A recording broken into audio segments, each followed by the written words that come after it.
Hello, hello, good evening. How's it going? So, tonight, we're gonna continue our fortress. Our fortress has been going quite well. Let me go in.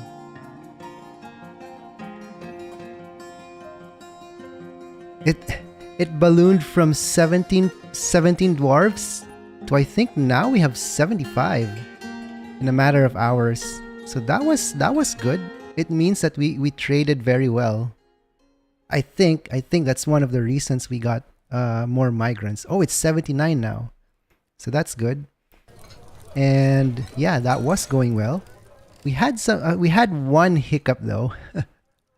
Someone wanted to make an artifact. I think it was the woodcutter, but I didn't have enough time to give him what he needed. So he went insane and well, he died. Good old Sodal. Oh yeah, it's a woodcrafter, yeah. Well, can't win them all. But before we continue with our fort, I do want my next fort to be more to be better designed. I put these extra spaces here, which it doesn't look really good. I wanted to make it. I should start building them closer to each other like this, which looks like walls. Yeah, we'll do that next time. But for the beginning of the stream, I'd like to continue watching the No Clip documentary part 2, because I'm very interested in learning how the history of this game, what it took to make it, whatever challenges they faced, and how it became successful. It has a very long history, and I'm very interested in knowing about it. So let me mute this game.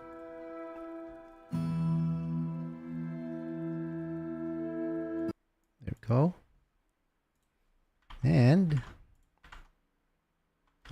make sure it's paused. Yeah, it's paused. All right, let's watch part 2.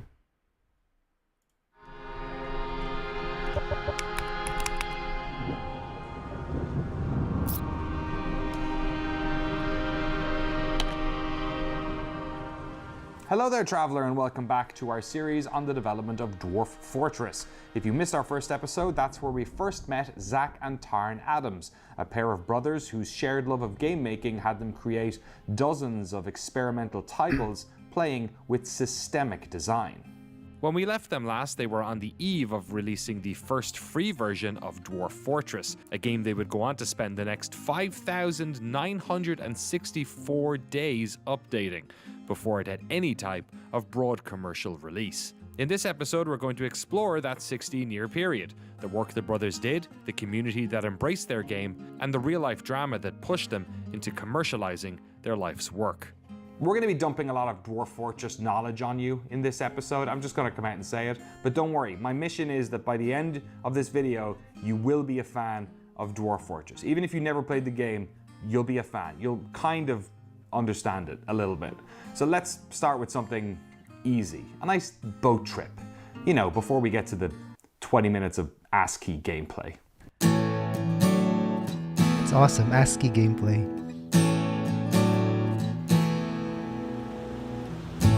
Makes me want to try the original always nice one. to see the city, of course, and also just to kind of look around at what we got. Yeah, no, it's great. I love it out here. Everyone loves this. Everyone loves the ferry boat. This is one of the highlights of coming out here, being in the center of the water, and being surrounded by mountains. Especially on a day like it's nice in the summer too. You get less snow on the mountains, but when it's not overcast, you get blue skies everywhere, and you can see Mount Rainier. You can see all the mountains all the way up north to Canada, and every single one of these mountains you can visit. You know, there's hikes everywhere. It's great. You're like Todd Howard. You see that mountain over there? You can climb it. Yeah. No, this is the kind of place that would inspire you to make those kind of systems, right? And that was one of those things when we were talking about like weird little games we worked on and stuff. These are the kind of ideas everybody has. We had a game we were making in like 1994 4 or so that was kind of based on, and this is the first place we saw this, War in Middle-earth was this old game where you had like a strategy map, but you also had like this weird combat view that was side-scrolly, like you could see the little hobbits and orcs walking, and you could see the background. So if you were close enough to Mount Doom, it'd put like a Mount Doom in the background. So we were going to proceduralize that, make this procedural map and detect the distance to the landmarks and then kind of show them behind you when you were walking through these areas and stuff. And so, yeah, it's like that. It's like the kind of thing that everybody wants to do. All these different games were always kind of headed in the same direction. Dwarf Fortress is a colony management game. You basically have a group of dwarves and they mine in the mountain. You don't control any specific dwarf, but you just kind of order their general activities and just make the best of things as trouble comes your way on occasion, as it tends to do with the poor little dwarves, and make sure that you have enough alcohol to drink, and make sure that you're farming mushrooms and making little golden goblets and so forth. But when it comes to like what makes the game more unique is that it actually takes place in a persistent world that the game will cook up for you each time. So you can run a world generation, which is sort of this historical procedure that runs out, some hundreds of years of history in a world map that's been cooked up just for you. And then you can play as many fortresses as you want in that map, and the old ones will impact the new ones and so forth. You might have a dwarf from your old fortress come and migrate to your new fortress, and you'll recognize them. It'll be the same dwarf with all the same, their personalities intact, whether or not they're missing their pinky finger is intact. All that stuff is there. It's the same dwarf. And you can also play a single-player RPG, so you can visit your retired fortresses, talk to your old dwarves. I mean, it's not that great, right? We don't have like a script writer like writing like this whole story of your dwarves or whatever, but they'll talk to you about what they've been doing and so forth. And over the years, it's become incredibly complicated and so forth, and that feeds into this whole notion that's at the center of the game, which is emergent narrative, right? It's the idea that you can be playing a game without a story, but a story will still arise as you follow the different threads and pieces of information that are presented to you, because your own mind is a story building engine, and we can help that by in our game design processes to encourage that kind of thing to happen. So it's really sort of a collaboration with the player to produce a bunch of stories, and you can just look up Dwarf Fortress stories as a Google search and you'll see what we mean by that, because people have done really amazing work. Just as Tarn said, every game of Dwarf Fortress's main mode, Fortress Mode, begins with world generation, where thousands of years of history are simulated, laying the cultural, geological, and architectural foundation of the world your dwarves will mine and drink in. From here you're told to strike the earth, to mine and find minerals that can better your fortress and attract more dwarves. But you'll also have to make sure that the dwarves you have are happy. You see, each dwarf has their own needs, skills, desires, and moods. They form friendships, faith groups, and have pets. They even have their own fears and nightmares based on things that happen to them in their lives. The trick with Dwarf Fortress is slowly understanding the layers of complexity that exist within its complex network of menu screens, as it's in these menus that information about your dwarves and their lives is buried. And it's this information that helps build stories. Hey, did you notice how some of the gameplay earlier looked slightly easier to understand than some of the earlier gameplay?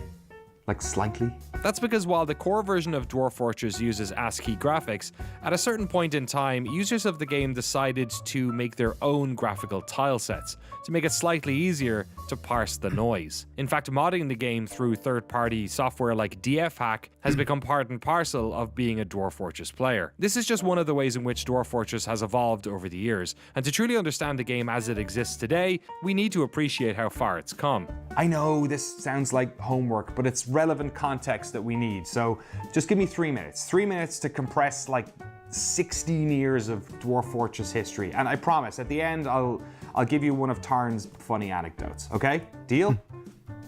Let's do it. On the 8th of August 2006, the first version of Dwarf Fortress, version 0.21, was made public.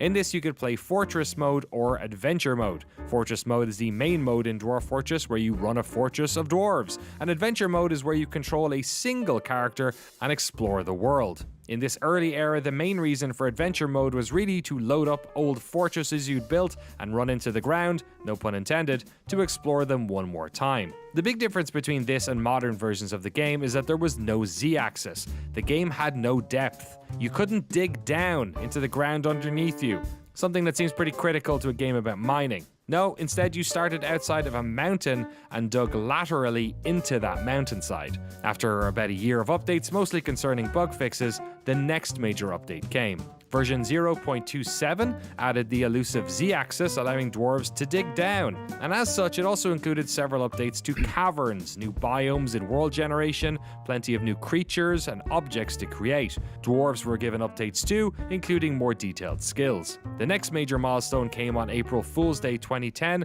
with version 0.31, a massive update which added materials and attributes to objects, more detailed fortresses with an expanded suite of rooms and cavern types, huge updates to how military combat worked, including training, equipment, tactics, combat, and detailed body parts. Hospitals and healthcare were added too. Dwarves had more stats, including emotions. They had more detailed body parts with organs, skin, nails, and bones. They had more appearance attributes, and they even got souls, which stored mental health attributes. 2 years later, on Valentine's Day, 0.34 added towns, trading markets, grazing, food, vampires, werewolves, undead creatures, and evil parts of the world. It had historical figures dwarves needed to eat and drink, and law and justice was added. The 0.4 updates began in the summer of 2014, and this is where Dwarf Fortress's complexity began to get really out of control.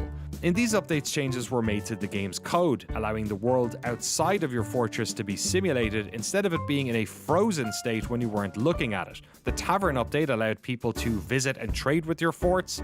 Passing visitors could become citizens, even including non-dwarves, so you had to figure out their needs. Bar fights could happen in taverns, stealth and sneaking were added, and there were loads more objects and room types. Libraries could attract scholars. Those libraries needed books, but also books could be written. Books could also be read, providing knowledge to dwarves, which could be spread to other dwarves. The game was converted to 64-bit, and Adventure mode was updated throughout this process too. Of course, back then all of this was done on the old ASCII version. Dwarf Fortress wouldn't get official tile art until version 0.5 and the Steam release, but we'll get to that later. The thing is, we had what was called the dwarf economy, which was a thing that turned on when you got your settlement large enough to kind of have a broker, maybe a mayor or a baron. I don't remember quite what the switch was. And it was famously broken. We immediately gave every dwarf an account, an abstract account. They would try to take the minted coins and match their account in their room, so everyone would be like hoarding different amounts of coins. And we did this for adventure mode, so that you'd go back and there'd be treasures everywhere in these rooms and stuff. And like after your fortress fell apart. But the thing was, we just started throwing in concepts, and we were like, okay, so now the dwarves have to pay rent on their rooms and stuff like that. And if you're not doing that with all of the concepts that come into play, then it's going to fall apart. And it did. Immediately the rents kind of went higher than they could pay, and you have all these homeless dwarves everywhere.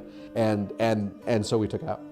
And then we were like, we're going to approach this properly. And so yeah, I got tons of economy books, learned a bunch of stuff, said that, okay, now the caravan arc where we do fair cycles, like medieval fair cycles and markets and all of this stuff, thinking about like sea loans for like ventures and things like that, because our year is 1400, and stuff like insurance and stuff had been kind of invented at that point or whatever. There's all this cool stuff. And it's all kind of just out there as an upcoming for the last 16 years. Is that why it's a project that's easy to keep working on, because there's all these new types of game you basically get to add to the main game? Yeah, I mean, how can you get bored with this, right? I mean, there's so many things that are like that. I mean, when we were talking about laws for doing the economy, doing this change so that there could be like lawmaking. Like, what does that actually look like? I mean, do we add like little senates and stuff and little village councils and things, and then they have these deliberations and stuff? It's endlessly fascinating. So yeah, we've just got new files uploaded by the artists, which is dwarven hair for children. And somewhere in here, I believe these little things here might be the little mutton chops and beards for the Lump youngsters. helmet. Are dwarven children born with beards? They're born, I think they're born clean shaven, but it instantly begins to grow in. Just like their fingernails and everything else will grow. I mean, I guess kids are born with fingernails, obviously, but the length of them, they don't. That's a fascinating question to me. That's going to disturb the heck out of me now. Is like, are little babies born with fingernails, but why weren't they like growing before? Why aren't they born with like big curly nails? Like when do they start growing? Or are they born without fingernails and they come in? This is the promotional image for our PAX party. It's kind of produced there. I think that's Zach, me, and Alexandra, our community director. Oh, sorry.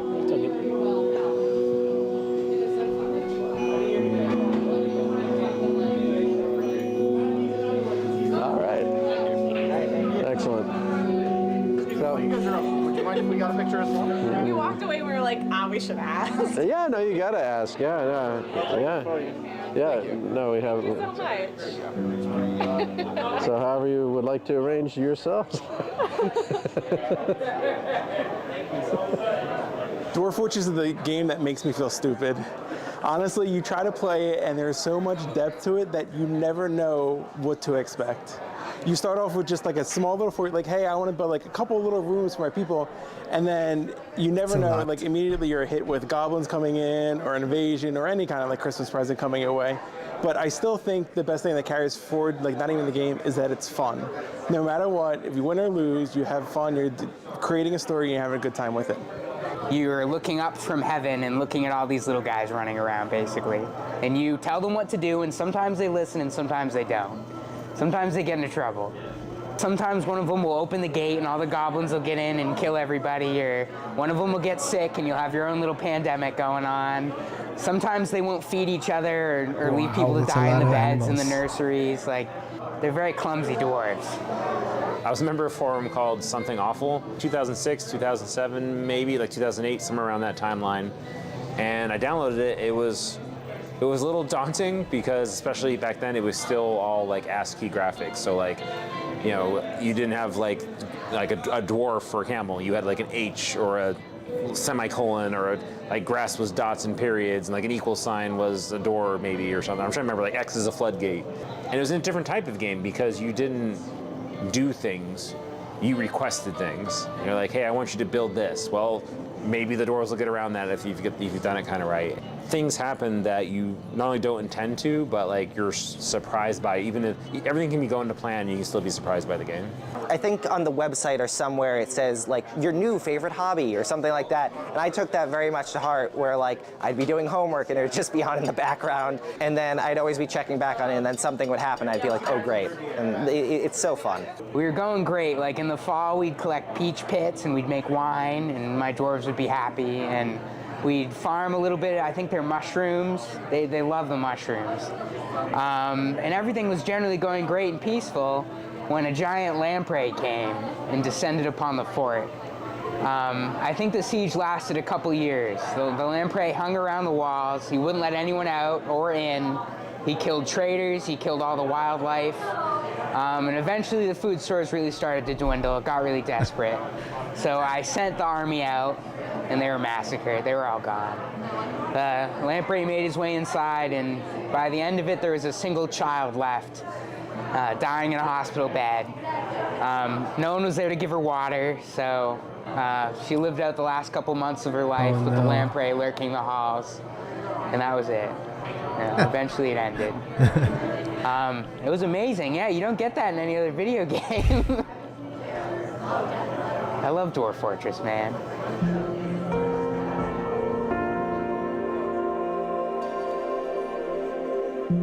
If Tarn and Zach are Dwarf Fortress's engine, then the community is its fuel. Each player in Dwarf Fortress is a god, stretching down to try and decipher the tiny lives of their world's inhabitants. And the ways in which these stories are told has evolved just as the internet has. Arguably the most famous story of them all is Boat Murdered, a darkly comedic telling of the fate of a particular fortress over the course of 14 in-game years, each year operated by a different member of the Something Awful forum, each of whom told their story and passed the save game on to a new player. The YouTube era has given birth to creators like Krugsmash, who combine his Fortress gameplay with charming artistic renders and a comforting voiceover. Streaming has led to channels like Blind IRL, who, as it happens, we hired to capture much of the gameplay used in this documentary. The Dwarf Fortress forum has been the heart of this community over the years. There are countless Reddit threads sharing stories. Podcasts like A Strange Mood and Dwarf Fortress Roundtable provide whimsical stories from the host's games. I leave links to all of these creators in the video's description. To help make their stories more vivid, many fans have added mods of their own, including texture packs, interface tweaks, and custom sound effects. But for Tarn and Zach, the most important part of designing Dwarf Fortress is ensuring that players are given the moments that inspire stories, whether the brothers planned them or not. A core part of the sort of storytelling aspect of it as well seems to be like player imagination to a certain extent. Like they also add, it's like a soup kind of. Yeah, you can't stop that. Like people are going to try and explain what happened, and sometimes the game flipped a coin. That's literally what it did. And they're like, no, this was the rich, the personality model. And I looked through and I found that this dwarf was somewhat miserly. And that is why they would not, they didn't bring this item here when literally they just like called off on another job or something, right? And you feel a little guilty about that a bit sometimes, that like, no, that's not there. Or you feel like you want to correct somebody or something like that. But no, this is just everyone knows that this is how it works. I think at least after a while, when you've been playing games for a while, you know that you're adding to it. You don't know quite what's there. It's kind of like a magician. You don't want to go in and just like ask them all their tricks or whatever. But occasionally they're just like, they actually underestimated what the game did, and I'll spool a giant thing out for them. They're like, no, this was actually, this really cool thing that happened or whatever. Some bug reports? Yeah. We're looking through all the new bug reports, and there are some weird ones. It looks like dogs are spoiling parlays possibly, so that if like you're going to have this high risk meeting with the goblins and maybe exchange an artifact, so they'll leave your fort. Like if you bring a dog with you, just start attacking them or whatever. It's like it does not respect what's going on here because the dog knows best. Crossbow bolts falling through the floor. They don't stockpile hair. Caravan got stuck loading goods. Departure wagons get killed. Wagons get killed. It says killed in quotes, so some bad happening. Tame goose refuses to lay eggs. Well, where iguana and where jackal graphics are reversed. Oh yeah, I know that one. Well, it's easy to fix, but just another. Are there were babies? No, well, I mean, Can a baby turn into? I think a baby can turn a into baby. A little baby can turn into a giant were creature, but it'll be an adult. But then when it's done, and it will actually, as it's doing that things, it will understand its environment as an adult, but then it'll turn back into a baby.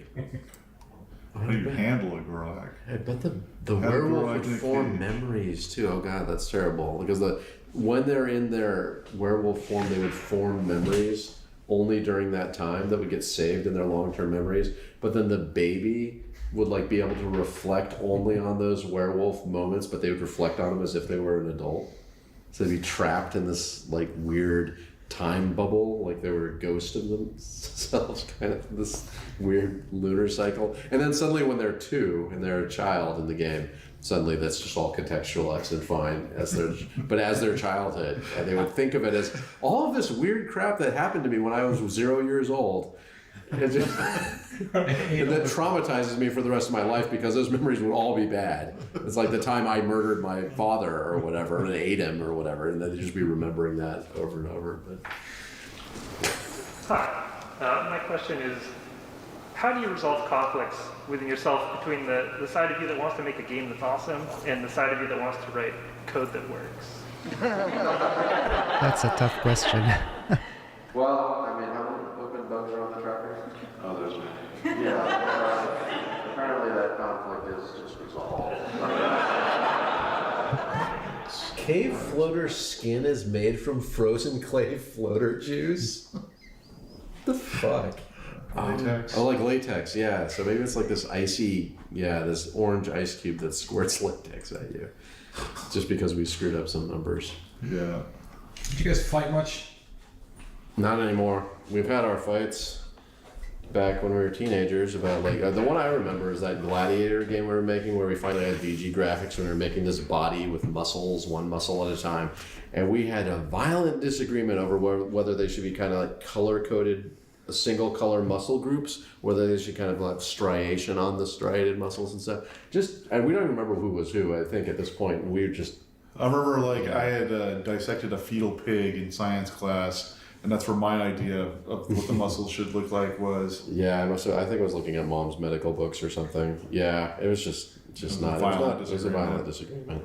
How difficult is it now to put new, what would you even call them? Like, what do you call a thing that goes into Dwarf Fortress? We just have a checklist. There's 50 things you have to do to add a thing. Like when we added musical forms or poetry type things, or when we added the notion of being poisoned by a rattlesnake, like these syndromes. We call them syndromes. So that's so that's not being poisoned. That's the notion of being poisoned. Yeah, like any, because it also works when you're cursed by a mummy and you fail more of your skill rolls. It's like being poisoned by a rattlesnake, but it's kind of a permanent instance of this thing that lives over you, right? In a way that can affect you.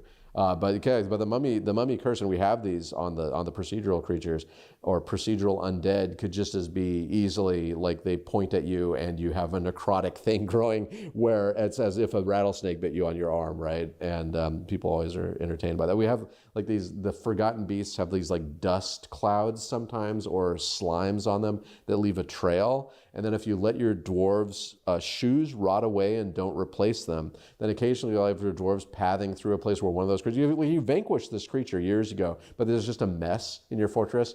And your dwarves will be walking around and the stuff will transfer to their feet. And then immediately, out of all these dwarves in the hospital, the ones that don't have good shoes, and their feet are just rotting away. And then the doctor has to come and do the surgery to excise the rotten tissue, just saw it off, and they have to do the surgery roll, which is the same as a combat roll, which is the same as a butchery. It's all the same structures, and just cut off that chunk. That a notion like that, we'd have. Here's the 50 places in the code to add a new concept of that kind. For dwarves. Of all the things, that's something that's worked really well over, say, the past 10 years. We can introduce a new concept, introduce the player-facing side of it for modders, introduce the exposition side of it, saving and loading to the disk when your game is active. Just making sure we hit all these things. But the thing it doesn't get you is how does it interplay with all of the other elements in the game, which is something you just have to do. I mean, no one can do that for you, right? You just have to think about it, sit down and think about it, and you're not going to be able to do them all. Now we have, let's say we had 200 concepts in the game and we're going to go up to 201 concepts. You have to just accept that you're not going to have 200 possible connections. You're going to have the 5 that you thought of.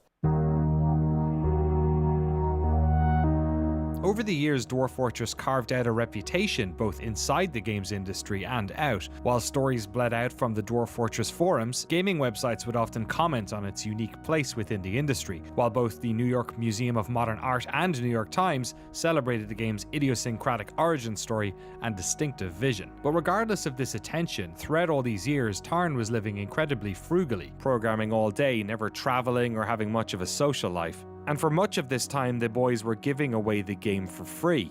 That was until one fateful day when a fan showed Tarn how to stick a PayPal donation button on the Bay 12 website, just so he could send them some money for his birthday.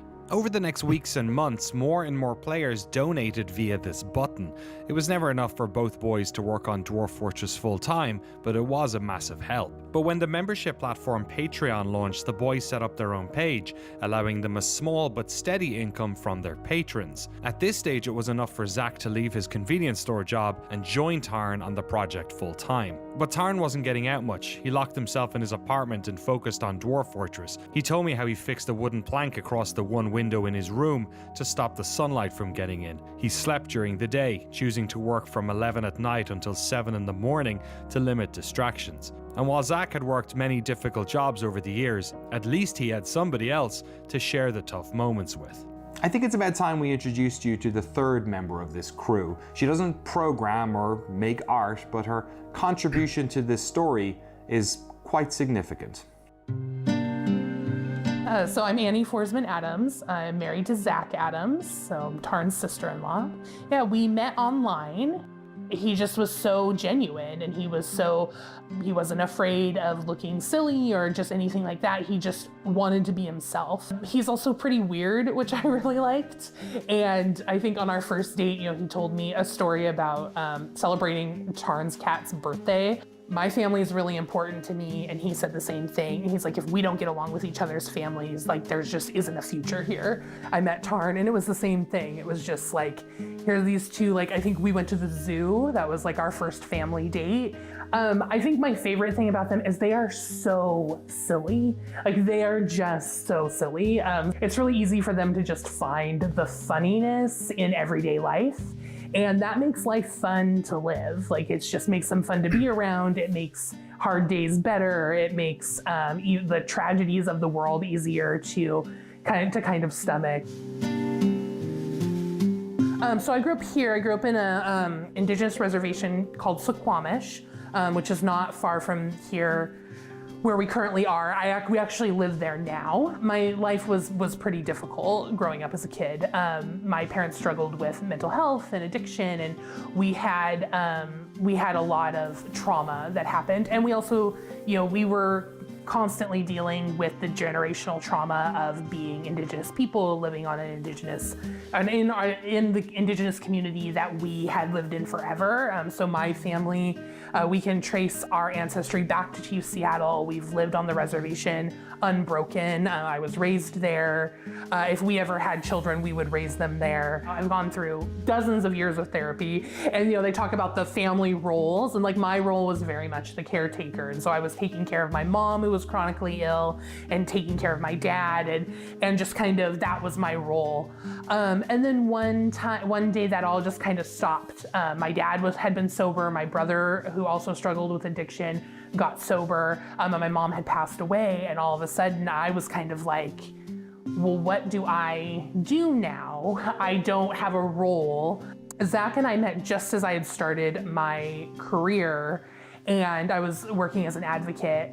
And then he really helped me. He was really a big support in being like, okay, you want to go back to school. That's what you want to do. Let's do it. We'll figure out a way to make it work. Annie had been part of the boys' family for most of the development of Dwarf Fortress. She later graduated with a BA in criminology and has had a great career in the local justice system since, rising to project director for the Washington State Native American Coalition Against Domestic Violence. She was attempting to wrap up her master's degree when we conducted this interview. This also meant that as her husband, Zach was covered by her employer's medical insurance, while Tarn, on the other hand, was not. Annie is a good soul, and like the boys, disarmingly intelligent. In Zach, she found a rock, somebody who made her laugh and smile and feel safe. They made a home for themselves and filled it with animals. Life wasn't always peachy. Zach, like Tarn, has struggled with his own mental health issues over the years, but in Annie, he found somebody to advocate for him in those moments of need. But all of this was suddenly under threat when Zach went to the doctor about something that was worrying him. To be honest, it's still a little bit of a fever dream. It was like, he went in, he had this thing on the side of his nose, and he went to the doctor, and the doctor said, no, we need to have that checked out. And the dermatologist said it's cancer. And then it was suddenly like, well, what the hell do we do? Like cancer, like that's a really scary word. We were living with his parents at the time, so we had a ton of support. We had all the support we needed. He was on my health insurance. I had great health insurance. But it still ended up, we got a bill for thousands of dollars. And then like he's very prone to skin cancer, and so the idea that it could come back at any time is really, really scary. And then we started thinking about Tarn, and here Tarn has kind of all these same risk factors, all these same kind of early lifestyle things. And like, if that happened to him, he would be wiped out. Like that would just wipe him out. So we really started to think, one, about just the importance of like taking care of ourselves and getting regular checks and being able to go to the doctor regularly and being able to keep up on all of that. And then two, like, what is our long-term plan here? Because obviously this is going to be something that continues to happen, and we're going to have the money to pay for it. You know, we didn't know what we were going to do, but we have this thing. We have Dwarf Fortress, which was like this constant in all of our lives, and so you know, it ended up being the thing that like kind of saved us all. After investing 2 lifetimes of time, energy, and passion into the Dwarf Fortress project, it was finally time for the game to give something back. But monetizing a buggy sim with no graphics and a hardcore fan base who were used to playing it for free was going to be no easy task. On the next episode in this series, we covered the development of version 0.5, the version of Dwarf Fortress that would be sold on Steam, fitted with modern conveniences like graphics, sound effects, and a UI you don't need a master's Hey degree Cage, to how are you? navigate. Thanks so much for watching this episode. If you'd like to watch the 3rd in this series, you can do so next week here on YouTube or right now over at patreon.com/noclip. And you'll also be helping support our small independent team create more stories like these. That was awesome. I kind of want to watch the next one.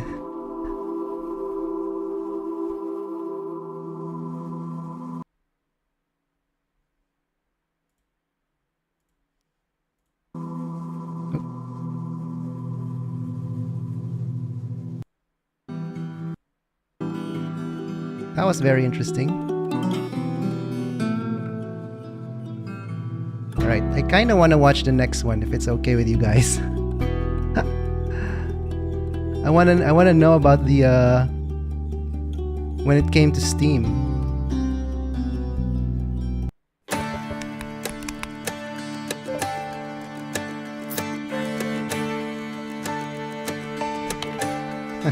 Hello friends, and welcome back to our series on the story of Dwarf Fortress.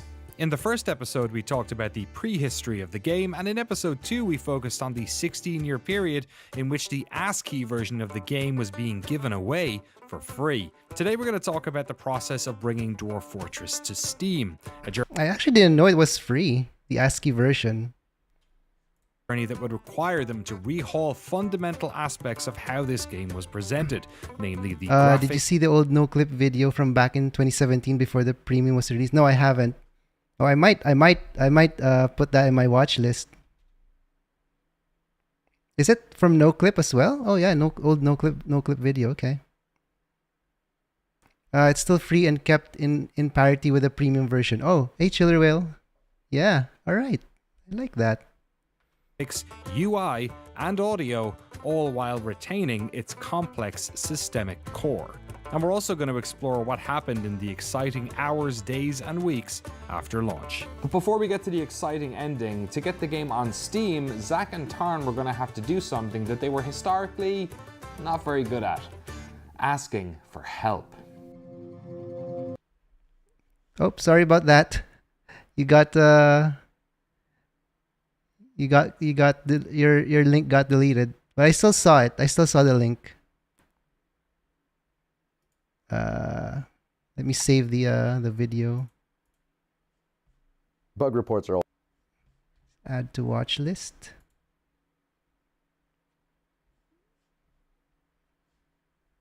Where's the watch list? always like this in Dwarf. Save.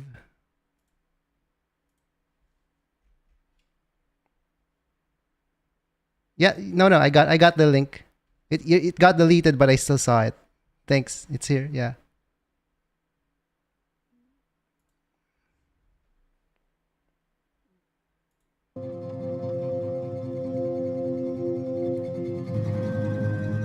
Had kind of like this undercurrent of putting Dwarf Fortress on Steam has been there since I met game industry people, because they're all kind of like, you could just put this on Steam and it'll change your life. You should consider it. When we actually had the health problem strike and stuff, we're like, okay, we have this bug, planted in our head about this stuff, that we do have this road out, right? But how do we actually do it? So we're not going to hire anybody. I mean, we can't do that. That requires knowledge about business stuff, paperwork, becoming an actual independent developer. things that this is people we know do this stuff, but we don't do this stuff, and it seems to be a thing that requires some skill and knowledge in being, you know, like an actual person that does this kind of thing. I first learned about Dwarf Fortress early on in Kit Fox's life, just as an oddity that a friend of mine was really enthusiastic about. He taught a Saturday workshop for 6 hours teaching me and other friends how to play Dwarf Fortress. Honestly, I didn't boot it up again after that because it was just the cognitive load of trying to remember how to enable the mods and how to play the game. It was just a little bit too much of a barrier for me. We also had a mutual friend through Keppa of Rocket Cat Games, and then he said, you know, I have this friend Tarn, I think you get along really well. Will you be cool? He made Dwarf Fortress. And we decided we'd do a GDC talk together, talking about procedural generation, algorithms, design. And that led to Tarn and I, we did hit it off. We were friends. I pitched him. I was like, Tarn, you have an incredible game. I can't be the first person to tell you this, but you should really sell this game for $20 on Steam. And I definitely was not the first or probably the 100th person to tell him that. But I was the first person to tell him that I guess he trusted, that had a company that could do the things that would help him do those things. And he really wanted to make sure that there was a noticeable quality upgrade for the $20 price tag. He wanted to make sure there were graphics on it and sound. And I think we both were like, so are you serious about this? Like, are you ready to actually do it? I think we signed the agreement in early 2018, and then we announced it immediately because we were terrified that his deeply passionate community would somehow hear some sort of rumor and go off the deep end into mutiny, revolution. I mean, it was already a little bit fragmented, but like, I mean, this is some people's lives, right? Like, they do almost nothing but play Dwarf Fortress, so they're understandably very attached to their vision of what it is, what it should be, who Tarn is, and his values. And we were both very sensitive to the kind of totally normal impression that Kit Fox was swooping in to take advantage and Tarn was selling out and Kit Fox is this evil predator or something like that, which I do think that there's an alternate dimension in which that definitely was the dominant narrative among the fan base, but thankfully we took a lot of proactive steps around not allowing that to be the That's a common sentiment when essentially working with Tarn and Zach publishers. make the game. And I help find people to assist them in that, and that's it. And then the other part of it, of course, is marketing, community management. So Tarn and Zach already had their own community on the Bay 12 Wait, website. that's a good design. They already had their own. I kind of built my walls too far. I should just build it one tile apart, everything one tile apart. I thought we needed some space for hallways, but just using one tile wide is looks good. So Tarn and Zach already had their own community on the Bay 12 website. They already had their own Twitter, and all of those were active. And actually, I don't think enough people give them credit for the amount of active community moderation they were doing. But Tarn was putting in, and Zach were putting in hours and hours every month into their like Patreon rewards and their communications, and they have Fortress, the future of the Fortress every month, and like there's all these things that solo developers typically neglect, because you just don't have time, because you're worried, you're busy in the game. But Tarn and Zach have always prioritized communicating and being visible, and like that's a lot of work. That relationship worked out exactly like we wanted it to. I mean, they were able to secure several artists. We had at least 5 people doing art on the game total. We had at least 3 people doing music. We had some QA community testers come in from our community. And ultimately, one of the big modders became a programmer on the game, although that happened after the release. Usually the publisher takes the heat unless you're talking about Ark Survival Evolved, in which case everyone hates the developer and loves the publisher. Oh, that's a rare thing. It's usually the publisher that gets hated. With the support of Tanya's team at Kitfox Games, the development of the Steam version of Dwarf Fortress began. Kitfox built a support team around the brothers, texture artists, QA folks, musicians, and audio experts. A veritable assembly line of digital artisans helping to convert 16 years worth of development into something resembling a traditional Oh, I like this. I should do this. looking game. The work wasn't going to be easy, and it wasn't going to be particularly fast either. For 3 years, we've been making the game like more accessible to everyone, and that means like redoing the entire interface. Because before it was just ASCII, just letters and numbers on the screen, and now there's actual pictures. And with that though, the interface was complete garbage, along with the matrix that you'd have to decipher. You'd have to use... I mean, it looks cool, but I don't think I would be able to play this. WASD to move around, or no, it wasn't even WASD at that time. It was like UKLM or something. It was worse than that.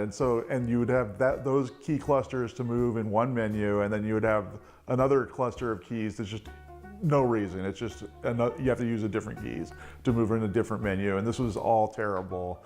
And for the last 3 years, we've been working with artists to make it decipherable, and ourselves to make the user interface capable of being run by normal humans. We have a streamer who's been streaming the game for at least a decade, right? And there's this log, a chronological log, just kind of like, on the 6th we added the sutures, and on the 7th we cleaned the surrounding wound area, and on the 8th the patient was discharged, or something like that, right? And that was buried in the old version. That was buried 6 menus, key presses in, or something, just deep down. Hey, where Gold. This person didn't find it. Wow. It just didn't know it was there, because how do you investigate this web of menus, right? And then in the new version, before we even released on Steam, we had that now just up in like a tab on a second menu, because there's so much more kind of space and mouse presses and stuff. And we just showed it off. We're like, hey, look at this cool thing. And they were like, I didn't even know that existed. Is that new? And we're like, no, it's not new. It's been there forever, since we added hospitals. We added things like whether the dwarves are happy. Now there's a little line of smiley faces and a number that tells you which dwarves are happy and how well your fortress is doing. Like the character sheets, that's completely new. Now you bring up the character sheet of the dwarves, and it tells you like everything about its thoughts and all that stuff. And that was in menus before. I think you had VPL was how you'd arrange their profession, like what they're allowed to do. And now you don't even do that anymore. Now they just do the job that makes the most sense for them to do. And then before that was a mess. What was VP and L doing? V was like... It's view the dwarf, P the preferences, I believe, and then L for labor. So what is the preferred labor you want them to do? But most of the time, this is so bad that most of the time these letters don't represent anything. It's just a random letter to get you into a different part of the menu. The art, I think, it must be in the tens of thousands sprites at this point, because I mean, it's a little bit cheating, right? Because what ends up happening is that for a chainmail shirt, you need like versions of that chainmail shirt. Like you need 5 slightly different ones for quality level. You need a different one for elves and dwarves and humans and kobolds and whatever. You need different ones. Now I do think that they cut down on the number of sprites by making it palletized. There's a lot of things that the color will dynamically change depending on the material it's built with. But it's always growing because, I asked Tarn and Zach recently, I asked them, shouldn't we wind down the artists a little bit, like, until we have another big update? And they were like, no, but there's infinite things they could work on. They could work on the giant baby versions of all the animals, right? Like, what is a giant baby anteater or a baby giant anteater? I think those are 2 different things. I said, so you want sprites for those? And they said, well, why not? And I couldn't give them a good answer. So I said, all right, I guess we have art forever. And that's fine. And why not? Because then you need zombie as well. You need giant baby zombie animals. And then here's all the babies. So we got that's ridiculous. Okay, yeah. Sometimes this artist takes the liberty to make things cartoony, like with the worm man. They have a little bow tie and stuff like that, and we're just like, we go with it every time. So we're going with it. Look at that rhino baby, and then there's a little hippo baby. And then the spider monkey baby and the white stork. So we've done all of the baby animals now. We've had Neo Rice is Good drawing baby animals for weeks now, and I just sent them the last, aside from one, last 3 sheets, which are the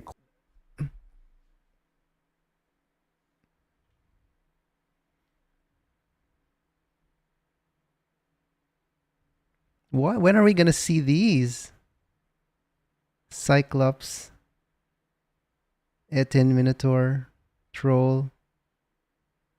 aquatic creatures, the large aquatic The clip of them looking at the baby animals is my favorite part. The pure joy of seeing the thing they've worked on for years. Yeah.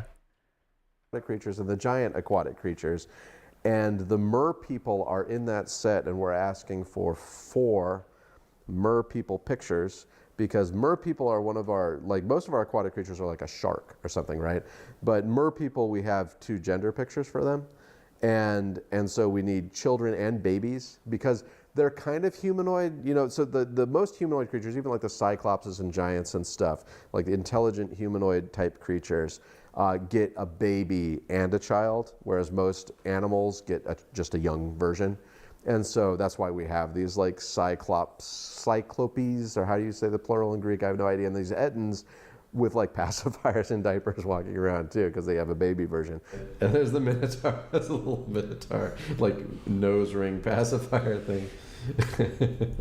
So it must have been at this phase at one point. The baby Minotaur. The jump from ASCII to these and so I good-looking sprites. That's like something that could be sitting on my Discord right now, is like, what do the mer babies look like? But there won't be any harvesting of mer baby bones. People have probably figured out how to do that, so I'm afraid there probably will be, but it won't be official vanilla behavior. But yeah.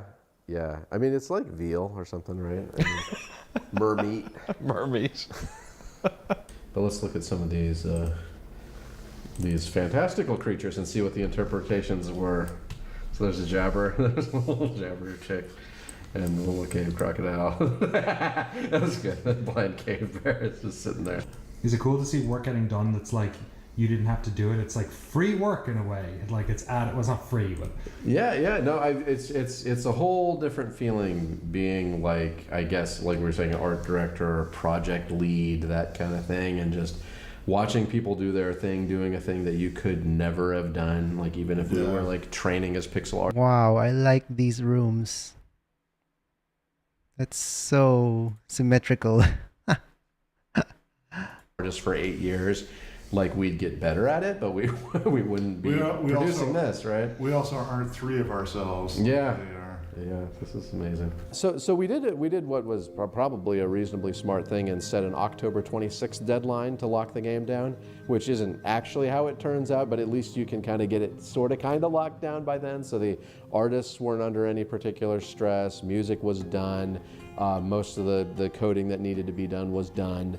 We had a pretty chill, lead up to launch, and just pressed the button, and everyone was kind of relaxed when we did it. We had a little party. We had a little group call, and the Kit Foxers had their little champagne glasses out and stuff. And it was a nice moment. No panicking or anything. And then you just kind of watch what happens after that, right?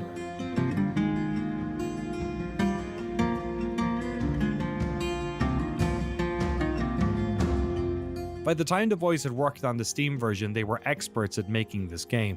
Not only that, they were also supported by other developers who were themselves knowledgeable about the world of Dwarf Fortress. How it should look, how it should sound, the bugs that are likely to arise. Even though they were planning to sell Dwarf Fortress, the classic mode without the updated sound and graphics was still available to download for free on Bay12 Games' website. In fact, the team has continued to keep parity between both the free and paid versions of the game to this very day. They did everything right, but this was new territory for any game's release. How would a title that had been available for free, and arguably still was, sell in 2025? Were there new fans willing to give it a go? Or was the success of Dwarf Fortress destined to be one of a cult classic? A game which had gotten the attention of the Museum of Modern Art and the New York Times, but ultimately didn't have an audience.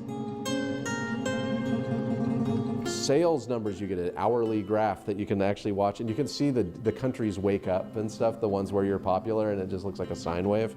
And so, yeah, we knew immediately that the game was being fairly well received. Also because the like every half hour or so, the global and country-based like sales lists will be there, and we're like #1 globally for a few days or whatever. And well, you know you're doing pretty good when you're outperforming every other game on Steam.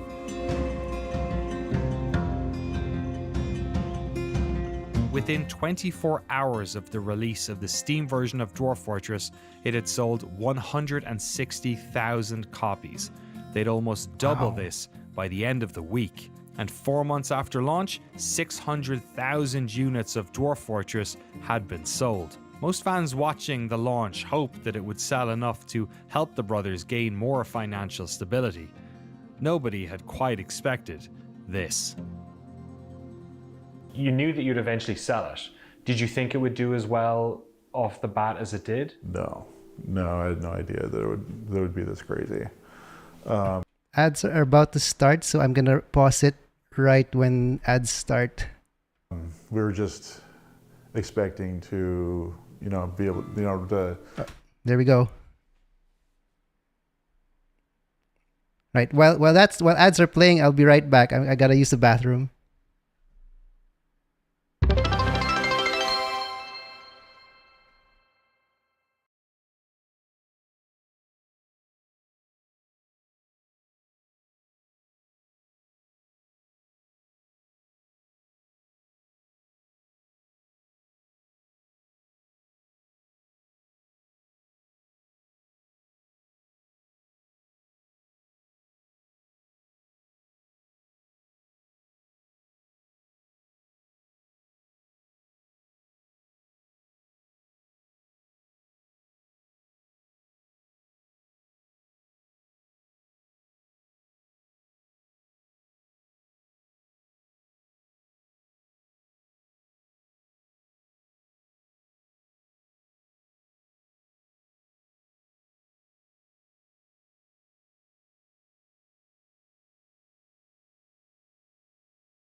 I'm back. Thanks for waiting.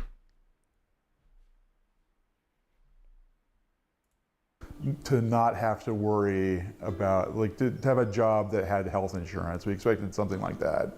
But no, this just completely blew everything out of proportion. We had no idea. We had no idea that this is what was going to happen. And it feels really good. As somebody who has dealt with housing instability my entire life, I am so grateful. I'm just so grateful for the ability to even be able to do this. I can't even express what that, I just don't even have words for the feeling. I feel so at peace and just so excited for the future. We couldn't have done it without Dwarf Fortress. We couldn't have done it without the fans. And I'm just so grateful for these hundreds of thousands of people that I don't even know. And I've only met a handful of them. We were renting this tiny little house, and that we had a dog, 2 cats, and an iguana that we're taking care of in this tiny little house.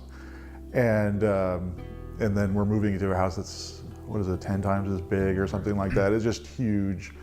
Zach and Annie had just gotten the keys to their brand new house when we conducted these interviews back in the early spring of 2023. It's by no means a mansion, it's a nice, modest home, but considering where they had lived before, it probably felt palatial. Similarly, Tarn had got himself a nice apartment in nearby Bainbridge, but months after moving in had barely gotten any furniture into it. Money, it seems, wasn't really changing these guys. Actually we were shopping for furniture for this place, and we went the one furniture shop that's on the strip down here, and we walked in there, and like a little metal end table, we looked at it and like, okay, this has got to be worth 50, at most $100 or something like that, and it was like 1,500, and we're like, okay. See you guys later. They're like, bye bye. No thanks. No, I'd rather help people out than to buy a bunch of stuff for myself. I mean, I brought that house. The house is outrageous. It's an investment, all right? It is an investment, right? Maybe the car we bought wasn't, but we've bought 2 cars for our family members. We've done. We're gonna just help out everyone we can, because charity begins at home, I think is how they say. And it's just, it feels great to be able to do that kind of thing. Does everything just feel strange still? It's just like Quantum Leap. Yeah. This is not my life. This is a different life, and I'm just kind of adjusting to it. So the game does well, right? I mean, the game sells 500,000 copies in the first month. And so you have to start dealing with that, right? It's not immediately, because Steam, a month passes for them, and of course you can return games and stuff after a couple weeks, right? So they wait for a whole month afterwards. So this is all through January that they're like, okay, let's just let these refunds cool down for December and stuff. And it makes sense, right? It's the only way they could do it. And then they just sent Tanya like $9 million. And so we're like, $9 million. Okay, so what do? We have to send you an invoice. And so they sent me an invoice to show me what it looks like. I've never sent an invoice in my life. We just went into Miro and drew a rectangle and drew the things and typed the invoices in and stuff. And then you can put a frame on it and export it as a PDF. And so I got this PDF and I just sent it by email back to KitFox, and they're like, hey, cool. And then they had our bank information, so they just sent us, $7.2 million the next day. It took 2 hours from Canada down to us, and so that's just sitting in our business account, right? And so we there's some business expenses, especially just the tax that we have to pay on that as a business. But also, I mean, because of how our thing is structured, like Zach and I just split that. That's just how it works. So we needed to figure out how to split that much money.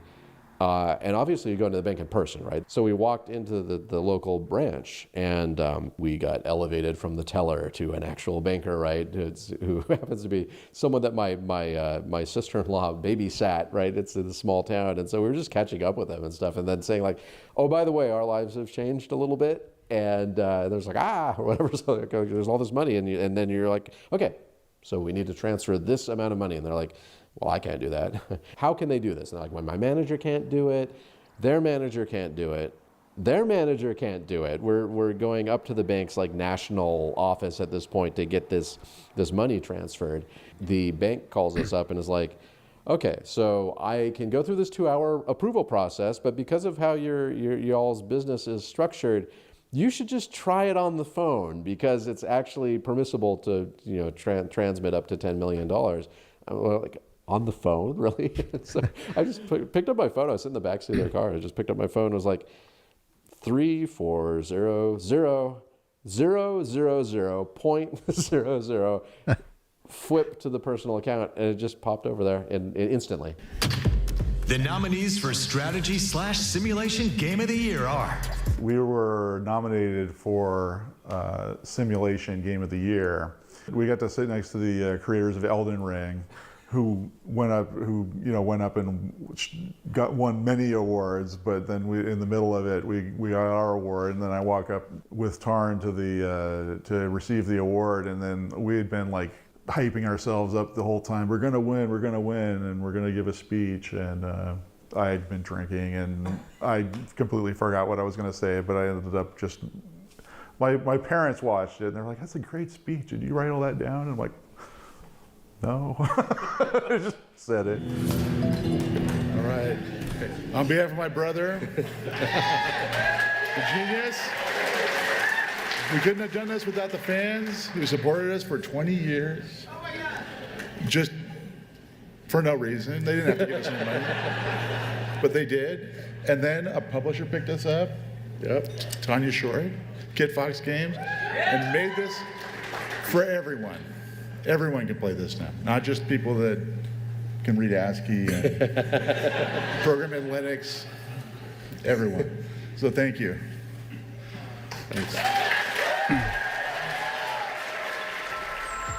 This would be a great place to end this story. Two brothers who became millionaires overnight, not out of charity, but because of over 2 decades worth of blood, sweat and tears that they'd poured into this project.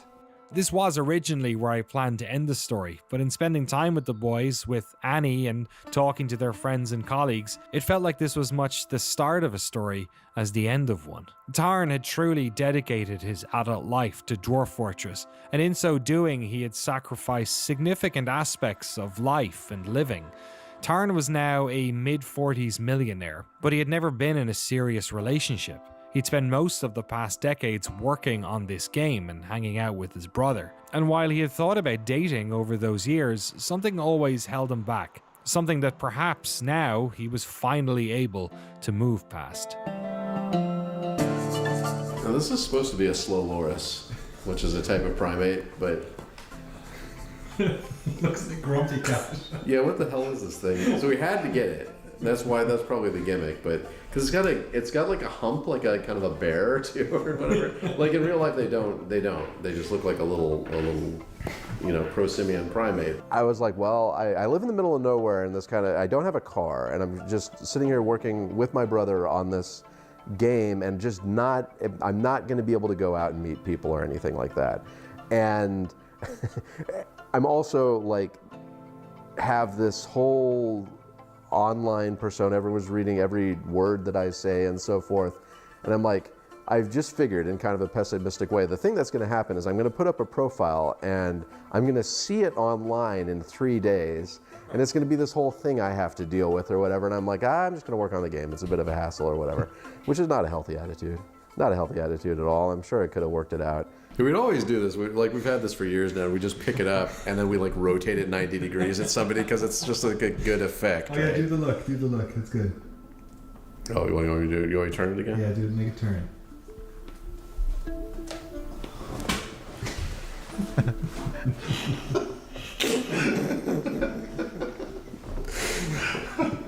Yeah, and I was thinking of putting a picture of me and Sloran on the dating app, and then I'm like, no, this is too much for anybody. This is like 6 months in, you can fucking introduce them to what we're really like.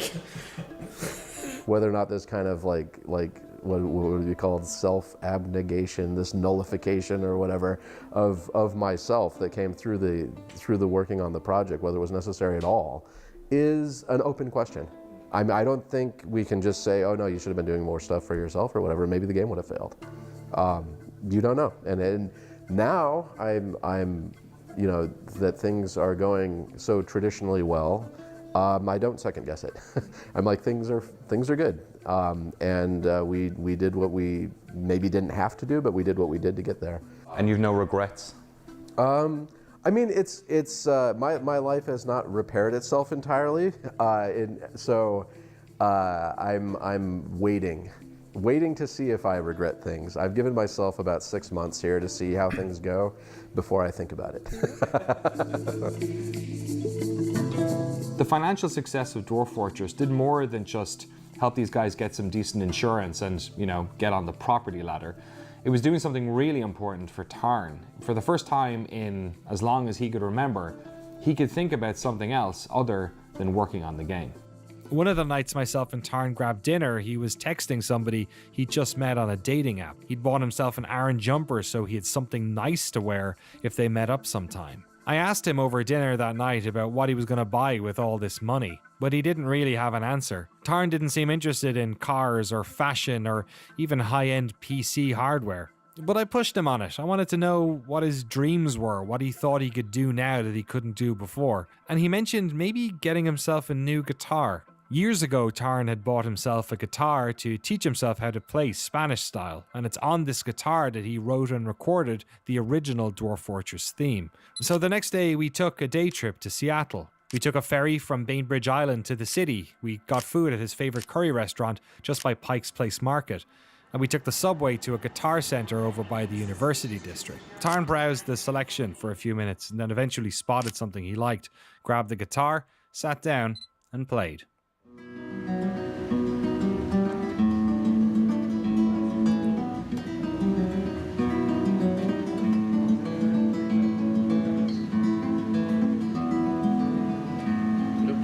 How's that go? Where's he going?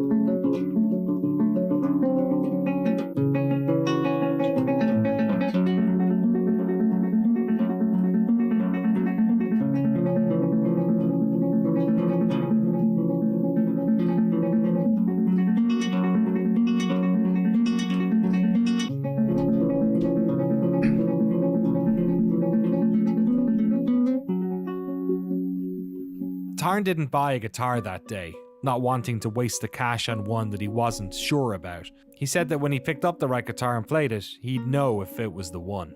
In leaving Poulsbo that evening, I felt like I had been a spectator to a very weird time in these people's lives, a sort of a bridge between the old version of life and this new one ahead of them, one that seemed exciting but scary and different in ways they couldn't quite pin down. Tarn had given himself 6 months to figure out his love life, while Zach and Annie were attempting to extend the comfort that they now felt to their friends and family around them. But unfortunately, things didn't exactly go to plan. Version 50 had finally launched, but it had focused on the game's Fortress mode. Before they could start once again adding new functionality into Dwarf Fortress, they would first need to update the other half of the game, Adventure mode. This would require more help, more graphics, more sound, and more time. But Adventure mode was far from the biggest challenge facing the brothers and their family. In the next and final episode in this series, we cover the 2-year development of Adventure Mode and everything else that happened in the background during that time. Why I felt like I needed to extend this series to one more episode, and why I flew back up to Poulsbo to interview everybody one last time. You can go watch that video right now if you want over at patreon.com/noclip, and a massive, massive thank you to everyone who has supported us during the run of this series. For everyone else, we'll see you next time. Cool. Okay, I want to watch the last episode. That's very interesting. And I want to know about adventure mode.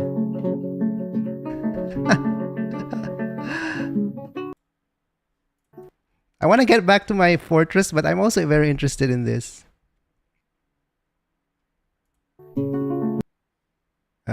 Next episode.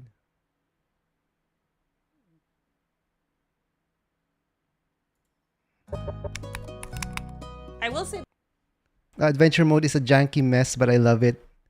Is it like it's like an actual roguelike, right? Like Caves of Cud and Tales. that there was I'd want to try that one time. hilarious anecdote recently. I'm just gonna bring it up real quick because I will say that there was a hilarious anecdote recently. I'm just gonna bring it up real quick because I don't want to misremember the details. Yes, so somebody says, I tried robbing a traveler while out on the road, but I didn't want to hurt him. I stole his shield and let him run away. But on seeing that the shield was low quality, I decided to give it back because I felt bad robbing him of his only possession. And so... Yeah, but really open-ended, more like Cataclysm Dark Days, okay. Then something structured like Tomcud or Cogmind, okay. So I misclicked and accidentally threw the shield at him, which was the only logical choice, and it hit his head and killed him instantly. Ow. 10 out of 10 adventure mode experience.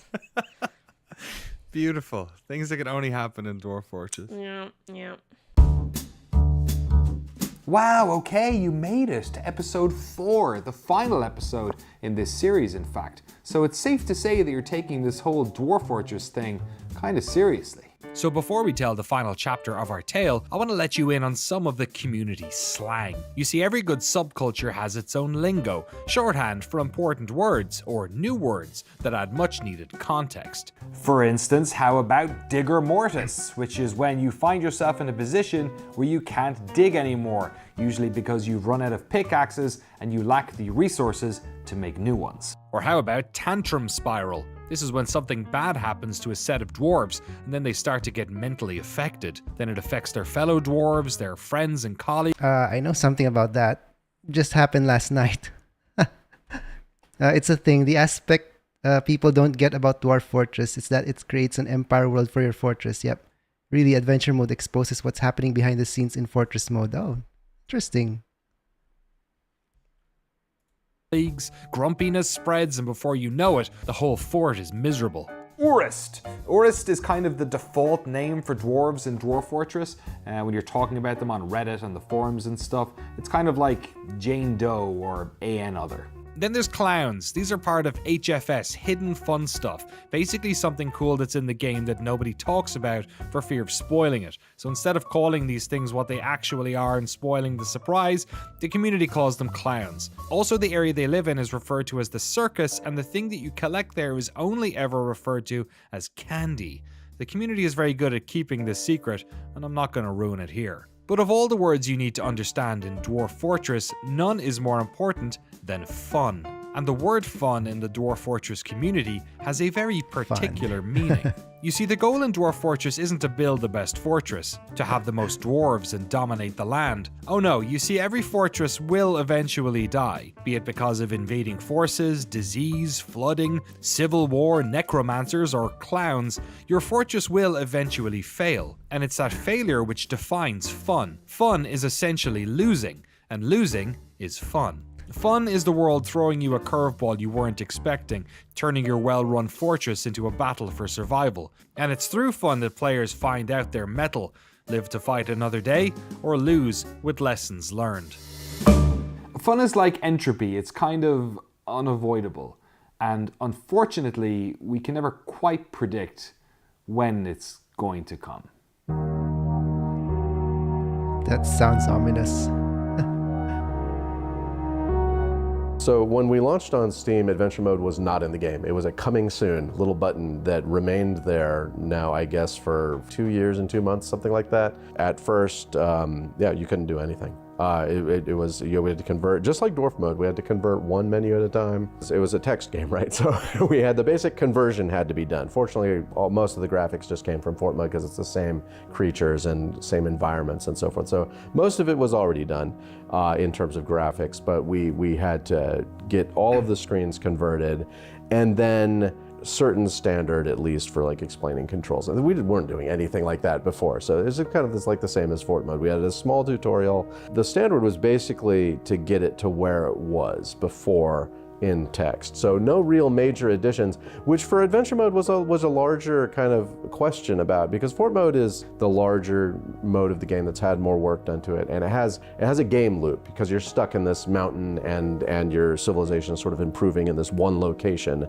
And Adventure Mode is a sandbox RPG, like big sandbox energy there. So it's great for that, but for someone expecting Baldur's Gate 3, it's literally not this thing. There's not a story associated to it. But what we did do is to kind of get people started on that is we added a mode called Chosen Mode, where there's a bit of a little story, just enough to guide you to, okay, this is traveling, this is fighting, this is picking up objects and bringing them back to temples, kind of thing, so that you can have a little baby game loop and then be set out on, okay, now I can talk to people, maybe I can kind of form my own experience from there. I mean, there's a whole lot of strange things that are kind of little self-contained experiences, like I can pick up a form of poetry, write a poem, and go perform at the pub. And then people will kind of just yell, this poet's really lousy or whatever. And then, but if you were good at it or judicious during character creation and pick the right kind of skills and attributes and so forth, or practiced a bit, you can start getting free drinks, stuff like that, And it's just a little kind of way to experience like what was this town like that was sending trade caravans to my last fortress. And we have a pretty complicated map generator for human towns that cannot be seen in fortress mode. It's completely separate from fortress mode. And then you can walk like through the sewers. You can walk into like little towers and into taverns, libraries, every place of business. Like the biggest towns have about 10,000 people and maybe 2,000 different little businesses and so forth. And it's like, there's a certain shallowness to that if you don't. Is this like fast travel? Haven't created all of the sort of subcultures and things that would develop in a town like that. Go to your retired fortress and retire there yourself, unretire your fortress, and there's your adventure as a little citizen, and it all works. Yeah, just have a unique and strange experience in the world of Dwarf Fortress. How was putting together adventure mode just from like a workload stress perspective? Well, a lot of it was on Tarn because it's just and the artists, because it's just completing the thing that was already there. I'm a real workaholic, and the fact that I haven't been able to do anything is really driving me crazy. We did have, like, Dwarf Fortress it is this sandbox. It doesn't need a plot, but it needs pieces of a plot that you can scramble together. And so that's what I had been working on right at the end, was these stories called Tales Foretold that I'd written for the fans. I just got into this place where I'm just staring at the walls, and I really need to do something, but I'm getting there. Zach feels restless because the majority of the work in adventure mode has been programming. In fact, it's been too much work for Tarn to tackle alone. So after the version 5 launched, the team brought on one of the QA testers, a prominent modder within the scene, to help support Tarn's work. And more than just implementing fixes to the game, she's done incredible work to optimize Tarn's code and make Dwarf Fortress run faster. People were trying to tell me, oh man, it's an old code base by a solo coder, it'll probably be horrible. Well, it turns out an old code base by a solo coder who needs to communicate with his own future self is way, way easier to deal with than the crap I've dealt with, which is mostly open source stuff, and half of the people who contribute to open source stuff don't even think about other people at all. So the actual slowest part of the game depends on what's happening. If your game suddenly drops to 2 FPS and everything's horrible, it's probably because you have someone locked in the caverns or behind a door and they're trying to leave the site or whatever, and they're just pathfinding over and over again every tick. I mean, every unit has to check looking every at other... a code made by one person is easier than looking at the mishmash of code that a lot of people did. Unit to see if they're close enough to be checked for line of sight, and then to see if they're friend or foe. So I just set up an object pool for them and allocated them in the object pool, and that improved performance about 40% by itself. So she helped a lot just with the things that people thought were impossible, like threading Dwarf Fortress. It's now a very multi-threaded game. And you can more reliably do 10,000 year worlds in world generation now too. Just generally fixing bugs, making crash logs work better, just all this kind of technical stuff. Someone identified a crash in world gen, and I checked, and there was a crash if a demon leader of a goblin civilization read a book that made them think decorum is more valuable than goblins normally think it is, so they would assign a chef, and goblins don't eat, so the goblin chef would be checking some stuff that the game didn't and it would crash. I just find this sort of thing all the time. I occasionally test things and find someone who's the poorest person on the planet because they just can't stop gambling. They can't stop gambling. They just do it all the time. Or, a necromancer who kept getting arrested because they're extremely bad at plotting. They're just insanely terrible at it, and they kept getting arrested because the police officer kept catching them.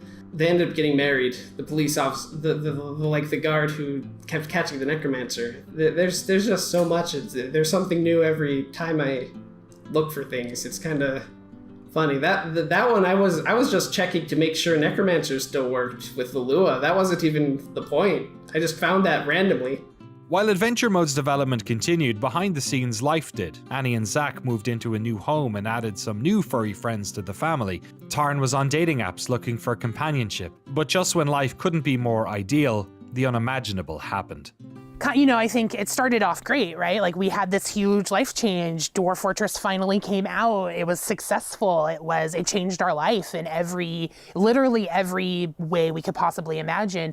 We changed our life, and it, even though it really wasn't overnight, it was 20 years in the making. It felt like overnight, and it felt like suddenly this the whole world of possibilities was open to us.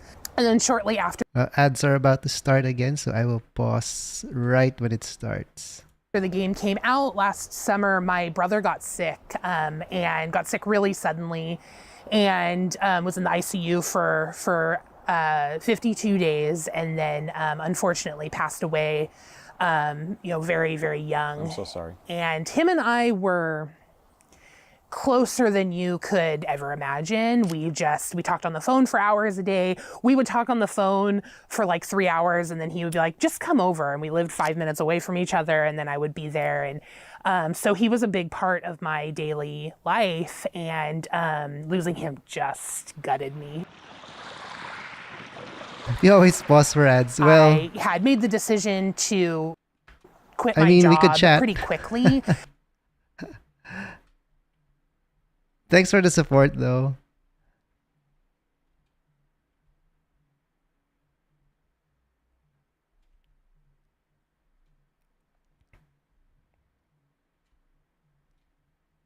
I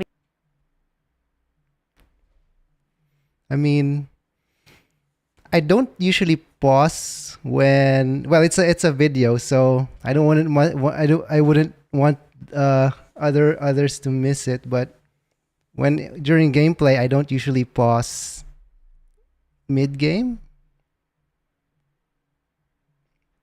It's been cool to see more people watching in this category. I'm happy as well about that.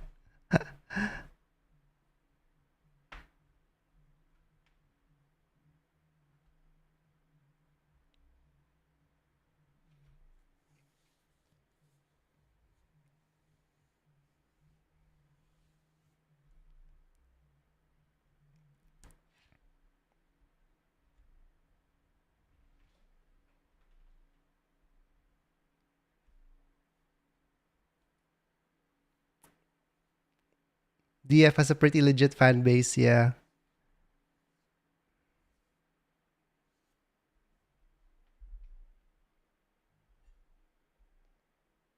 All right, ads are done. Because we knew he was going to need a really long recovery. At the time, we thought that he would recover, and I wanted to be there for my sister-in-law and him. And so I had decided to quit, and then actually before I could quit, he passed away. And then I had this moment of like, okay, so what do I do? Do I go back to work? Do I do that? And Dwarf Fortress gave me the opportunity to even be able to make that decision, right? So many people in my situation had to go back to work. They would have had to have gone to do that to support themselves and support their families. And I had the incredible privilege of not having that while I was kind of navigating the early parts of grief. And honestly, it probably saved my life. Like, I don't know if we didn't have the freedom that Dwarf Fortress afforded us, I don't know if I would have made it through those first parts. Everybody's been so supportive, everybody's been so great, but it was such a profound loss that it just, I don't know what that would have looked like if I had to try to balance my job and my career. And I'm really grateful for that.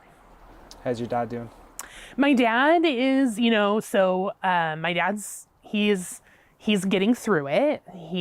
So there's just me and my brother, and then our mom died over a decade ago. So it's just me and him now.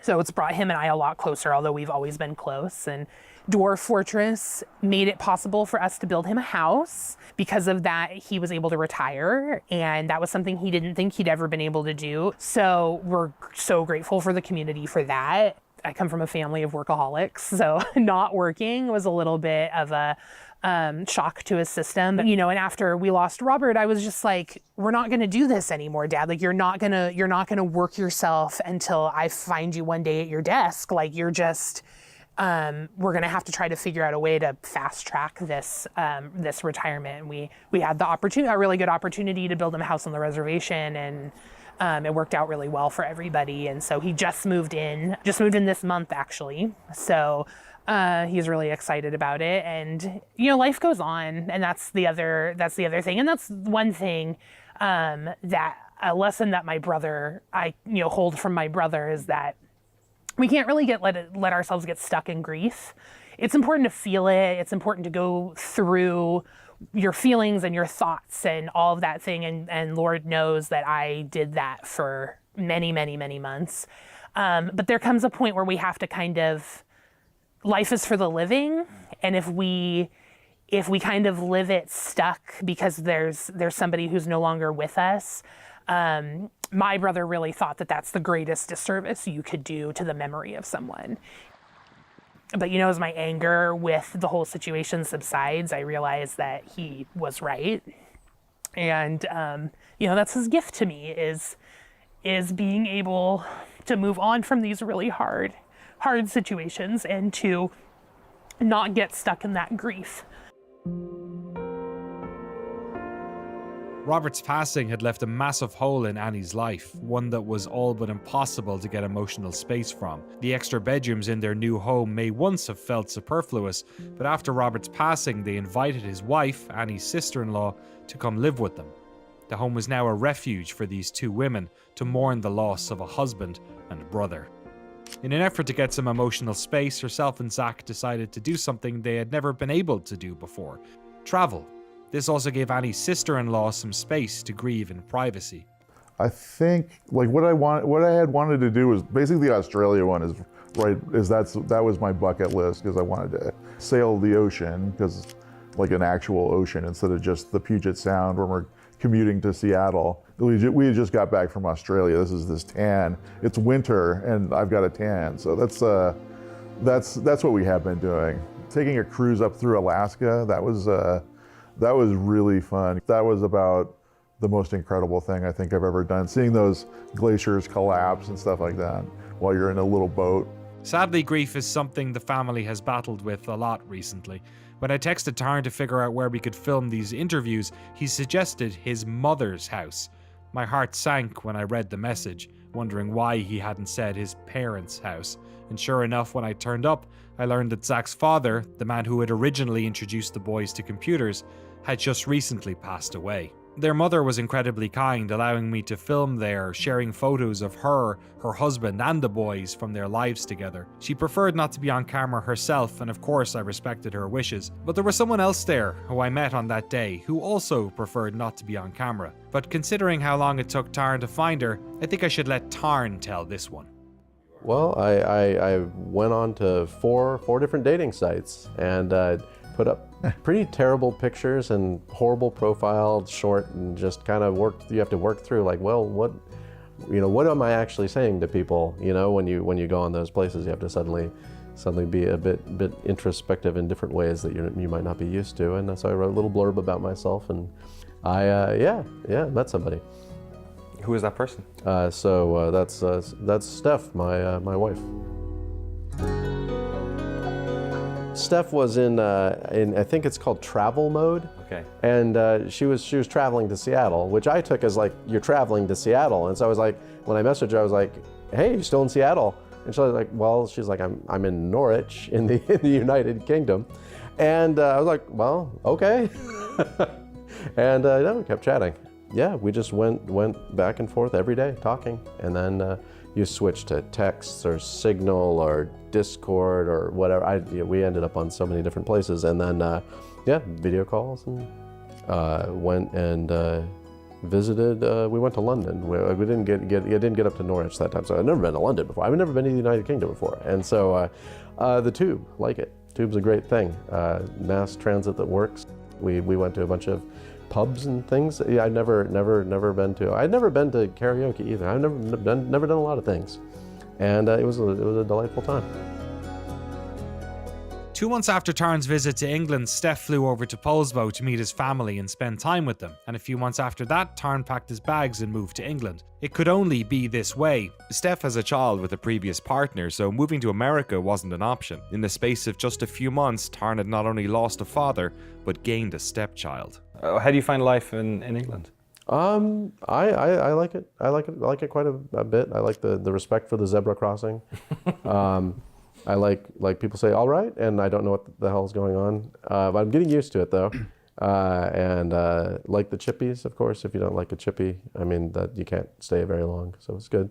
We did visit Tarn and actually be the witnesses at his wedding.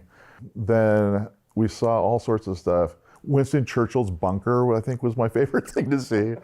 What's the movement like? Obviously, you've such great like family connections to this place and people you've been around for all of your life. How difficult has that been?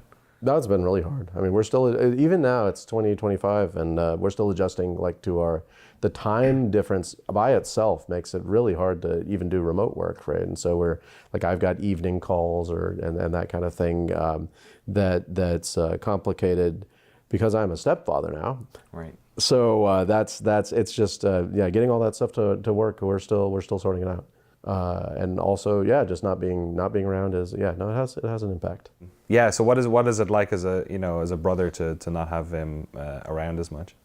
Oh well, it's I get sad sometimes, but it's I got my own life. It does feel a lot like when he was at Texas A&M and I was still up here in Washington, except that that's a little different because that was the most miserable time of his life. So. Yeah, but for me personally, I'm still in the middle of this move, and that's exciting and ongoing. I'm gonna get a house. Be living in England, in a house, doing dwarf stuff like a dwarfy Englishman. I'll always be 100% transparent. It's hard. It's hard. You go from having somebody in your life you just can drive 10 minutes down the road to see. I think that what a lot of people don't get to see is the way that Dwarf Fortress has been developed. A lot of it is just organic conversation through Tarn and Zach. And it reminded me a lot of when COVID happened and we all had to go to telework, and you kind of lose that organic, free-flowing idea of like, oh, we should do this. Okay, I'll do that right now. So I think it's been hard, and also like they're gonna figure it out. Like everybody's gonna figure it out. Change is hard, and even when change happens because of like really fantastic reasons, it's hard. The three of us and now Steph are very close, and we always have been very close, and we'll figure it out. We'll figure it out. Like the extended family is here, and my grandmother died. There's a lot of tragedy, I just gotta admit. Like that's why, I hope this isn't too upsetting, but it's like my grandma died and she was kind of the matriarch of the family, but there's still like to visit my mom and stuff like that. It seems like Tarn likes to come over here more. But London is a great town. I mean, it's very quiet and very clean compared to American cities. So it is kind of fun to visit. We're so happy for Tarn. We're so happy for Tarn and Steph. We're so excited for this new adventure for them. And at the same time, Tarn was a huge part of our life. I cherish those moments more than ever before. Because at the end, that's all we have. I can't take the Dwarf Fortress code with me. I can't take the money with me. I can't do any of that. But I can take with me those experiences and those memories and the feelings of being with the people that I love. And that's what I want to concentrate on.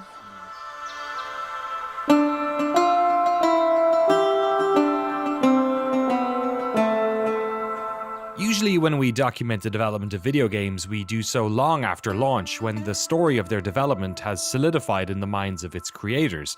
But this is just another way in which Dwarf Fortress bucks industry norms. It's a story that refuses to end. It's a game these guys have been making for their entire lives, and they don't plan on stopping. In fact, if anything, after 5 years of arrested development, due to them trying to get the Steam version and adventure mode ready, they're more excited than ever to dive back in. Yeah, well, it's a hugely kind of open expanse of possibilities now. This is it. Like I've been waiting for this for 5 years, and it's been that long, right? I've been doing menus and scroll bars and graphics for a long time. Like all of the things that we were previously going to do before we went on Steam, we had these ideas like, okay, we're going to improve sieges because they're quite silly sometimes. We're going to do kind of some army stuff to tie that in with adventure mode as well. We have the creation myths and magic stuff that I talked about at GDC in 2016. But we also had the villain stuff that was kind of a lead in to improving adventure mode. But we also have this kind of map system rewrite and the embark scenarios for fortresses so that your fortress can be a sort of religious community or a military outpost and be understood as such by everyone in there. Right now they're kind of an eclectic mix of whatever you want to make. You can build more temples or build more military stuff, but the people don't really understand that that's what's going on, the dwarves inside the fortress. So just any number of things along those lines, and then you also are like, well, this is a graphical game on Steam now, and we have got graphics things to do. That's what makes it this like present moment, now that adventure mode is out. That's what makes this so exciting, because the promise is complete. We've released adventure mode, everything is coming together. But now it's like, that's nice for the crowd, especially the crowd that's already bought the game, but we need new stuff. The promise of new stuff is really what keeps us going. I think I'm going to get back into writing. Like I said, the Dwarf Fortress needs chunks of story to scramble together. So I think that's a hobby that I used to have that I think I'm going to get back into. The apartment I'm filmed in is getting its last kind of junk. I got some junk that needs to be junked, and that's happening tomorrow. And then it'll be about as empty as when you were there. Because I wasn't a heavy investor in furniture, and it turned out it never quite came together. I did get a guitar in England. That's still probably not the last guitar, but I found a cracked classical guitar, so I could get a nice kind of discount on a very nice guitar that was used in like a guitar school, but it's all wood and there's no laminate on it, and yeah, it's beautiful, sounds beautiful, but it's a classical guitar, not a flamenco guitar, so I still need to seal the deal. Whenever we do one of these documentaries, I'm always hoping to communicate some sort of lesson or skill, something that can be applied to other games in the future, or we can use to critique games we play. But the nature of Dwarf Fortress is that the things that make this game special are really quite unique to this particular game. A pair of brothers who dedicated their lives to a single idea, an idea so large and interesting that it kept them creatively engaged for 20 years and beyond. A game that keeps evolving and getting better with every passing year. And a community of players who supported the vision of this game for decades, and then came to the rescue of its creators and their families every time they needed it. I think the reason so many of us love Dwarf Fortress is how it echoes our own experience of life. How little things can make a massive difference given enough time, how nothing truly great is possible without strong community, and how little control we have over the fortune we have in our life, be that good or bad.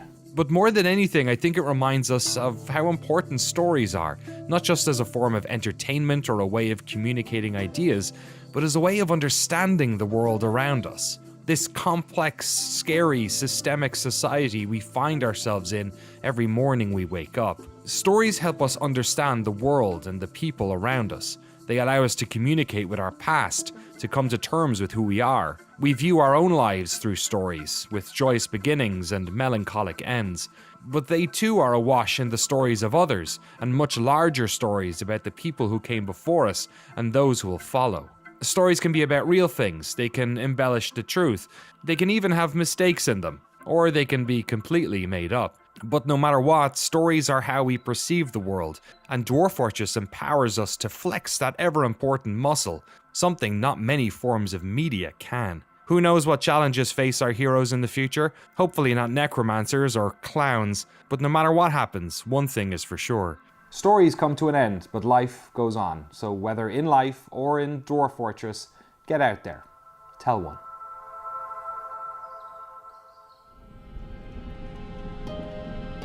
Cool. What a good series. That got me hype up even more. Alright. It's time. It's time to continue our fortress.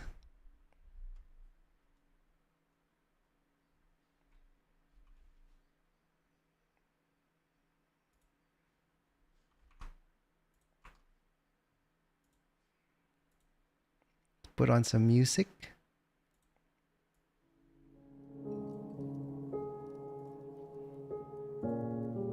Yeah, they do a great job of selling the core value prop of DF. Yeah, agree. That was amazing. Maybe one of the improvements they should do is add achievements. They would serve like quests and goals.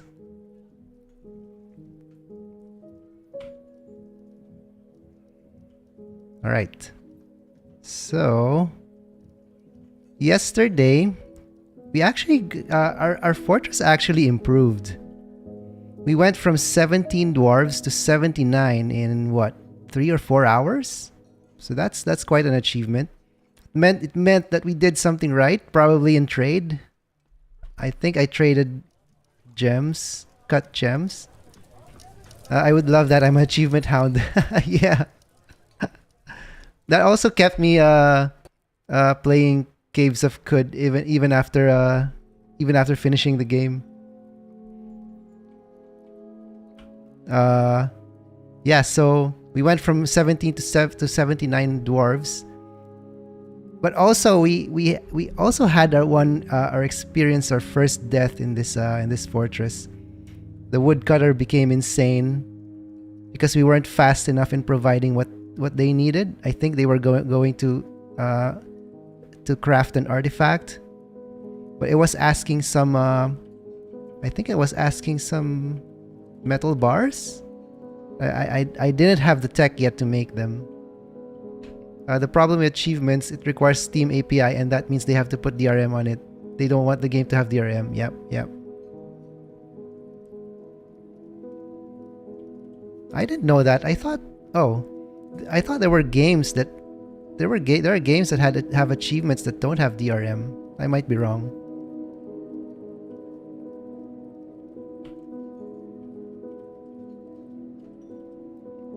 All right. So what's our plan for today? I guess we should finish the smelting, smelter and wood furnace. Let's play.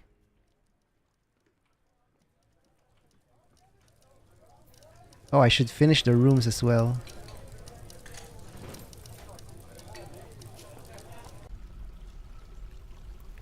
Alright, let's make some beds here. I did like the some of the designs that I saw in the video. It's very organized, and it's only one tile wide. I'd like to do that on my next. There's so much empty space that I made. It doesn't look good.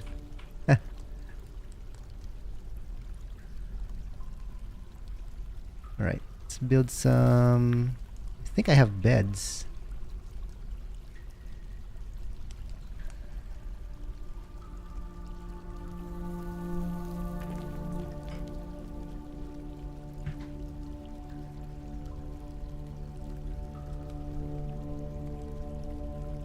Chest.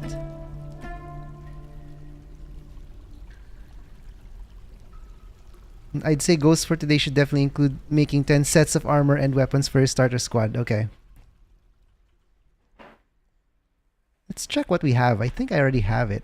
I made some crossbows.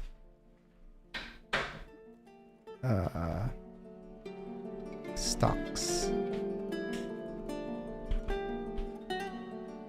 Yeah, so I have all these crossbows. And I made a lot of bolts. I didn't even notice that I had a lot. 10,000 bolts. And let's see. Armor. So I'm not sure if this is enough. Dog leather armor.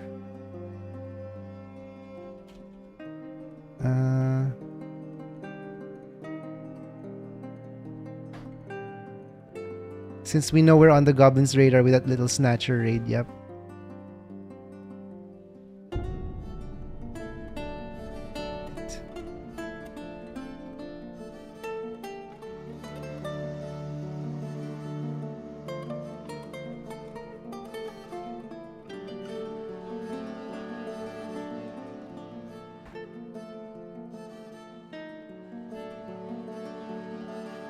So I have armor.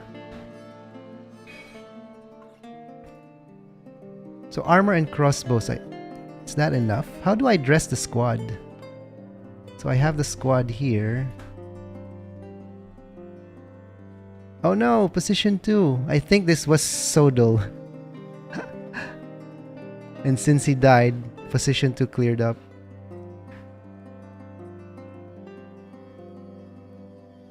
Now who can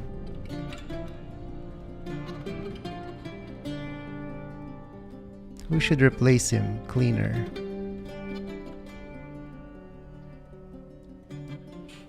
What you want is metal armor. Okay, and it consists of breastplates, helms, high boots, greaves, and gauntlets. 10 sets of each. Okay. And try to get a clothing metal industry up. Alright.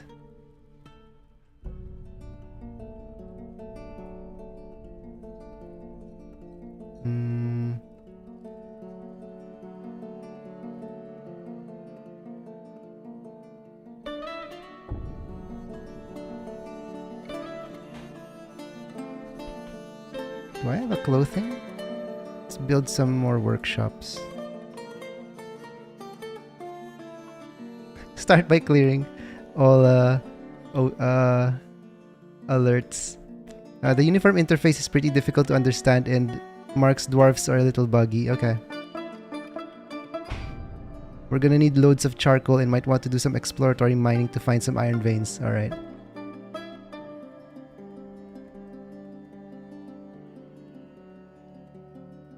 Clear out these. Sure.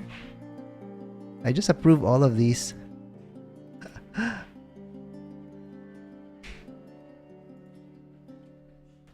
Alright. Elven caravan has arrived. Sodal woodcrafter has been found dead, dehydrated. Alright, we already know all these. You also approve everyone, yeah. Alright, let's dig deeper.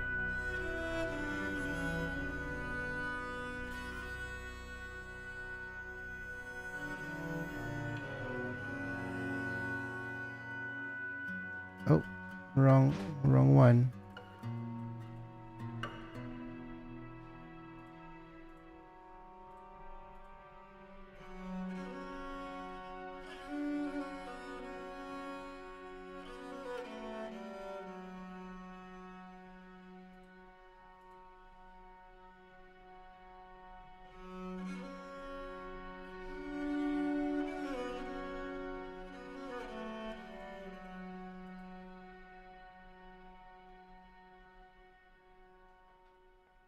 Dig deeply and greedily.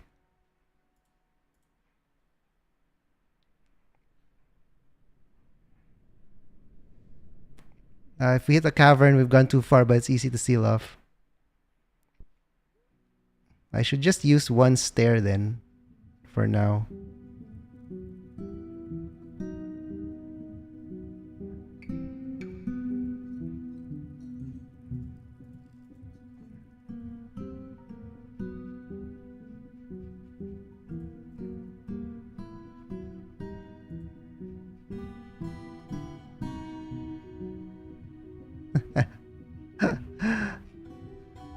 Oh, is this the bottom? Okay.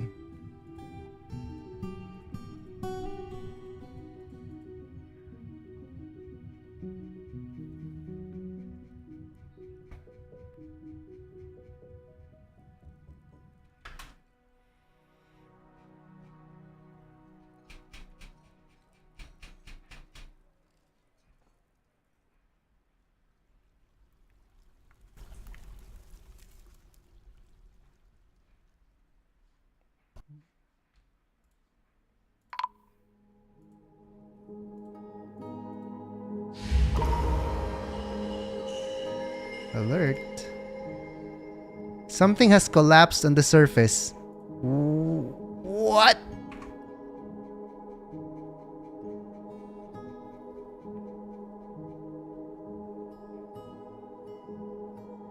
How do I get there?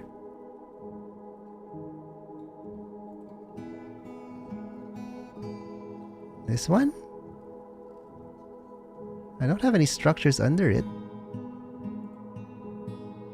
Silt loam. Okay. Artifact, don't make the same mistake last time. Alright. Oh no! Alright, let's claim the forge.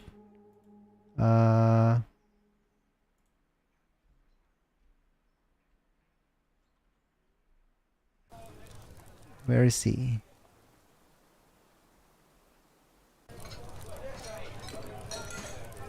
Blocks, bricks, tree life, rough color.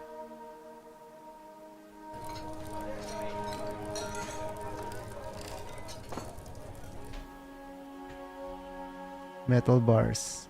Okay. Yep, I paused. Sometimes the upper branches collapse and makes the game think it's a cave-in. Okay, can kill dwarves for sure. Yeah.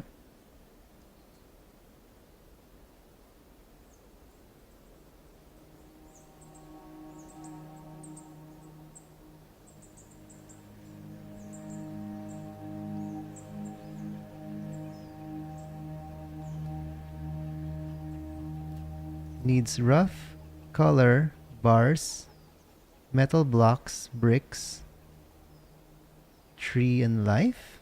Huh. Show mode. Okay, show mode.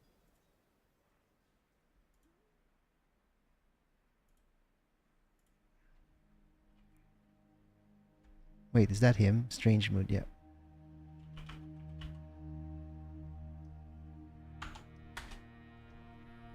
Oh, there it is. Metal bars. Any rough gems? Oh no. Alright, we better start digging.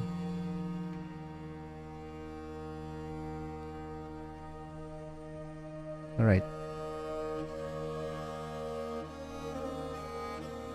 He's stuck on the metal, yeah.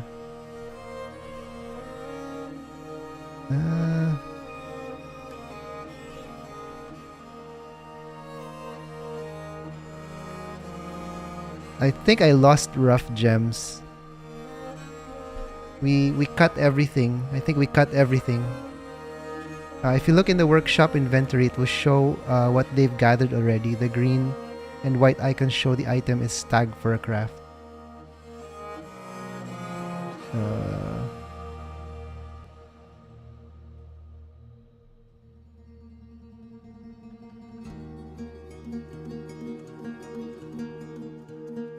Right here. Metal bars.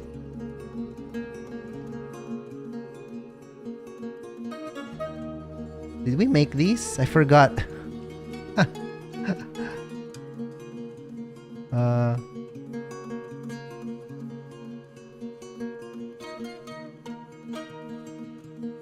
Click the workshop he's in.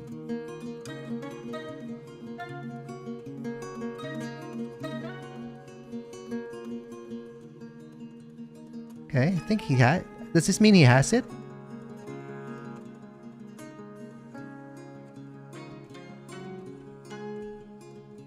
Oh, it's a gem that he needs. Yeah. Alright. How much time do I have? I gotta prioritize the digging then.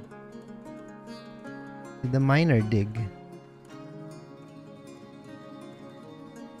Yeah, I have to turn off auto cut gems.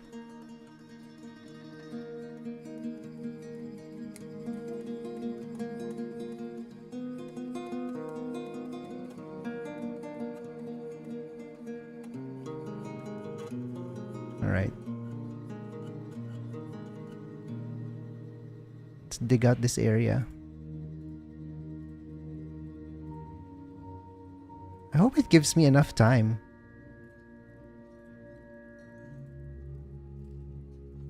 I should prioritize this one.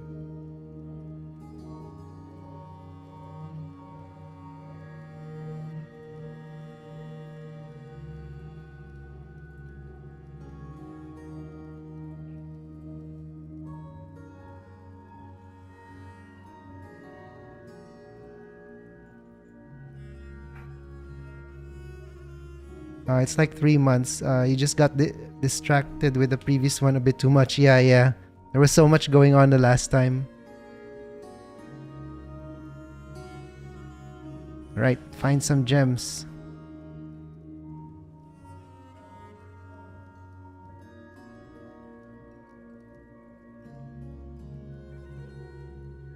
Let's open up some more rooms here.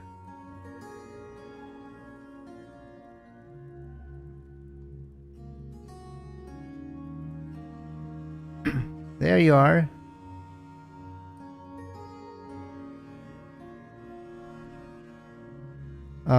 Limestone.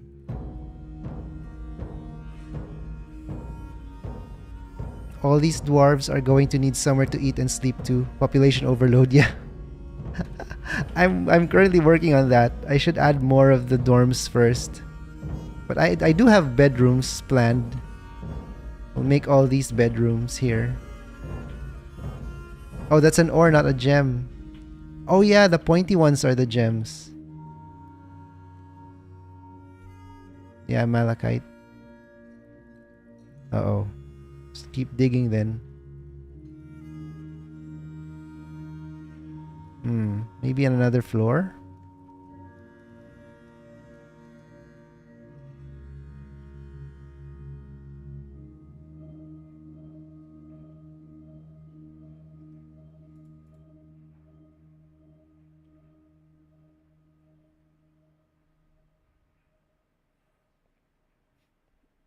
Try not to use all your limestone for blocks. You need it for steel, okay?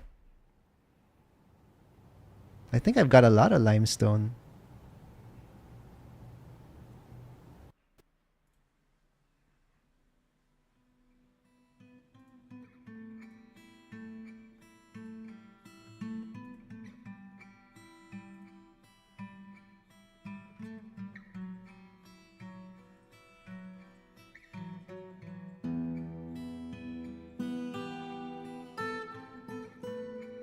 All right.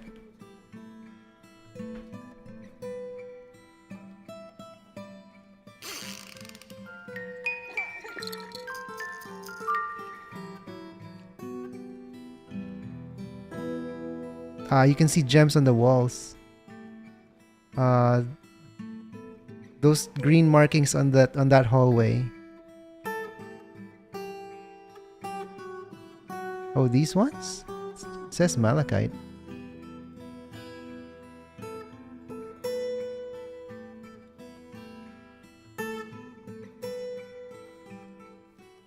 Oh, these ones. You can select mine gems only and drag it over your whole fort. Oh, where can I do that?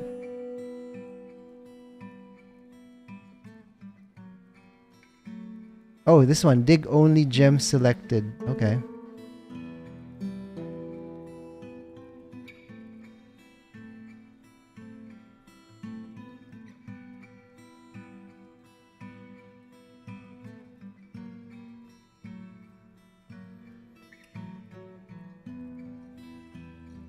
Oh, I think he got it. Did he get it? He only needed one, I think.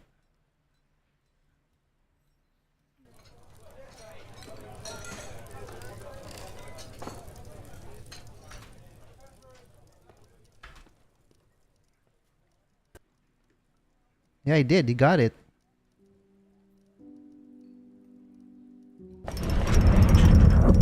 There you go. Spinner has created Ads Halig, a Bilan bracelet. She offers it to the incinerated basement. Alright, we didn't fail this time. Okay.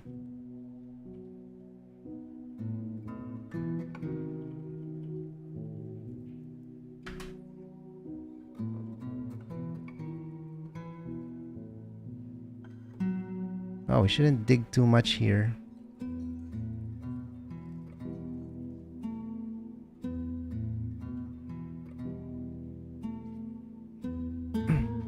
You might have accidentally selected gems or ores only when you had that issue with mining the other day too. Okay, I forgot about that option. Do you have a mayor? You can give it them as a symbol of office. I don't think I have.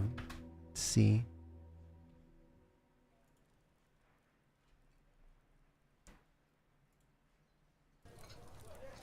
Oh, I do have a mayor. Oh, I didn't know he was elected. Huh. Alright, we need to provide for him then. So, an office, a bed, a dining area, and a chest. Okay. What is this? Amulet?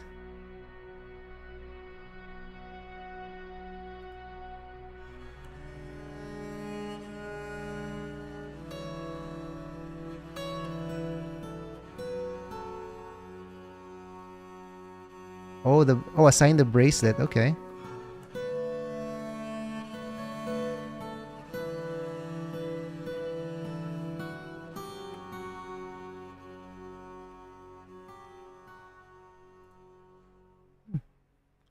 I didn't know we should do that. What's that for? Symbol of office. All right. Fancy. He'll wear it and be fancy. Okay. Oh, I think we dug too much here.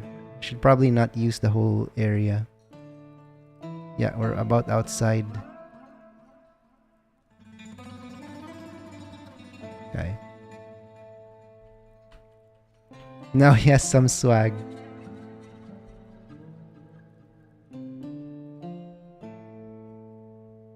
Alright. Well, I should build a room for him then. Let's make more beds as well. We already have 95. Uh-oh. Okay. Let's make a bigger dorm for now. We build here.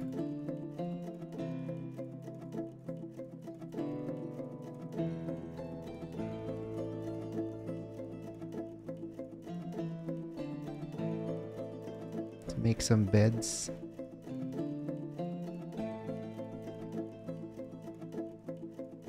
Dwarves get happy thoughts when they wear nice things, yeah.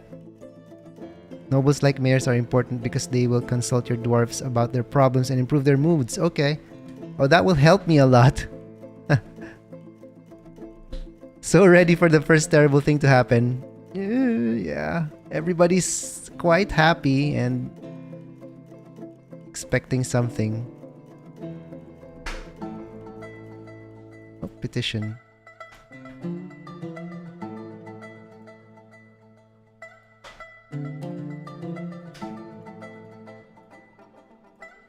All right.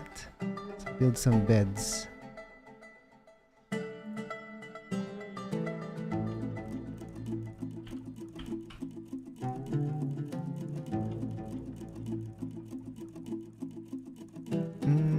Oh, I already had that. Okay.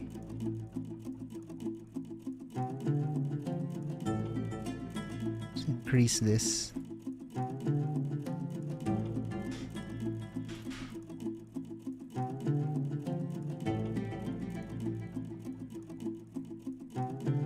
Oh god. Okay, there we go. 20.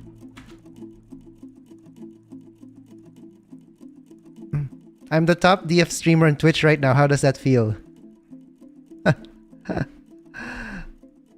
I've never experienced it, so I don't know. I feel the same.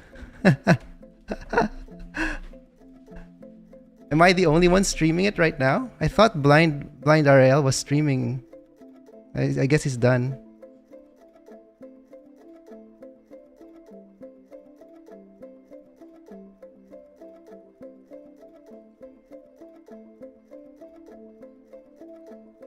Okay.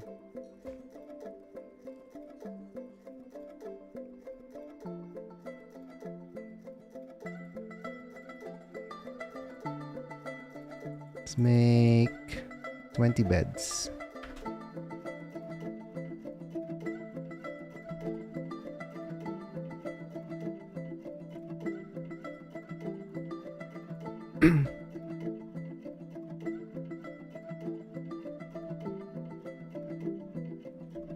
Point hole already. I gotta be more creative with that, but that's the only one I could think of.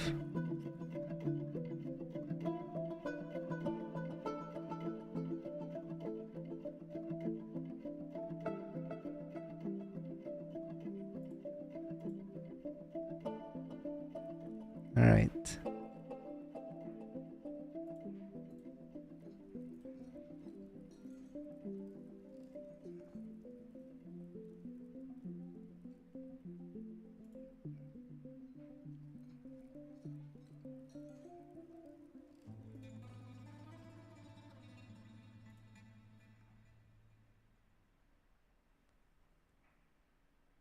Almost halfway.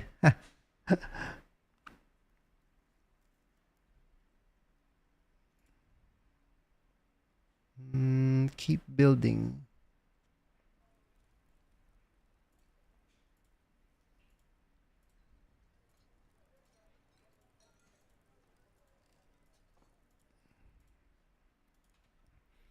All right.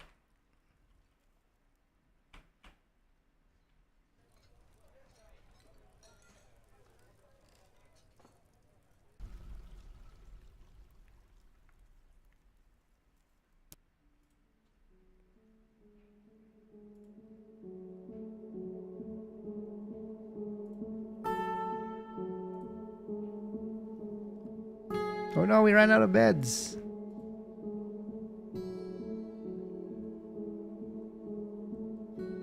So what does the mayor need? I gotta make a bigger room for him. Wait, another petition. Okay.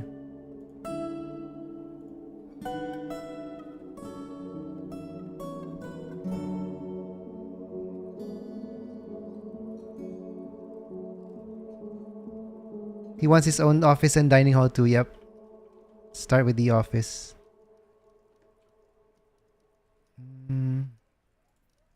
Walls.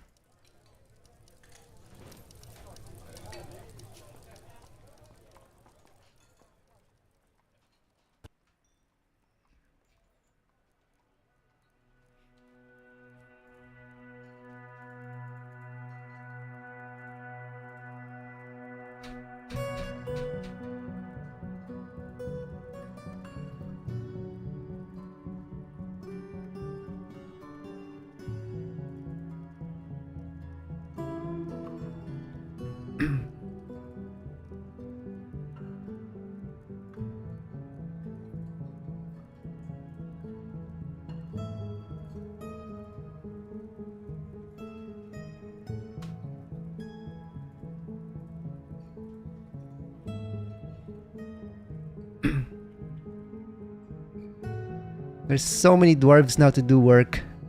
It's way faster right now than we had when we had 17 dwarves.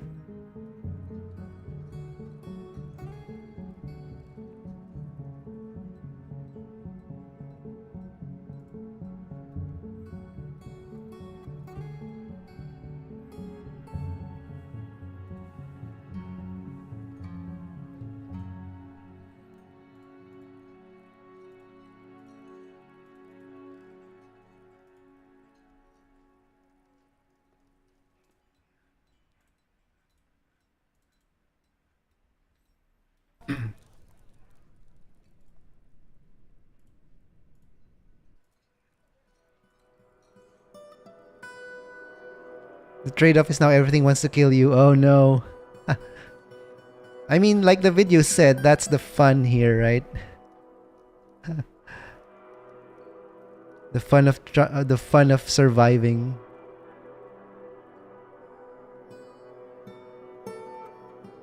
All right, Mr. Mayor, here's your office.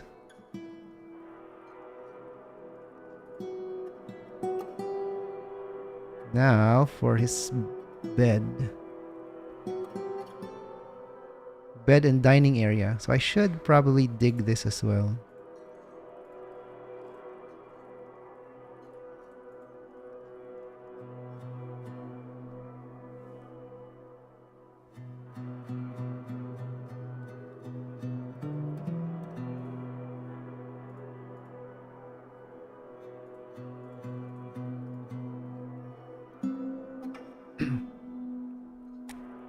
Visitors will do crazy stuff like spreading rumors about your fortress, which causes treasure hunters to come and steal your valuables. Oh no. They can even corrupt your dwarves and other stuff. That's dark. Yeah, I can't wait to see what variety of fun we get first. Oh god, okay. I'm working on beds while I should be working on the squad.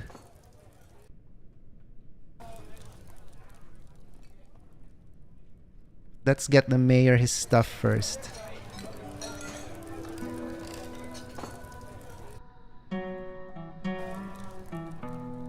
Oh, not a bed. Table.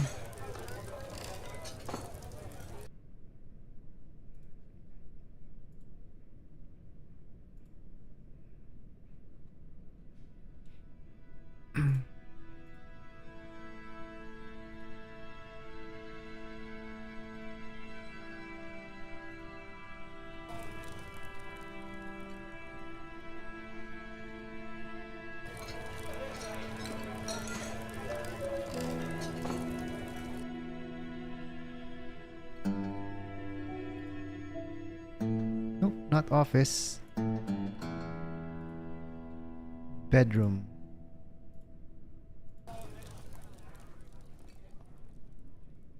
The mayor's important. He at least needs an office. Yep. Yep, I got him his office right here.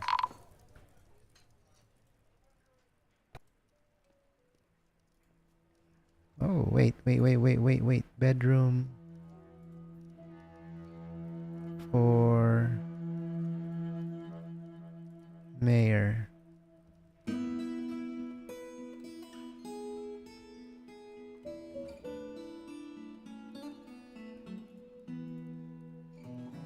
Dining hall.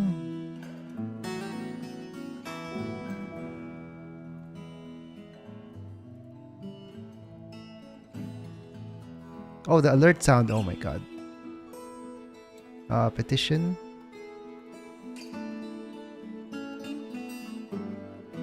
Wait, there are goblins.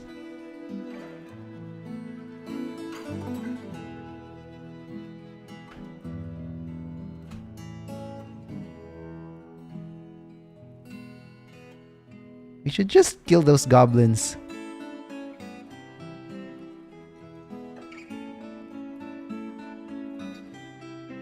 Oh, they're not there anymore. Okay. 100, yeah! We broke 100!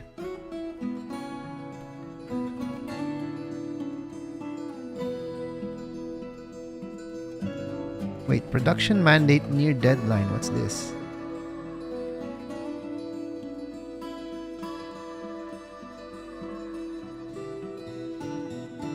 Oh yeah, they got caught in the cages. 3 more here. Oh, our traps are effective.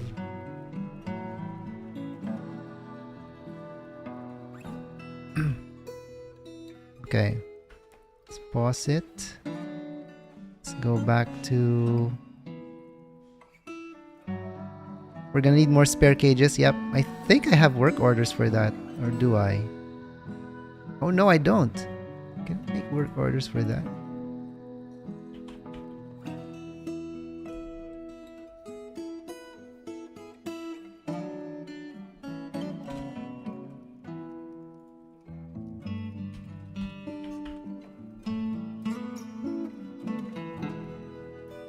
Oh, I don't think we can.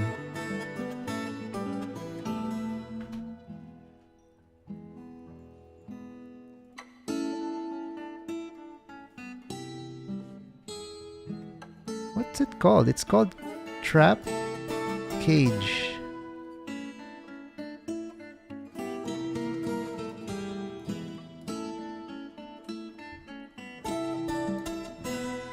Production mandate. Nobles will be crazy about certain items and order constructions. Okay.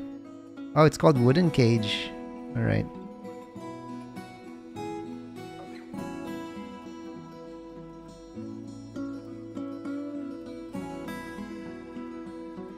Yeah, it's the mayor. If you don't make the things he likes all the time, your dwarves get in trouble. Oh god, okay.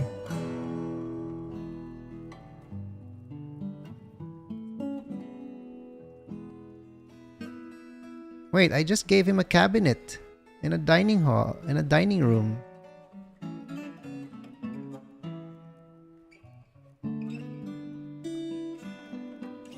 Oh god, what does this yellow mean? Does he want a bigger one?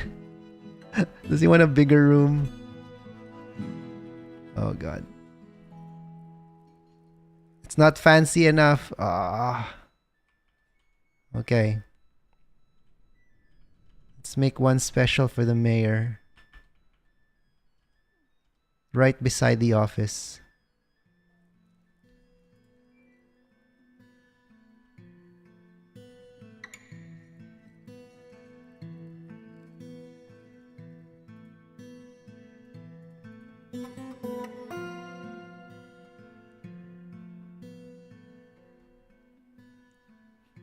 What item is he asking for?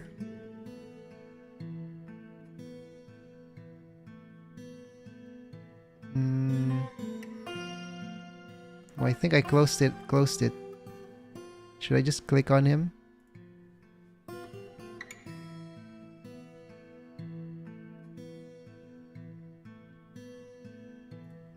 Mayor.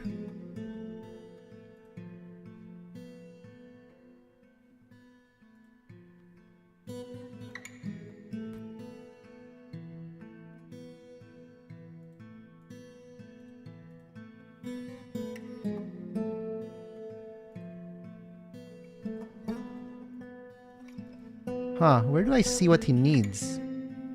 Oh, Noble's menu. Okay. Engraving is a simple way to improve the value of the room. Alright.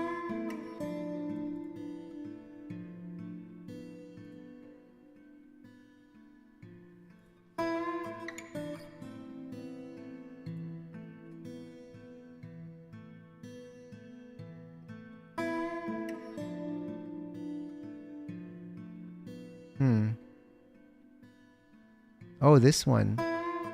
Make amulets.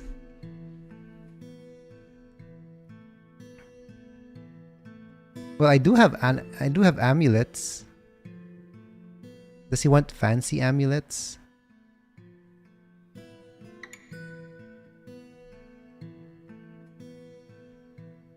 I think I have amulets.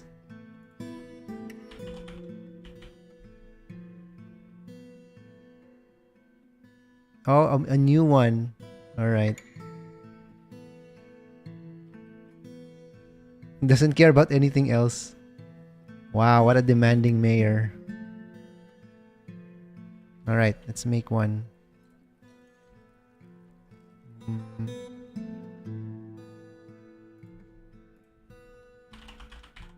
Amulet.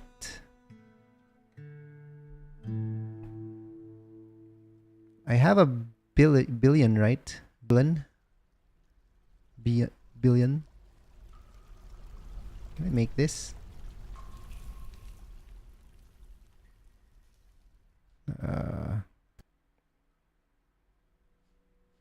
Just one.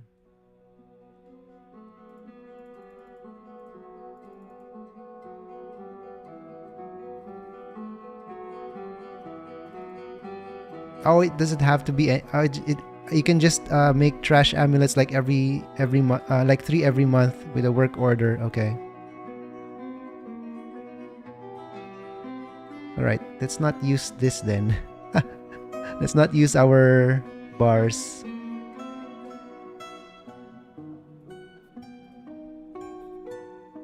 Rock amulet.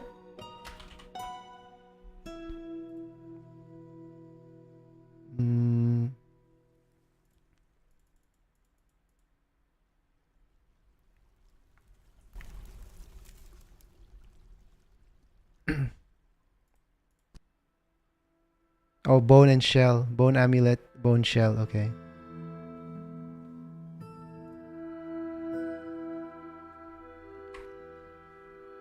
Amulet.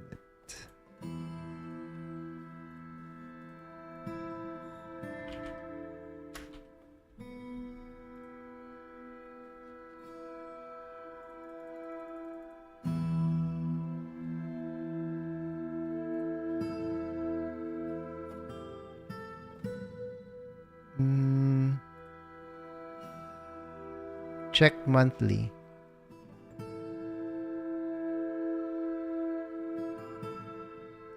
Less than 1.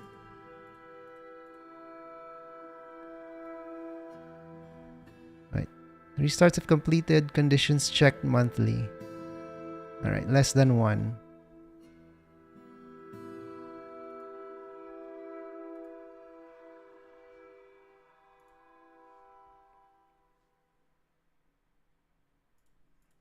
Right. I should make his room. Oh, no condition. Okay. Oh. Oh, hey Squid Coder, how are you? How's it going?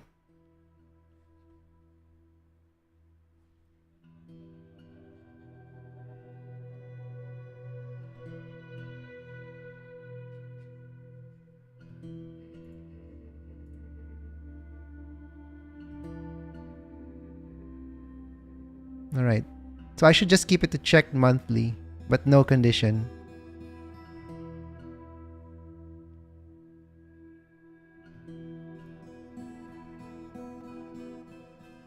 This fort will end up with thousands of amulets by the end since we can't sell them either. Yeah.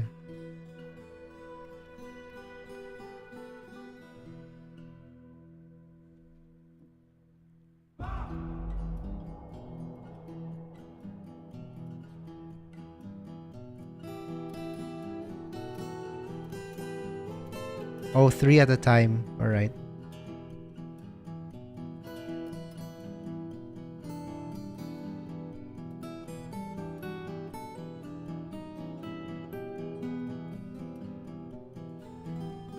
All right. Let's finish his room. He wants a fancy room. Let's give him a fancy room.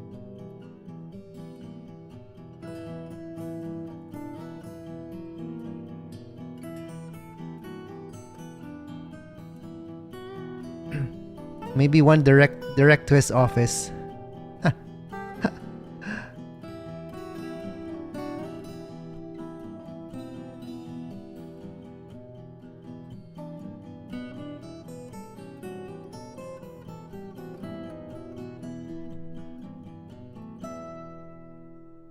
So he wants a bigger study as well, I think.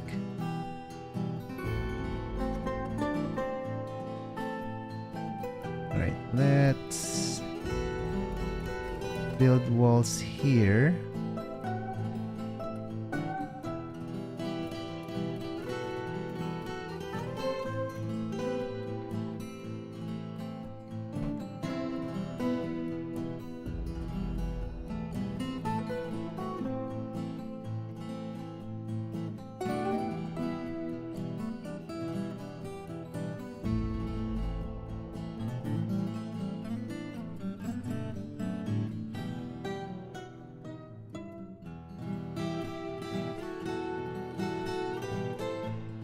Just need to pimp it out. You can put a display case in his room and assign all the amulets to it. Okay, since you like amulets, you perceive them as having a higher value than they actually do. More valuable isn't necessarily bigger. Okay, just pimp it out. All right. I can use his existing rooms then.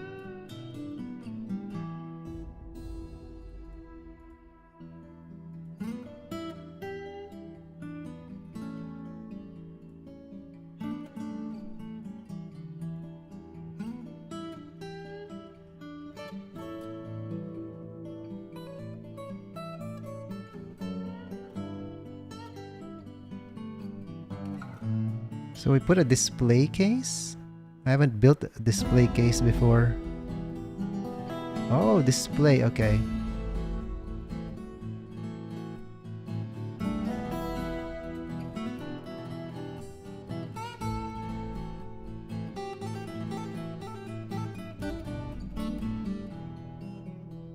And maybe engrave his floor.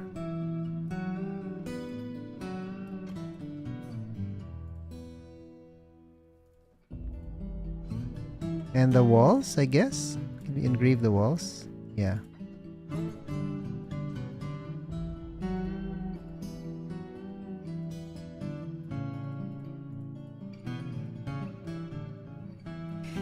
No, it's not so much about the size but the value. Yep, bigger is more valuable but better quality items, engravings, and encrusting. Yeah, yeah.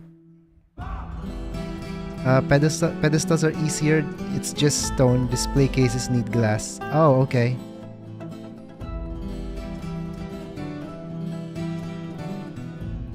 Yeah, we can't make glass yet.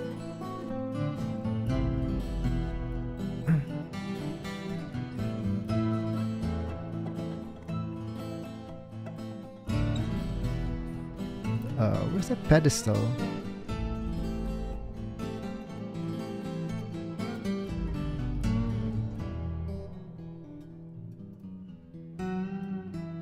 Oh, maybe a statue.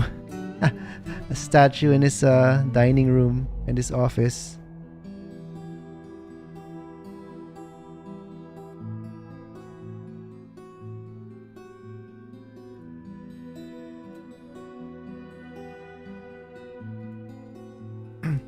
Oh, that's a lot of workers.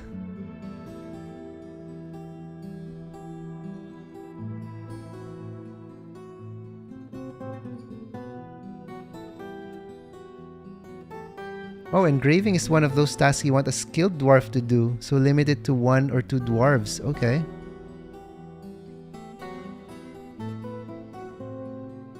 Another common thing, once you have tons of metals and stuff, you can floor and engrave the metal flooring. Okay. You can really max the value that way. Nice.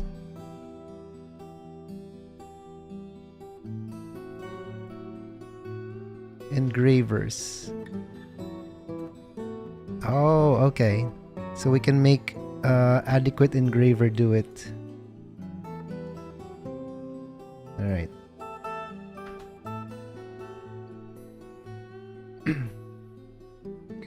I recommend making all your miners engraver and engravers.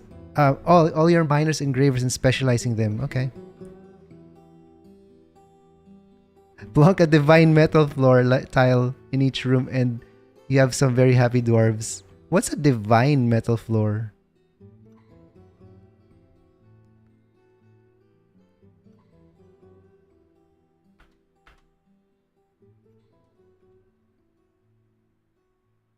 You'll find out one day. Okay.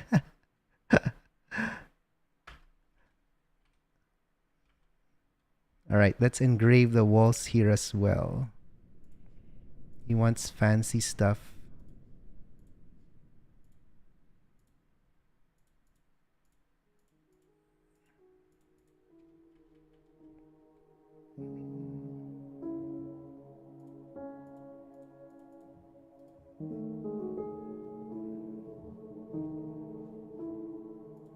Alright, it's assigned to him now. Oh, it's not assigned to him yet.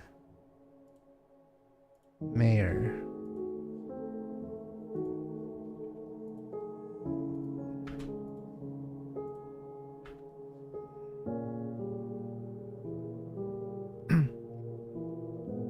Late game fun stuff.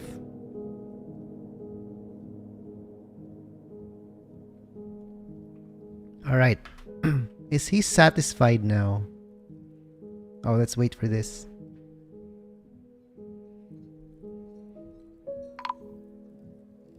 Okay, caravan.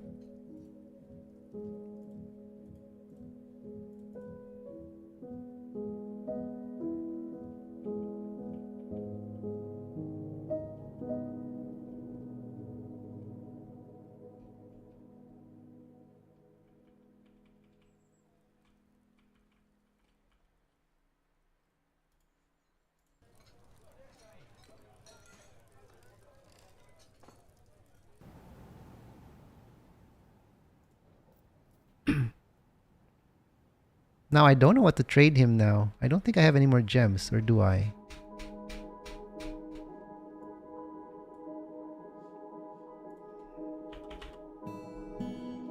Oh, I still have some.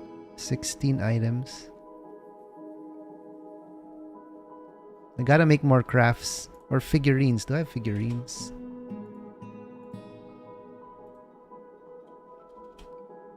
Cool that you get caravans from all 3 races. That's not always guaranteed. Oh, cool. Okay.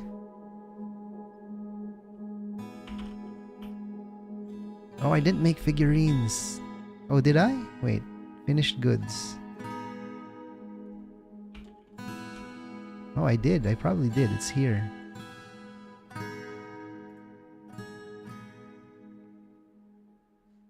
Can't see what's in the bin, can we? Put the gems just in case we don't have enough.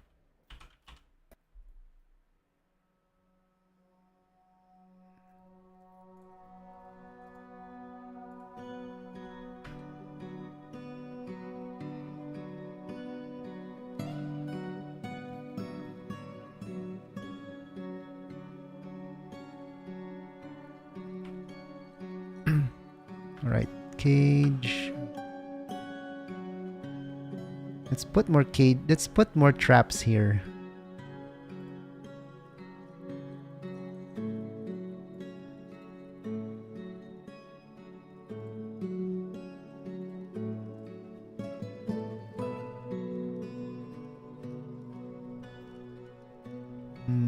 Where else can they come in from? We already secured this that they only can come in from here.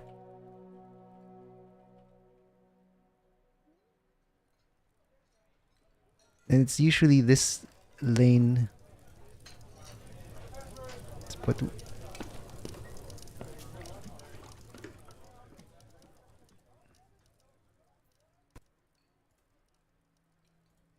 All right.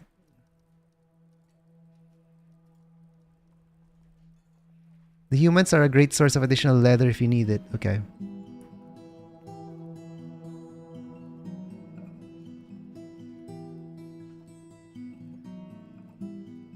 Alright, after the trader, we should... Alright, he's here. We should work on the metalworks.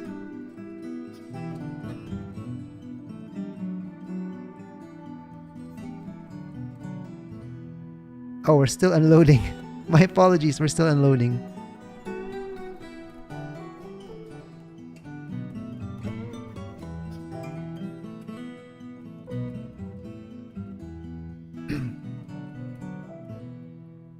If I remember correctly, you can technically also get caravans from goblins. Okay.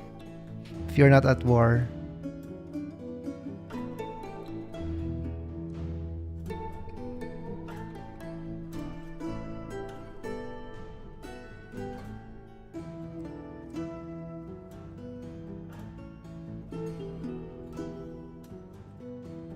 Alright. Ooh, meat. We have a lot of meat.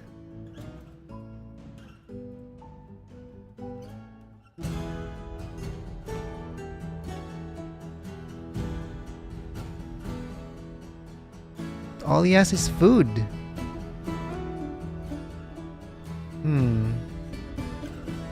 I don't think we need anything from him.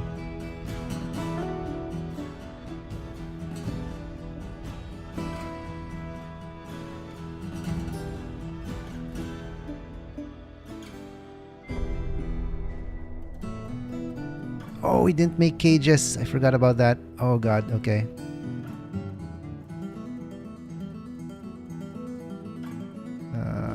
Let's finish this trade first. I don't know, maybe meat? More meat?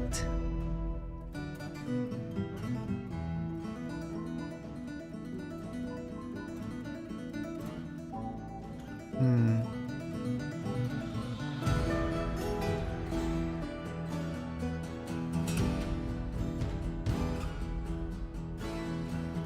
Oh, I guess fruit.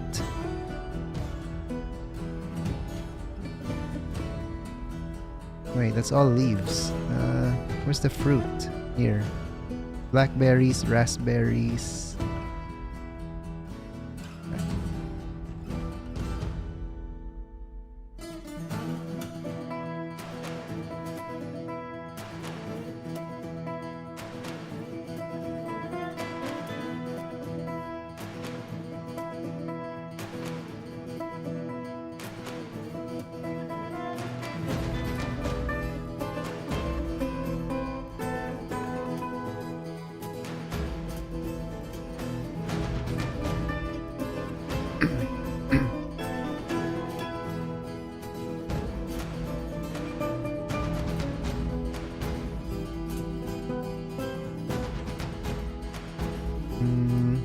Oh, it's all cups.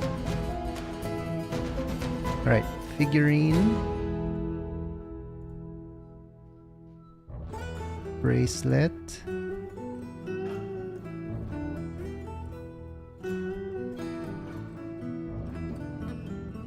Figurine.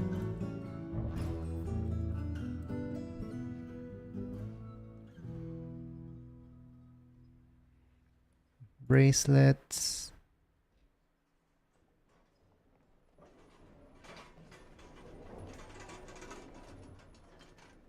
It's possible to be at peace with them. Because of how goblins work, it's very rare. Their leader, the fun, always pushes them into war, but sometimes they can have a unique personality or something else go wrong and they won't go to war. With enough traps in that hallway, you won't need a military for a while until something immune to traps shows up. Okay, that's a bit comforting to know. It's a good thing we funneled them. We funneled the opening there.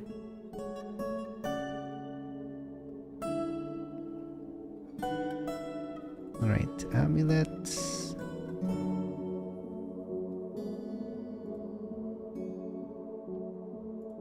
Alright, there we go. Trade. Thank you for your business.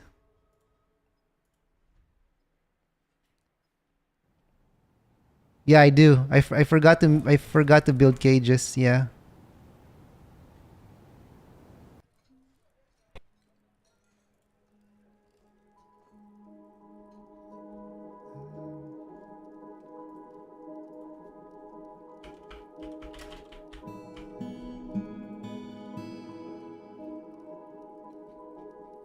I thought I had that work order, but apparently I didn't.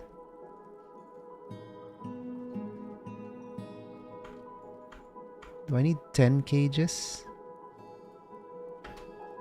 How many did I put? 1, 2,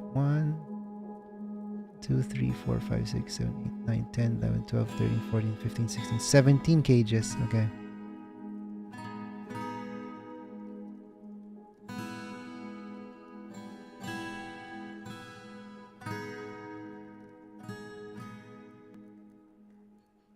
One starving, dehydrated, or drowsy unit.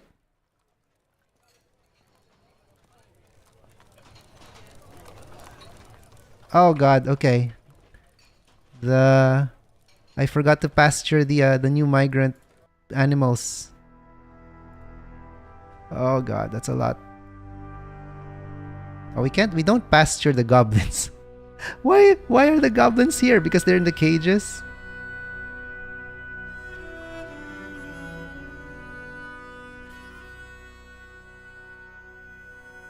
Alright, here. Oh god, I forgot. I completely forgot.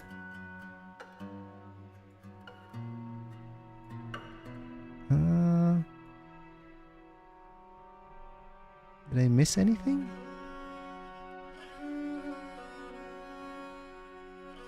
Boar. Oh, it's just that 3. Okay.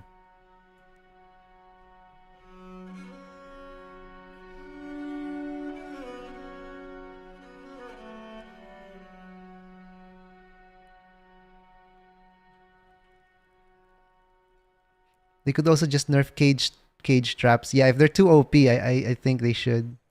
There should be a save against traps. Yeah. They shouldn't work for mega beasts. You can build a pit and throw them into it. Oh, wait. Is a pit a zone? Oh yeah, it is.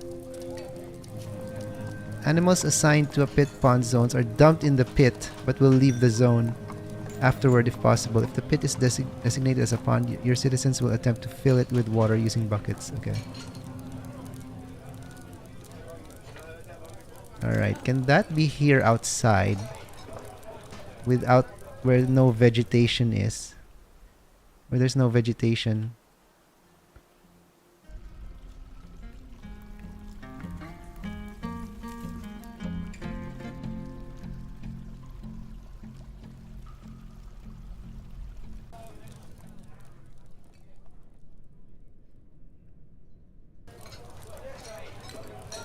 Alright.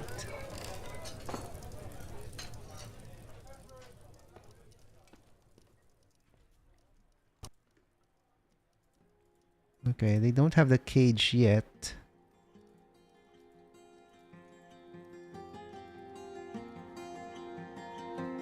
Right, these ones don't have the cages yet.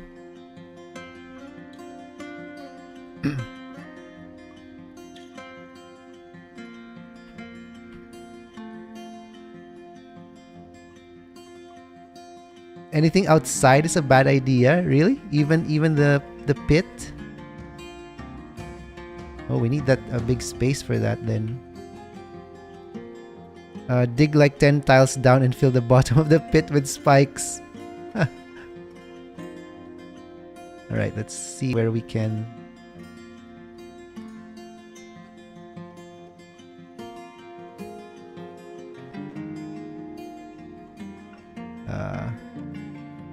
Hold on, I might forget where it is. Let's see what elevation it's at. At 54? Wait, this is the top. No, at 56. No, at 36 rather. Okay.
Alright, they're filling it with cages.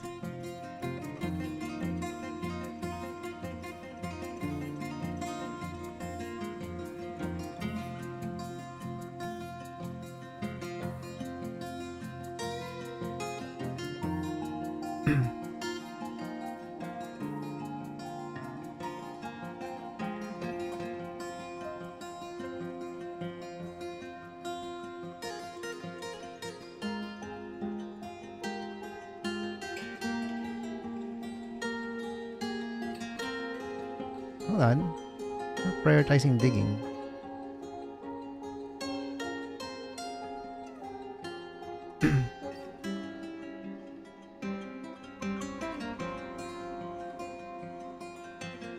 Oh, somebody's angry.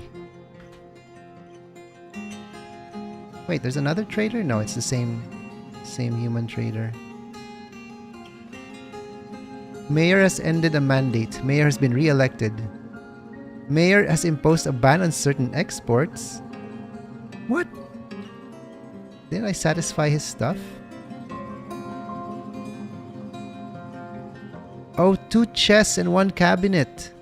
I didn't read that. Oh, that was my fault. He needed 2 chests, not only 1. And 2 chests and 1 cabinet. Okay.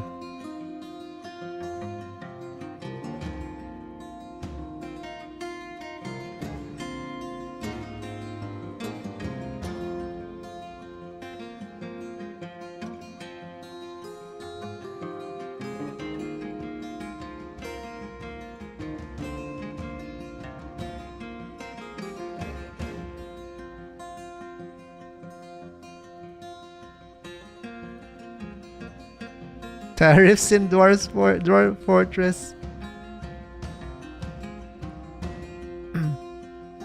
I mean, it's worse than tariffs. It's an outright ban on export. Every room in this needs a chest, more or less. Yeah. Yeah, I was planning to put a minimum of 1 in each. And then if they need more, then we'd add it. Alright, let's just add the beds now since we're here.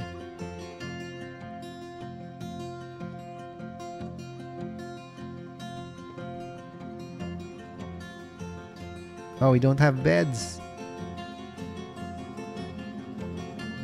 Oh, the work order isn't getting filled.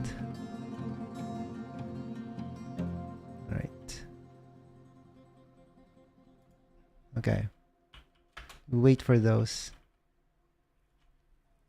Did the miners start digging? No. I guess I should prioritize the stairway.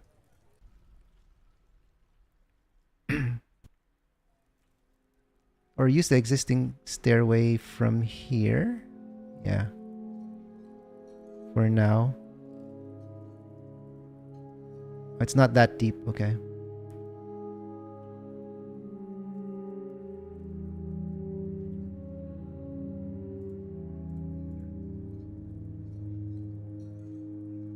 Let's do it again and prioritize it.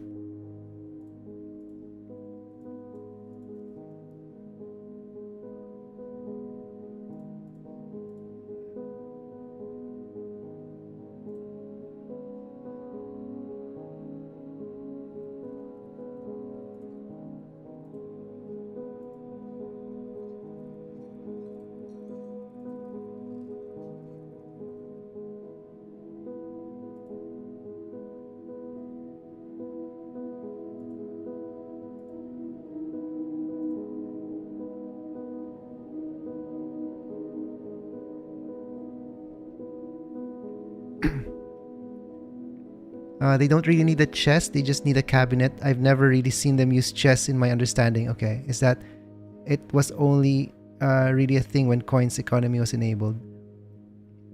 Those stairs are not lining up. The ones you have built are only one way up, so they can't get down to mine it. Oh, okay. These ones here? Oh, this one, it doesn't go down. There. I thought I did. Oh, this one doesn't. Oh god, okay. Doesn't it? How do I connect them? Do I build the stairs then? Construction stairs.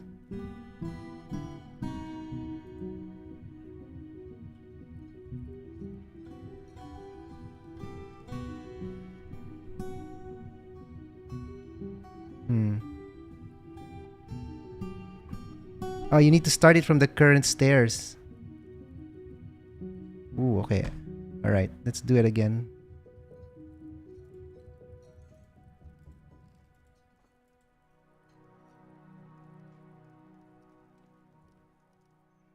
It doesn't look like it goes down. Oh, is that an alert? Moody Dwarf is claiming a workshop. Right, boss. Yeah, it doesn't look like it's going down. It should look like this.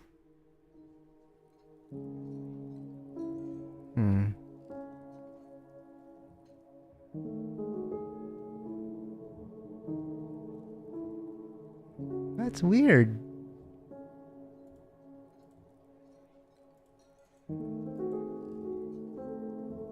This one has the one going up. This one doesn't.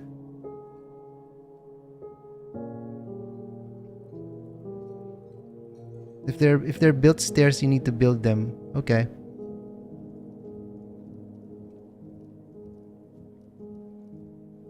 So this one is built. This one hasn't been built yet. So this one is built. This one is dig, right?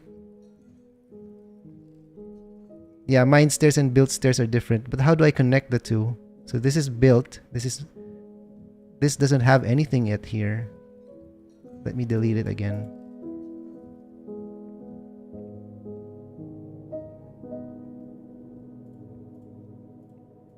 Oh, didn't mean to do that.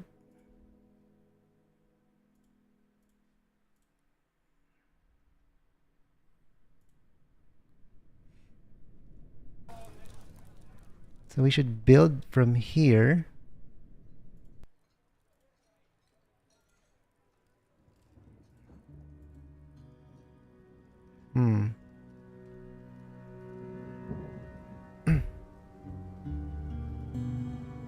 Just do the flight of stairs down from the ones you have. Okay.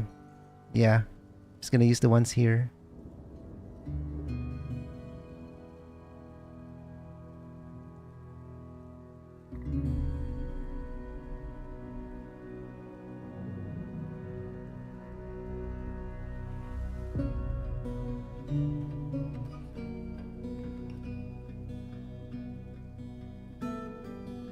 Build stairs on the current level down by 1. If that doesn't work, you can just destroy 2 of the stairs, then stair downwards. Okay.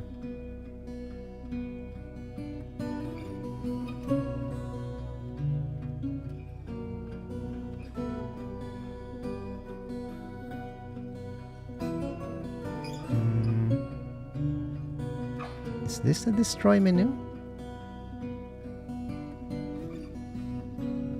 Oh, not mass remove.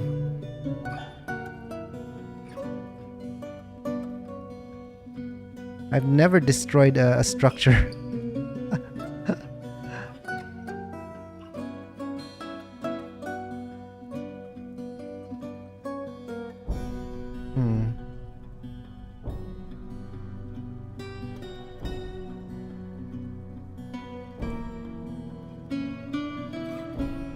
Under the mine menu, the mine constructed building.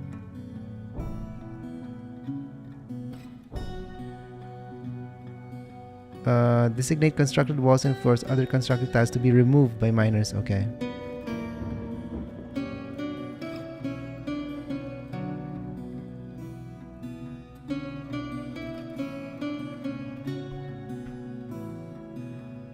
Alright. Now, we dig a new stair.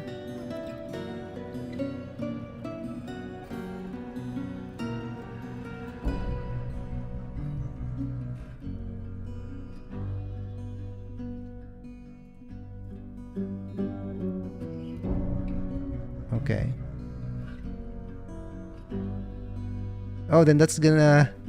okay. I don't want to mess with this anymore. It's gonna disconnect this stairway then. Yeah, I'm just gonna build a new stairway. Alright, I'm gonna figure that out.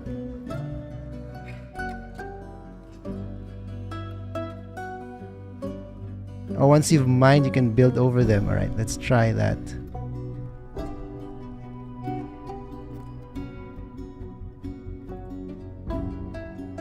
Okay. Alright, Mr. Miner.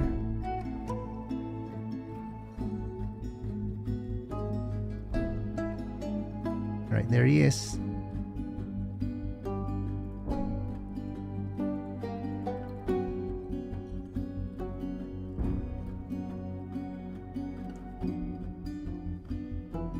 Sword Maiden, thanks for following.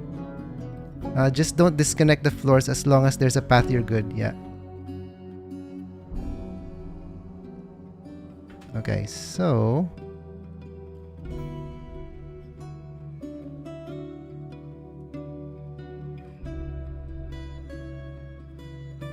Now we can build the stair.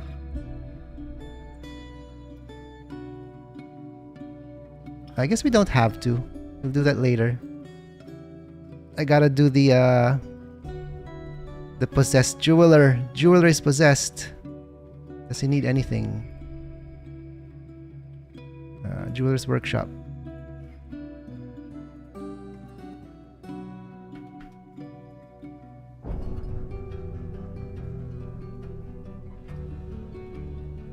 All right. Alron Berim. Is that him? It's Alron Berim. Oh wait, does that mean that he has everything he needs? I don't know what this is. Alron Berim.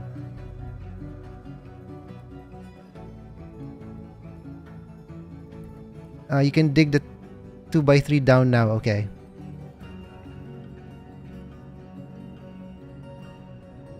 Oh, it's the name of the object. Alright, so it means that he has everything now.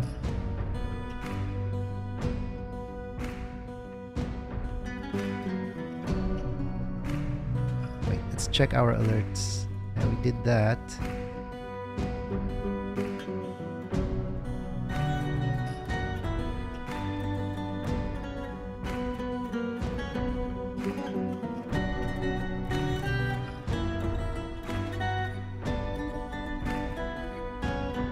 Alright, Moody Dwarf is working.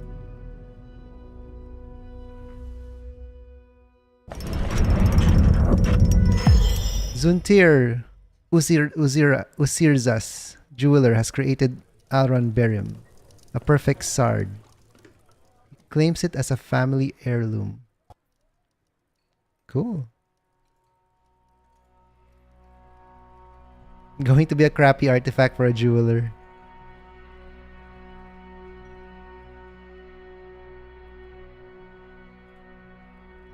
I don't know if that's good or not. Alright, somebody's unhappy. Who's he? Who's the unhappy dwarf? The poet is unhappy.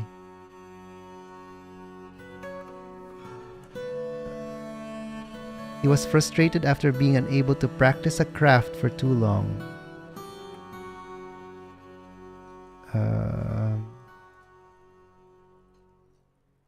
He was horrified reliving seeing Sodel's salve frogs die. Oh yeah, we should check the wife and kid.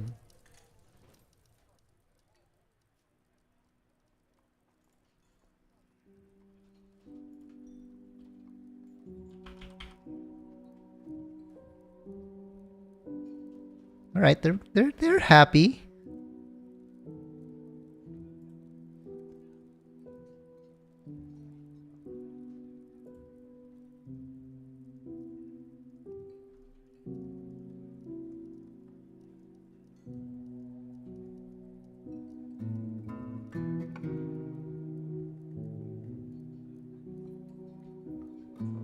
She doesn't even remember her husband. Child isn't happy? Really? I thought the child was happy. Or was that the brother?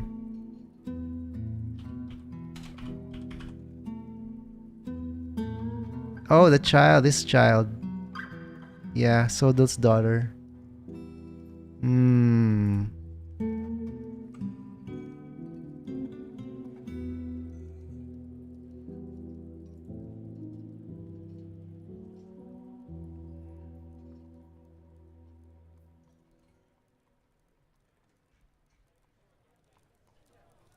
Humiliated, dwelling upon being uncovered.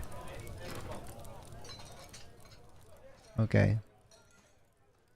Let's focus on the angry one.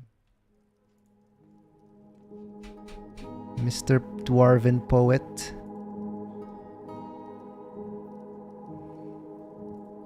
So what does this mean? He was frustrated after being unable to practice a craft for too long. What can we do with that? Oh, he was ashamed to have no shirt and no shoes. I thought I had clothes.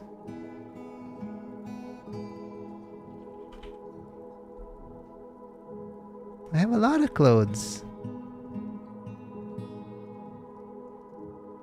I think because he was buried so quickly, avoided most of the bad thoughts. They didn't get to see him, yeah. Once he died, somebody picked him up and immediately brought him to the tomb.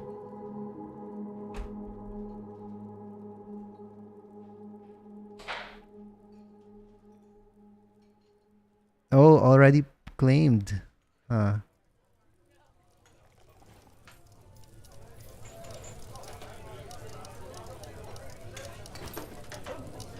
Well, I don't have a clothing area yet.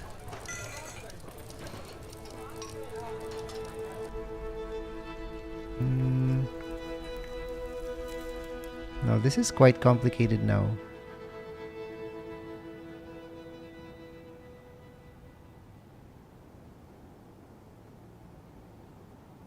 Can I make a shirt?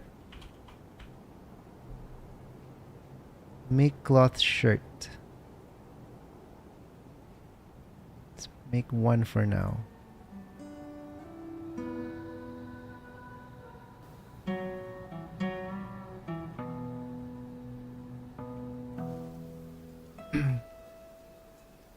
And shoes.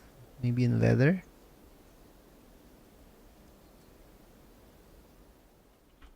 Make leather shoe.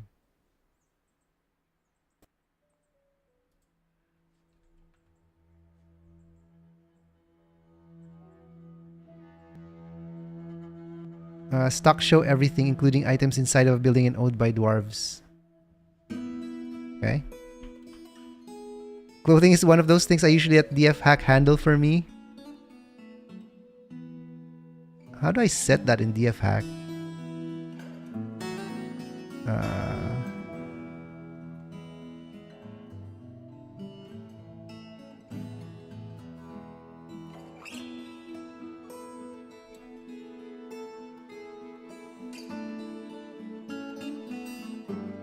Does it show if they're owned?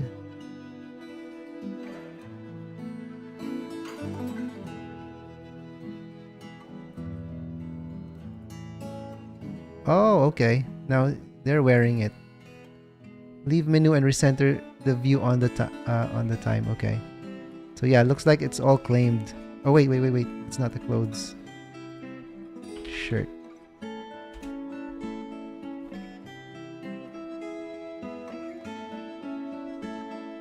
Yeah, looks like they're all claimed.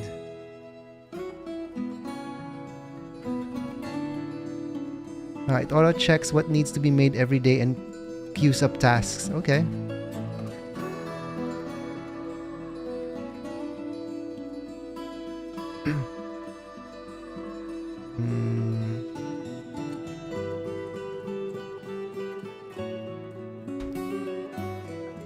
Control panel? Oh, this one, auto clothing. Okay.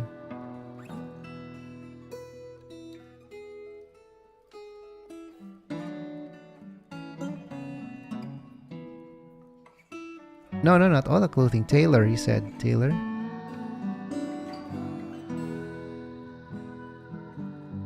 So clothing typically lasts 2 years. So if you want to do it manually with 110 dwarfs, you need 55 clothing items a year, or about 5 per month. Yeah, so you can set up a monthly repeating task to make 5 per month. Yep. But you need to do that for socks, shoes, pants, shirts, gloves, hoods. Oh god. Population growth.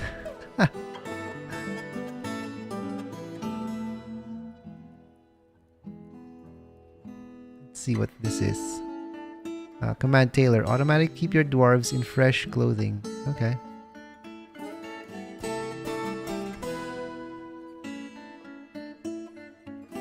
If you're wondering whether you should enable auto clothing instead, see the head-to-head comparison. Let's start with tailor first then.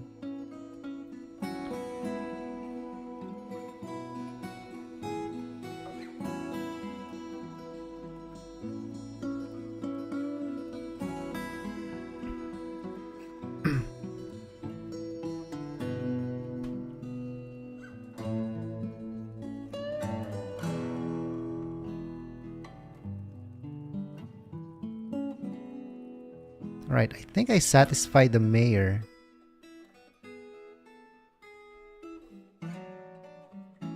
You're gonna need to start cranking out trade goods so we can buy hundreds of leather. Yeah.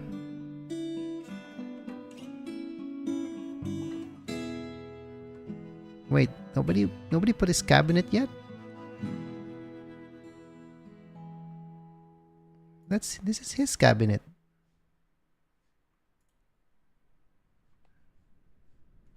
Huh. Oh, a weapon rack and an armor stand. Wow, this is a demanding mayor. I guess weapon rack and armor stand we can put in his office.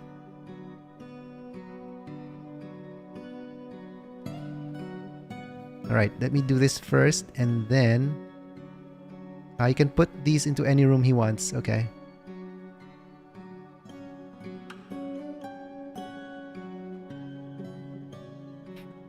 He owns, yeah. So he owns this office as well.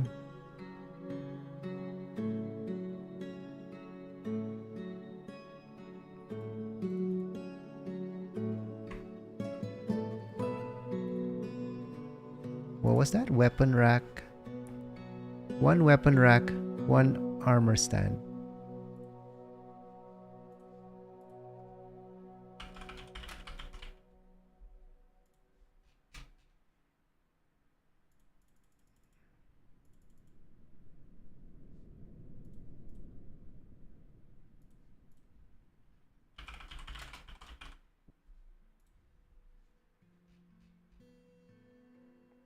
You don't know demanding until someone demands a pig iron bed. The king and queen is 5 times more demanding. And have like 10 people imprisoned because the item doesn't exist. Oh my god.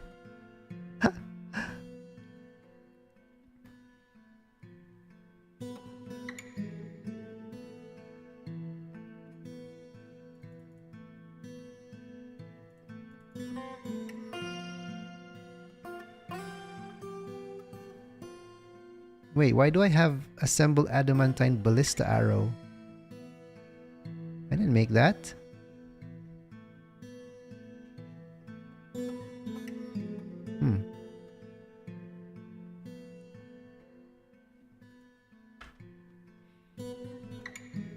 That's when you arrange an accident for your noble.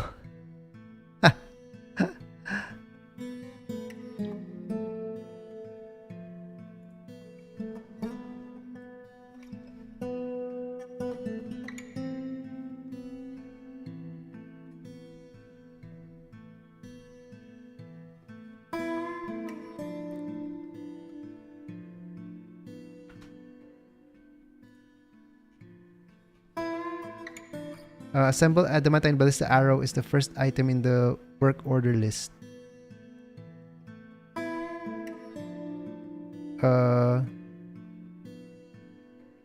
I don't remember adding this.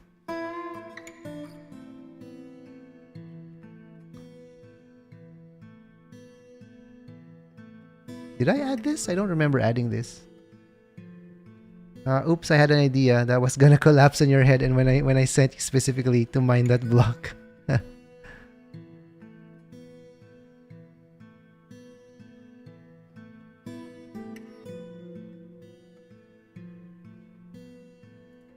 Oh, I accidentally clicked on it.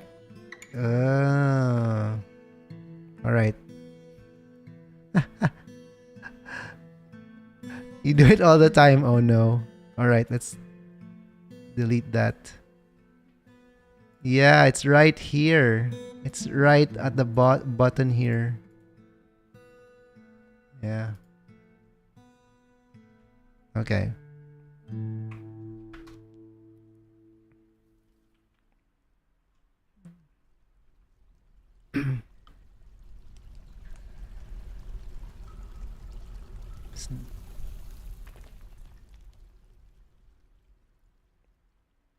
Okay, the weapon stand looks like it's done.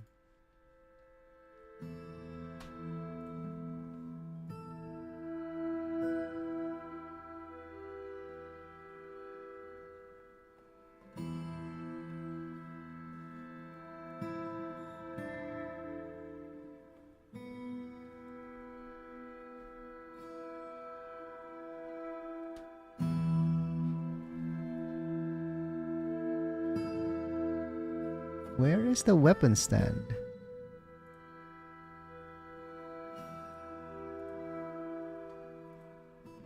Oh, there we go. Weapon rack.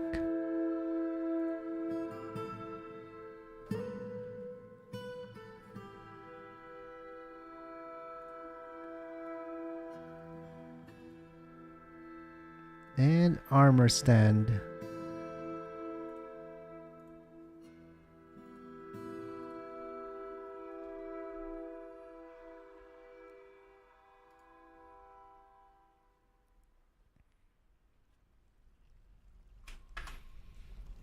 Lots of stuff is that way, yeah.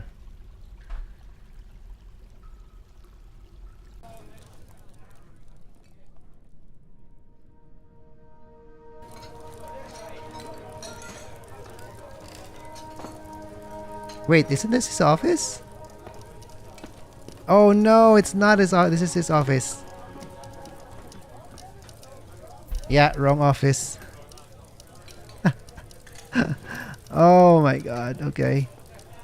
There's so many things to think about. I'm enjoying the game, but it's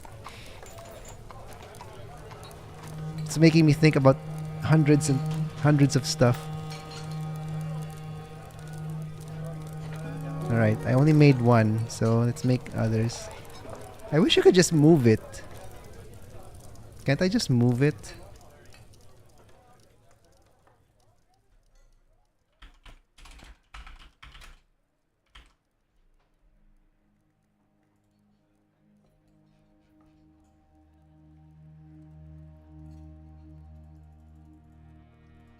Oh, I can move it. Alright, let's do that then.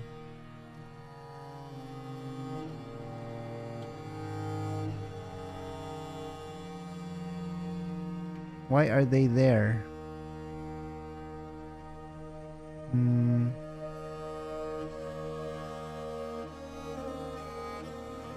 Alright, how do I move it? Click on it and click remove. Okay. Somebody's on it.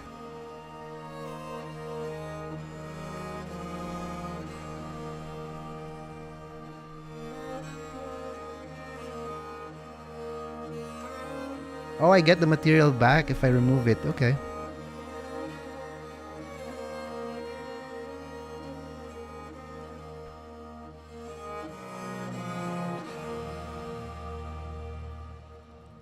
All right. I didn't know it was, I didn't know there was a tab here. So if I remove, okay.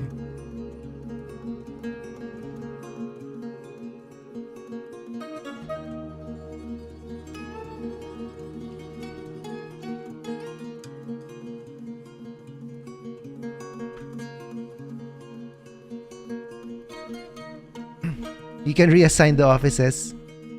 Oh, it's fine. I was able to remove them. Wait, they just moved it.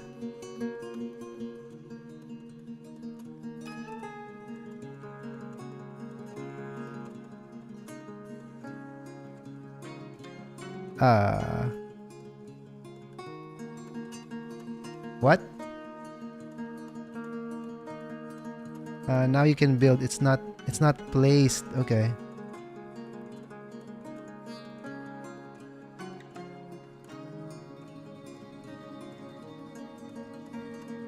So I can just go in here and put it here. And somebody will move it over there. Okay, there we go. Armor stand. Okay.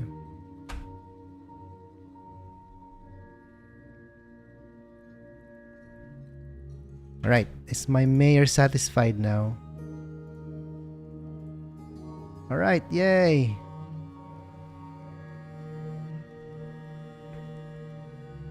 Now, we boost up crafts.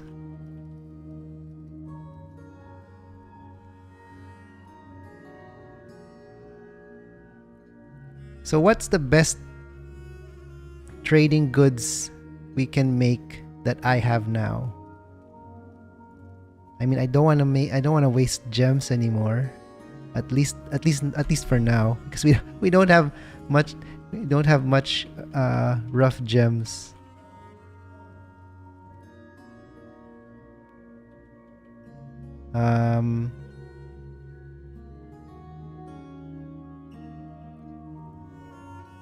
Oh, petition.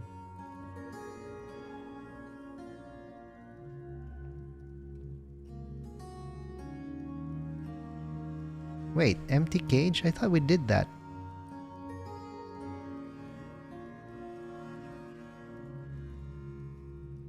The cages should be filled now.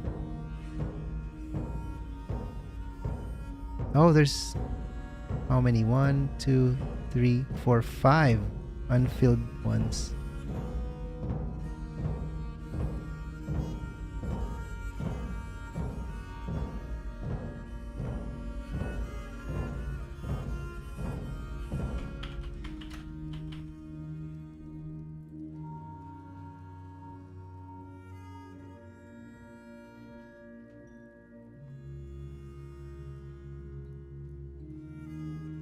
You'll know you have enough when the stockpile is full of empty cages, yeah.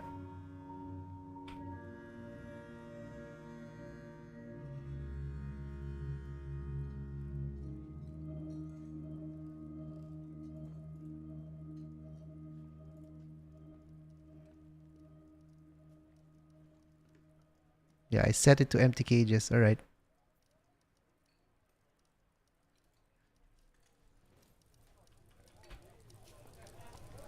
Okay. I think the miner dug the pit already. So how do I assign this as a pit? I just assign it as a pit. And then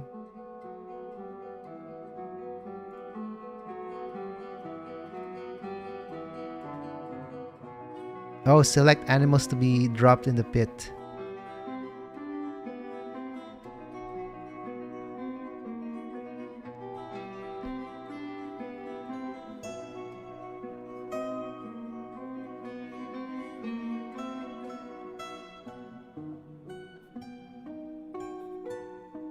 Oh, it's just a room? Okay. You want to use channel tool to dig. Alright. We can do that. We can do that after we do our trade goods. So what I do, my valuable gems, I create a special stockpile for and a low value stockpile for other gems. Okay. Then I link the low value stockpile to a jeweler workshop and encrust bone and shell jewelry for exporting. Huh. Alright. You'd have to walk me through that. So I have to create 2 stockpiles. Alright. Let's do that first.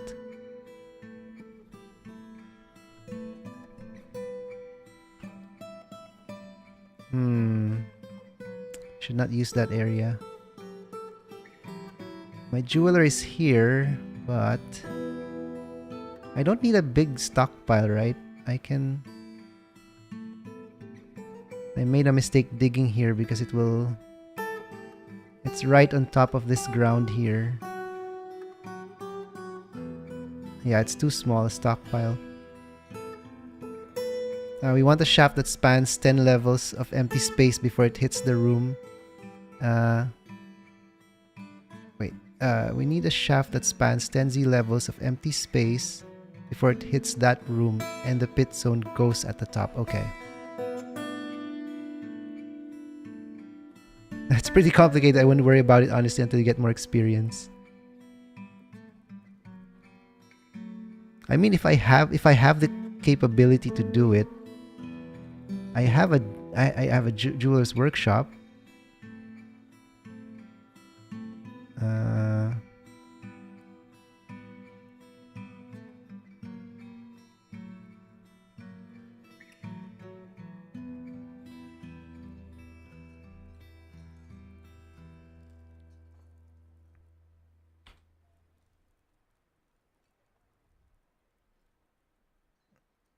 I mean, the only ones I can think of right now that's quick and easy are figurines. but they don't cost much. What else? What else can we trade that we won't really need? Figurines, wooden amulets. No, not the amulets. Wooden bracelets. Earrings?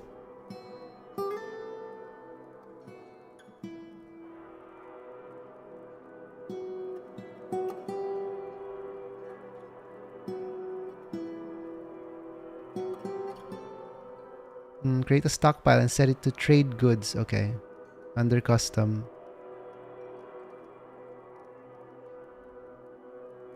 Let's put the stockpile. Yeah, let's put the stockpile here.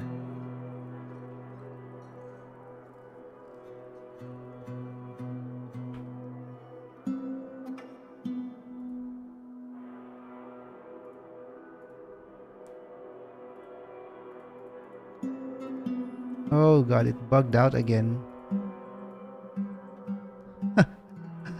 I can't draw a square. Alright, let's work with this for now. So that's a stockpile for trade goods. Stockpile for gems.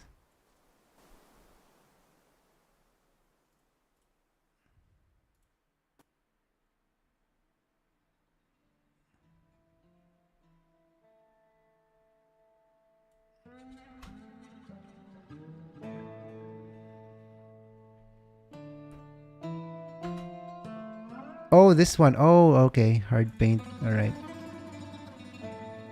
I would put it next to my jeweler shop, but the issue is my jeweler shop is right here. But it's right under... Well, I guess I can put it here. Okay, we can put it under here. I don't want it to be right above... right below ground.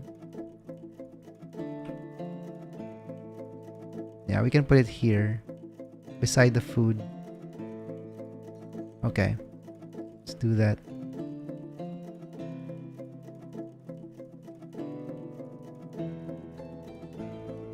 One by two space. Oh, I don't need that much. Just do a 1x2 space. Okay.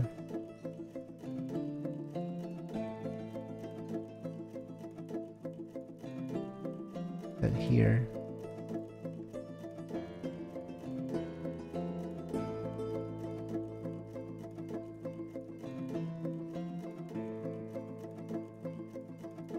Oh.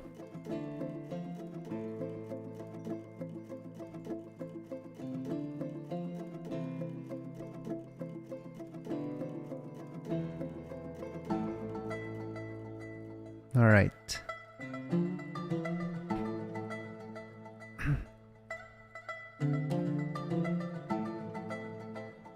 So gems, finished goods.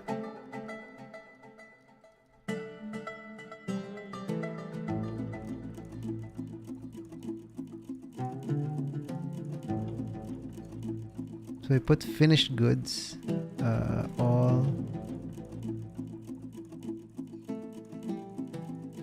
Oh, we don't need all of them. Select your type, item types and materials and quality.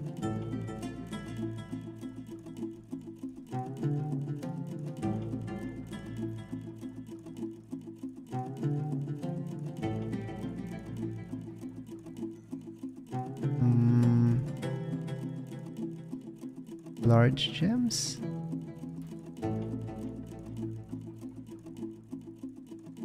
Figurines, crowns, scepters.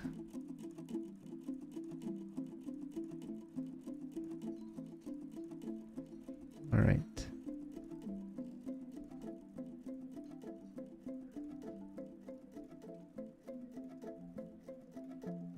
Your mayor won't let you sell amulet, yeah. Alright, scepters, rings, large gems, figurines, crowns, bracelets, earrings.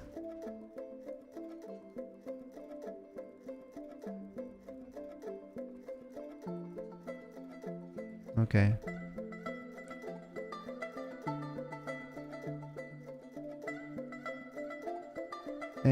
gems.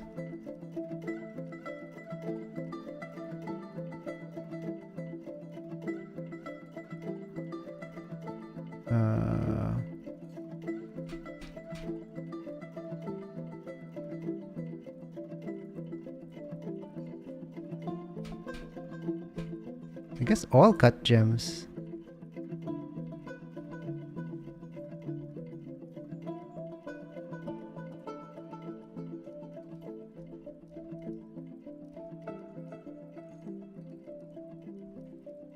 Bone and shells, yeah.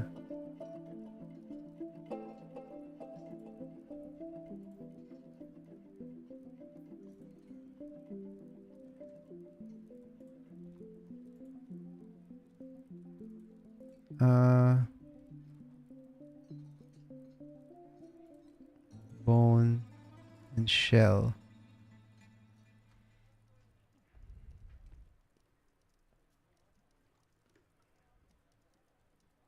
All right.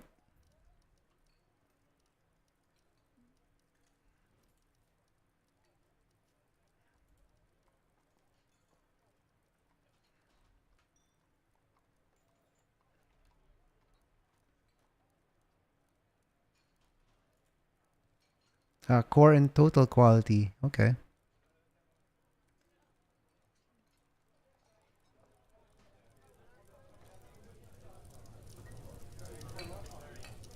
Except masterwork and artifact. Okay.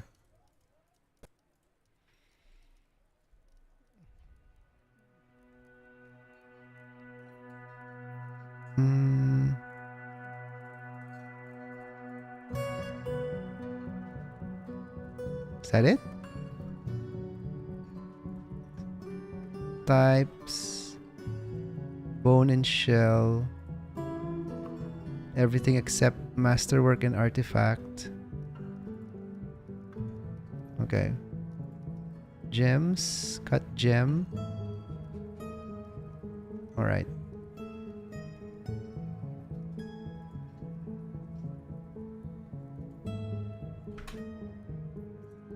Save. I hope I still have gems.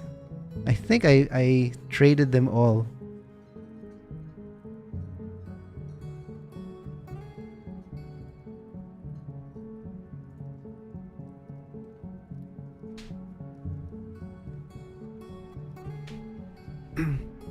Oh, there we go.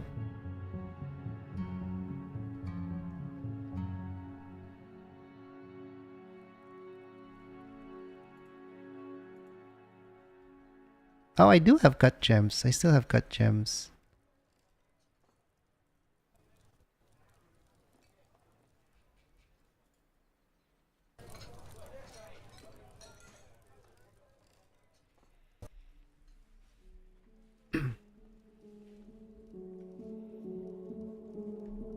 Alright, I should do this next time. Just put a tiny stockpile beside each workshop for all the specialized stuff. Alright, we're learning. While you wait, click on the jeweler workstation and click the link button to say take from this stockpile. Okay. Add stockpile links for this workshop.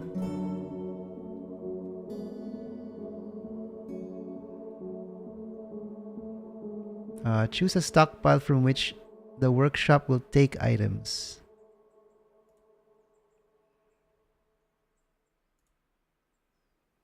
Okay.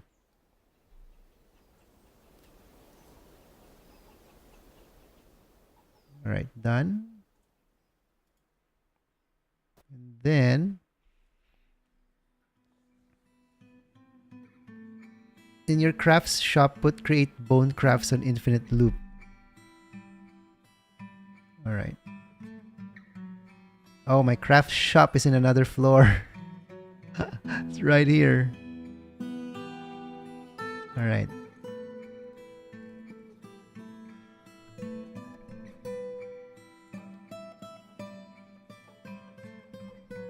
Bone.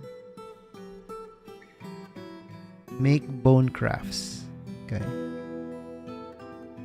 Infinite loop. Okay.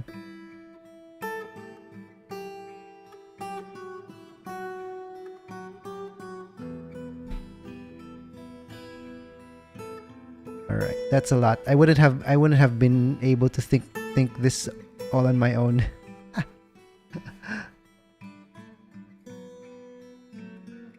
The task will end once all your bones are made. All right.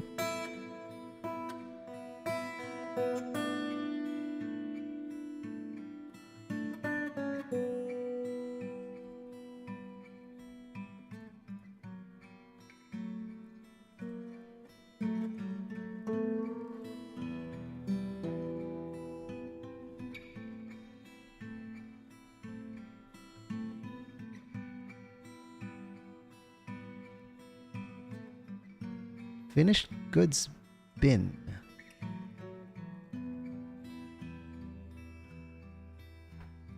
Dog bone earring.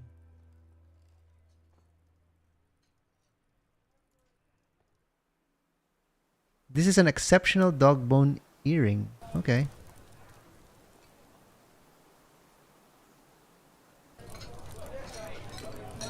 Once you have some bone crafts, you can go to that jeweler shop and select encrust finished goods with gems. Okay.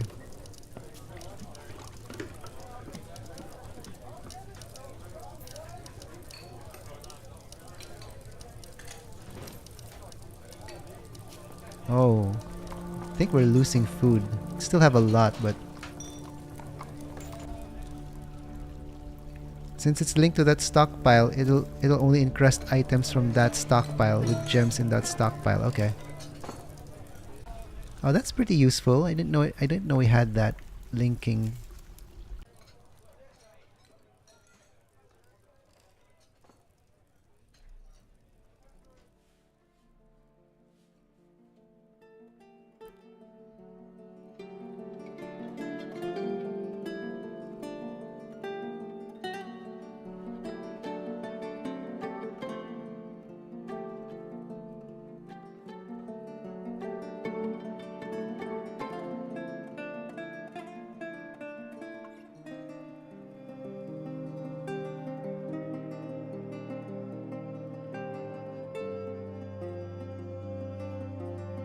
Otherwise, it'll put any unfinished good from the entire fortress. Yeah, any finished good.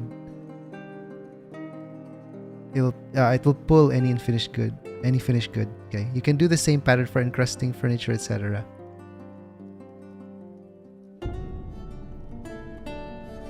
Nice. Okay.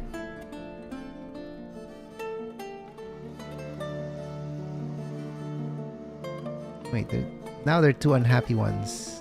Check. Oh, wrong.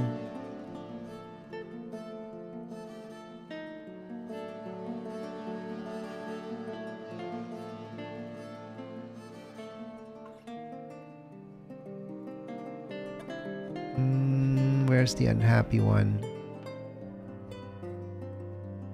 Baron Consort.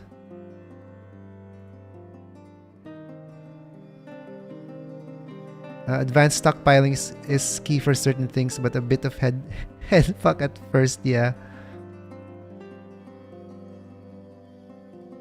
Well, I'm learning. You guys are helping me very well, very much. Like for example, you might only want to encrust your masterwork tables because you're trying to min-max item value for your nobles. Okay.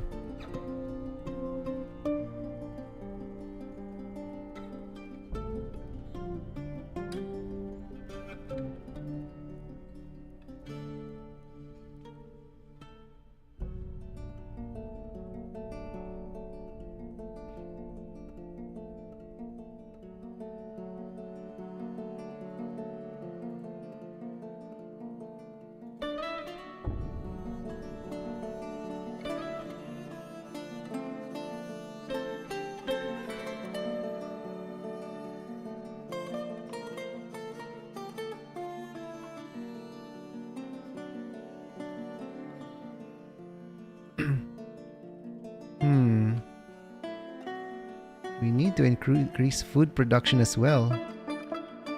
It's kind of going fast.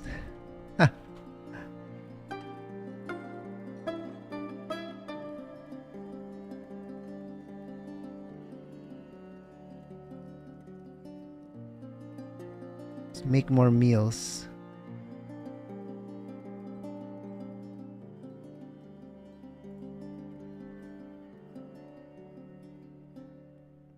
Oh, it's not going. Okay.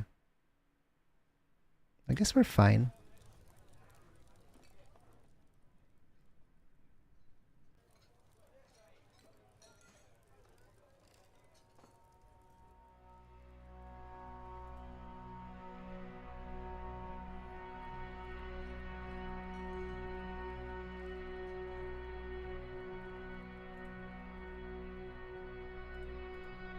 Alright, let's try encrusting.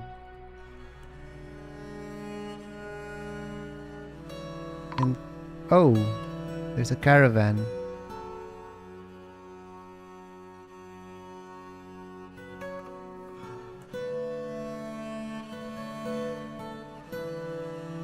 Right, it's coming.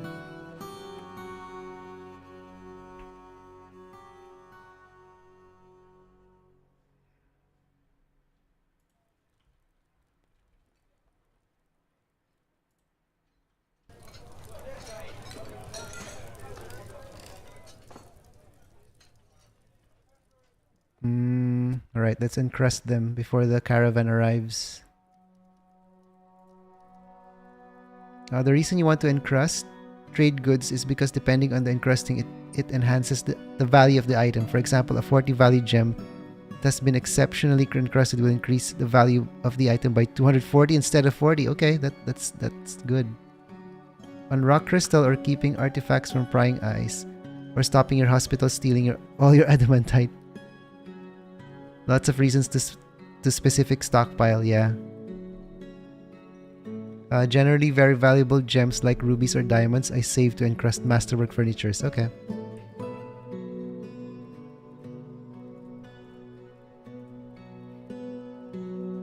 These are all very good info. I wouldn't have figured that out all by myself, man. Even with all the guides. Encrust finished goods with cut gems.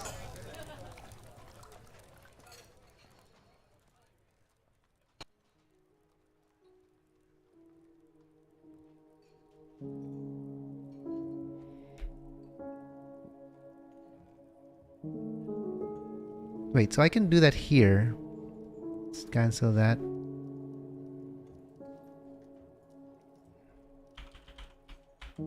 Encrust finished goods with cut gems. So let's do 10 first for now for trade.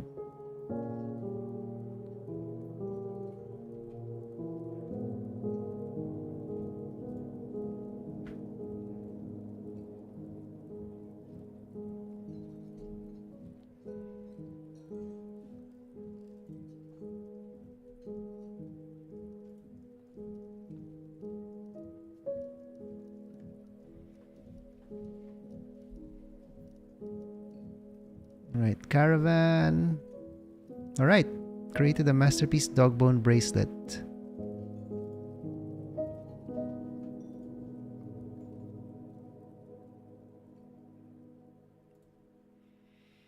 I'm your liaison. There's much to share.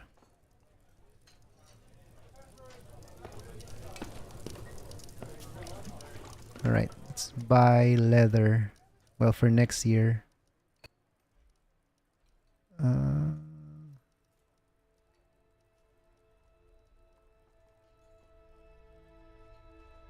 Do it in the workshop because something you'll want to do eventually is have multiple workshops. Okay. General work orders can go to any workshop.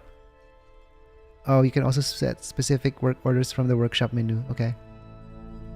You can set up stations to take only from certain stockpiles, so it'll only take from that one you want for this. Okay. Let's finish this first.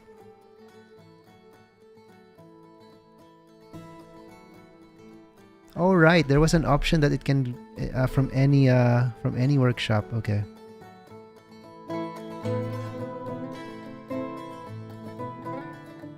We should only do that from the jewelry workshop.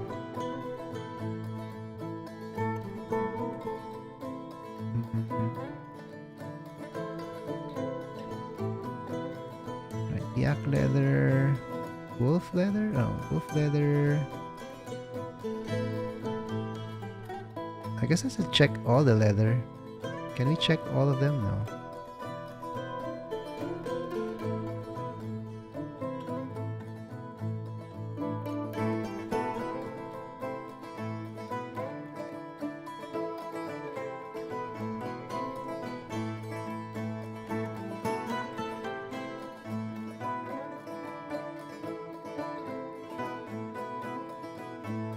You can also name stockpiles in workshops, which can really help you understand what you're doing. Yeah. Wow, request dog and cat leather. Hey, in game.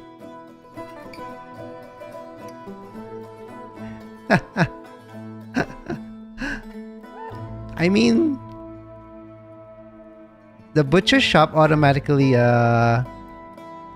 butchers cat and dogs here, so everything in game, okay? In game. Dark Dunjo. Oh hey Zexan, welcome in. How are you?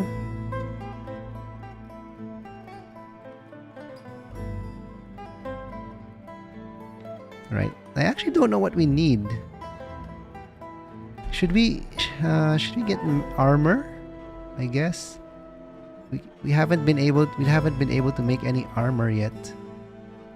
Let's see how much the breastplates would cost. Helm, gauntlets, high boots, socks and shoes, leggings, greaves. Oh, let's just see everything, how much they'll cost. Let's pick everything.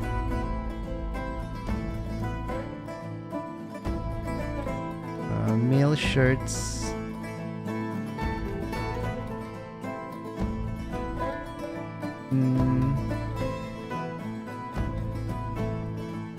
Alright.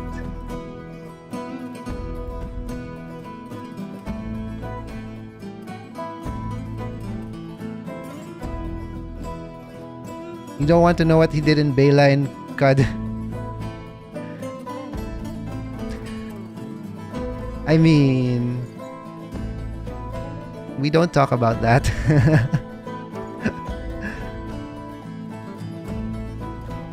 Hey, I redeemed myself in my second playthrough, okay? I saved everyone in Bela.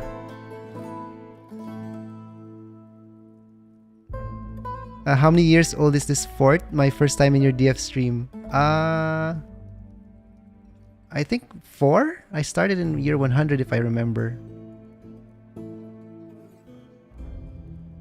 Did I? I think I started in year 100. Yeah.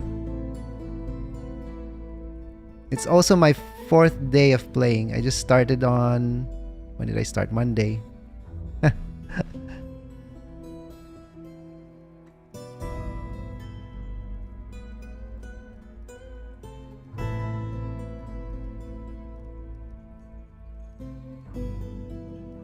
I already had 3 dwarfs die. 2 in the first fort and one here just last night. I think he went he went insane because I took too long. He wanted to make an artifact and I took too long on giving him what he wanted. You've got 2k hours. Oh my.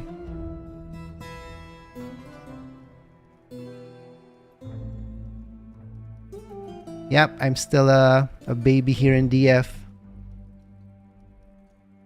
And it got me hooked. It really did.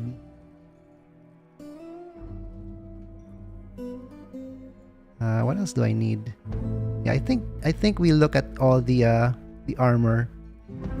We're lagging in armor. No, I don't want to cancel it. No. Done.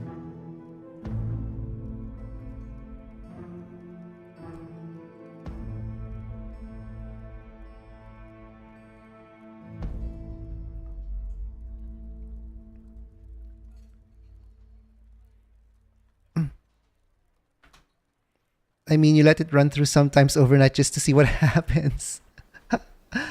I'd like to do that one time. completely hands off and see what the dwarves will do. I wish I knew how many hours I had, but most of them were pre-Steam, so they weren't tracked. Ah.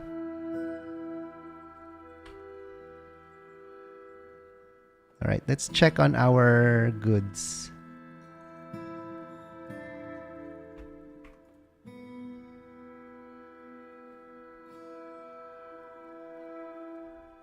It's also gonna store them here, right?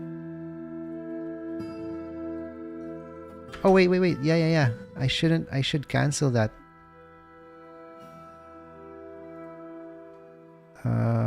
Yes. And then build it here.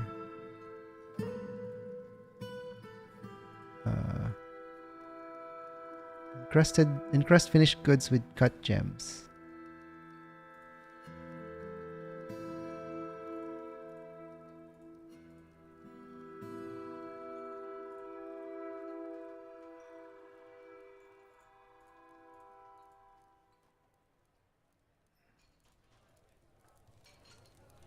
Right, let's see what we'll produce.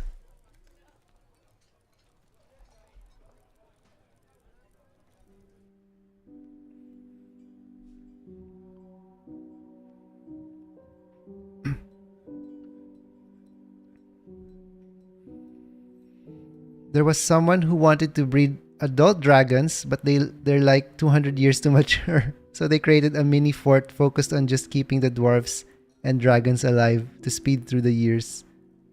You can also control the game speed. Oh, that's awesome.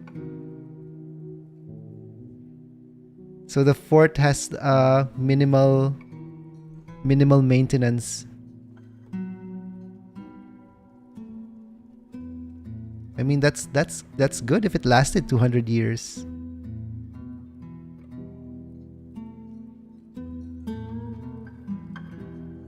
If you set a work order from that workshop, the work order will only happen in that workshop. Okay.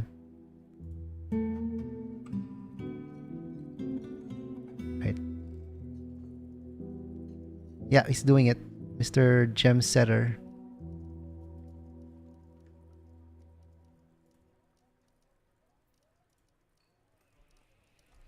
I've had dragon eggs quite a few times, never made the 100-year hatch time.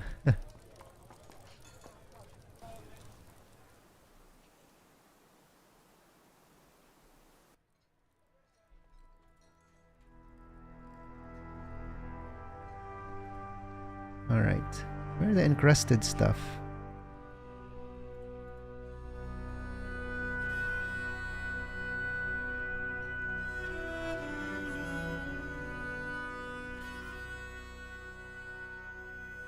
How do I know if they're encrusted? Wouldn't it say encrusted?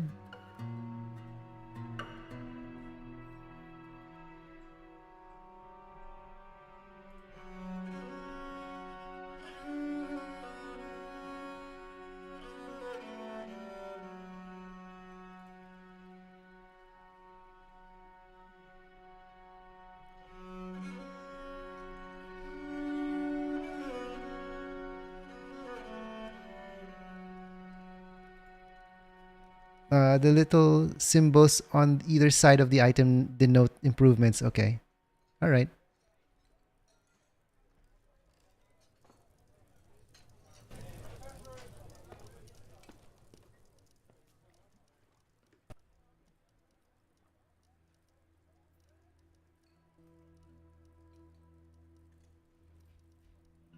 Oh, these ones. Greater than and less than signs.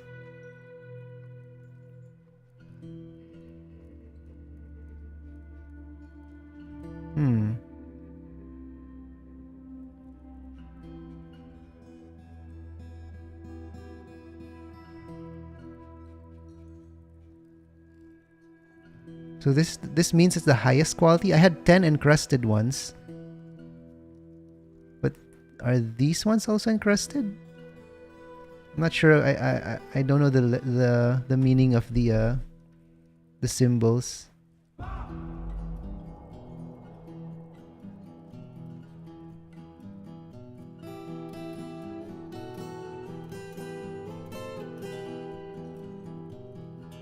Oh, magnifying glass. Okay. Exceptional. This object menaces with spikes of superior quality aventurine. Okay. Value is 120. Oh.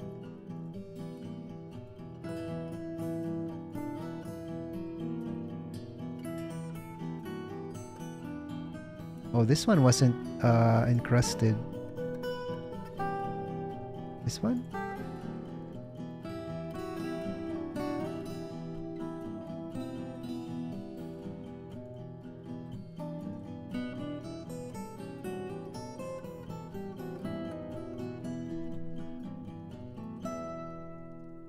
Where are the encrusted ones?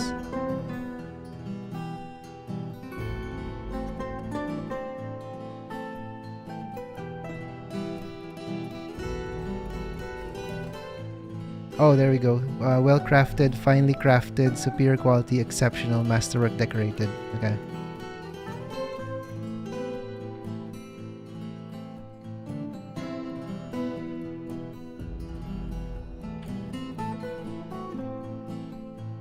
Oh my god, I think the trader left. Is he still here?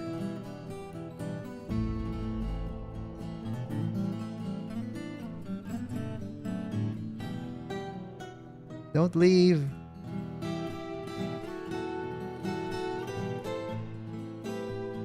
Trade. Alright, there we go. Oh, I need to move my stuff. Ugh.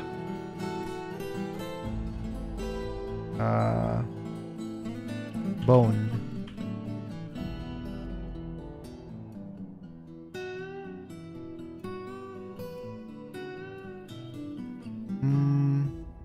Figurine.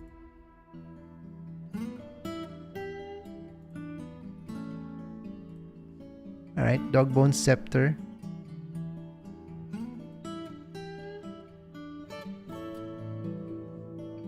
Oh, it's going to be in a bin. Yeah. Finished goods bin. Holy, look at that. 6,000 value for this. It's probably it. Is it? Let's check. I forgot which bin it is. Or was it this bin?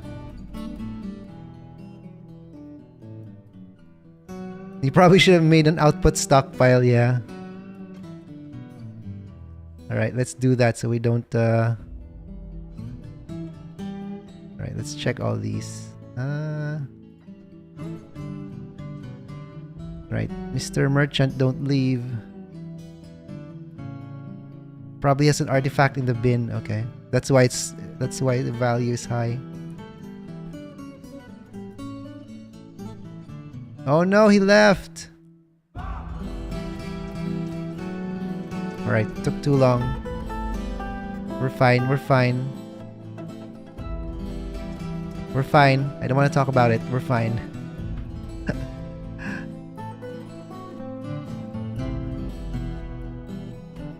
Other traders will come.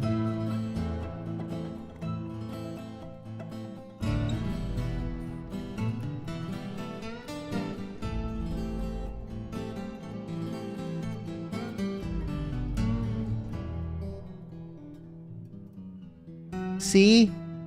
The butcher slaughters puppies.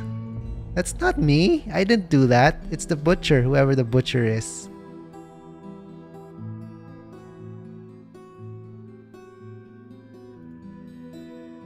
Alright. Save.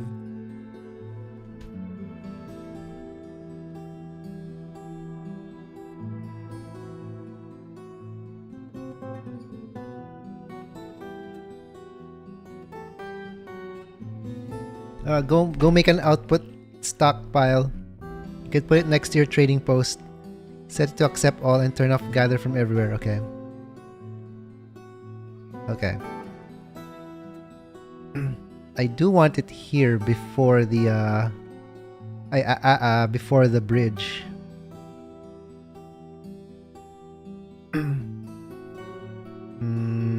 Let's put it here.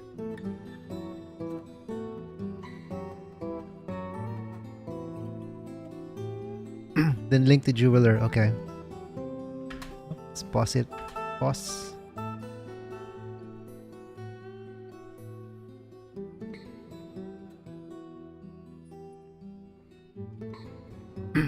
Hmm.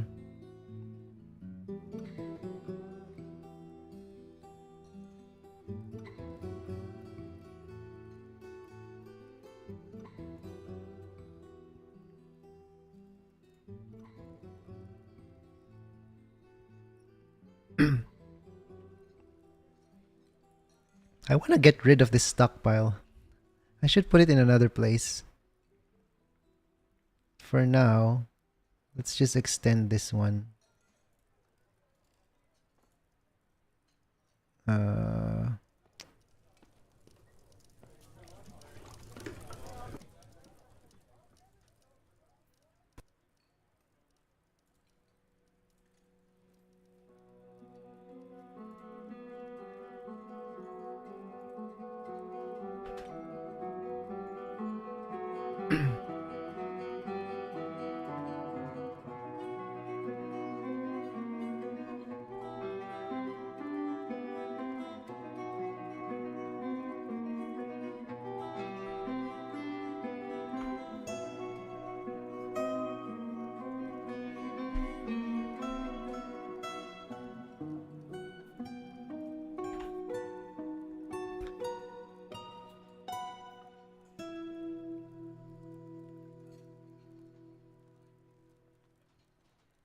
11 out of 10 OST. Yep.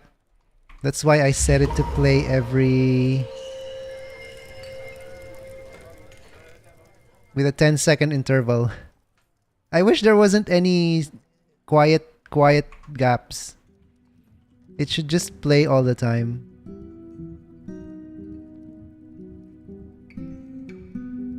There's always a 10-second gap. That's the lowest I can go with no music.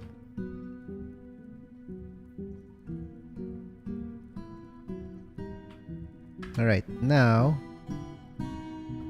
Wait, why is there a glove here? Llama wool right glove. Weird. Wait, there's another possession.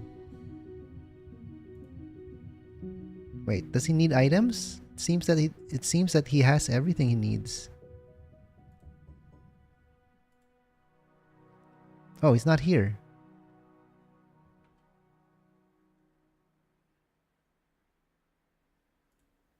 Alright, let's build the stockpile first.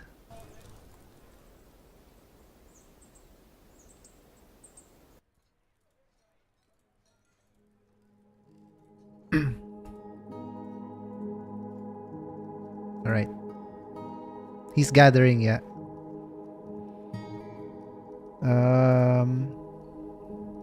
Finished goods.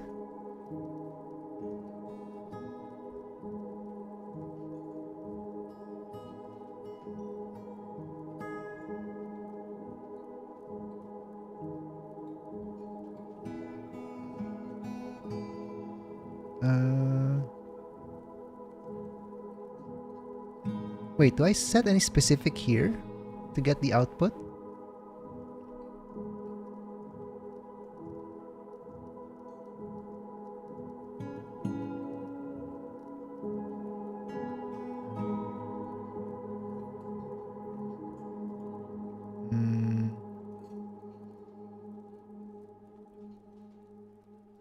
Just set it all. You might want to put other things here eventually. Okay.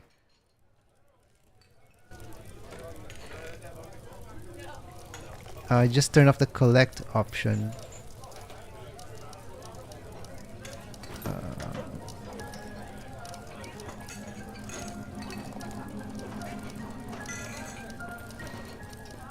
Toggle whether the stockpile can take items from anywhere or only from specific workshops. Set from which workshops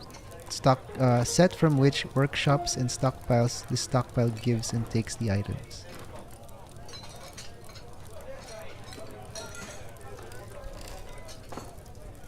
Wait, where's the collect option? Is that the collect option?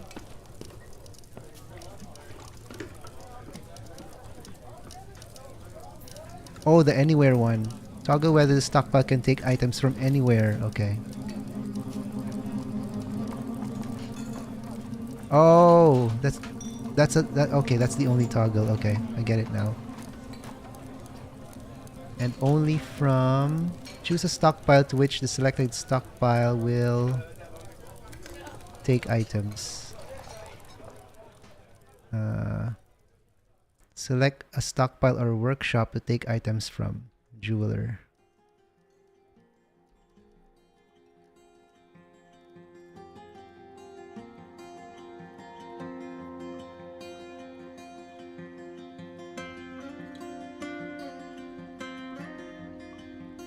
I guess that's it.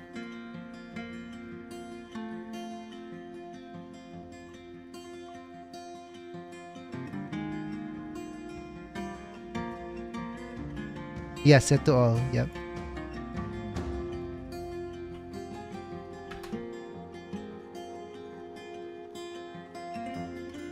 Somebody left a glove here.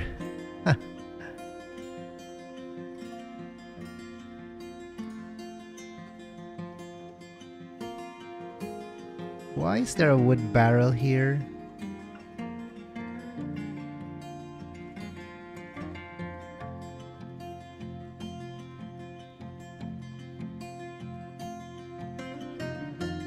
Now your jeweler will pile up the improved items there. Okay.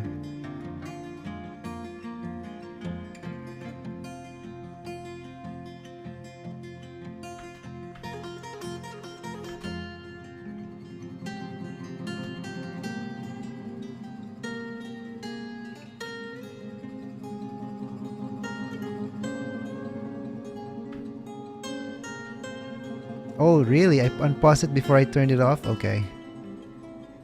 Oh, alright. That's why it put the barrel there. Oof. Okay.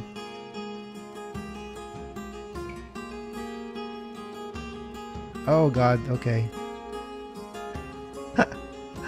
Oh no! It put all the bolts here.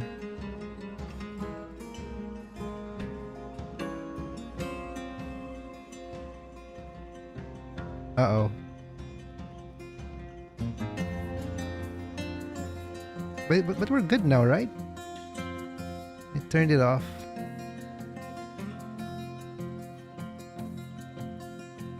Okay.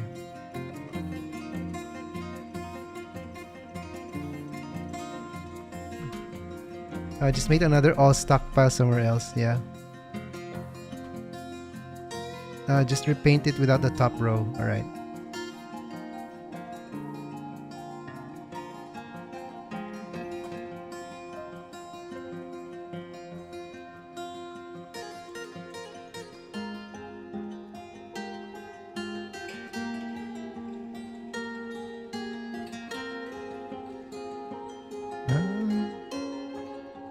Erase. There we go.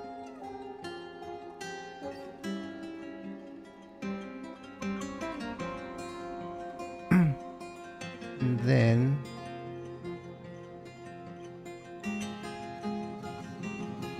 you have to set this as stockpile.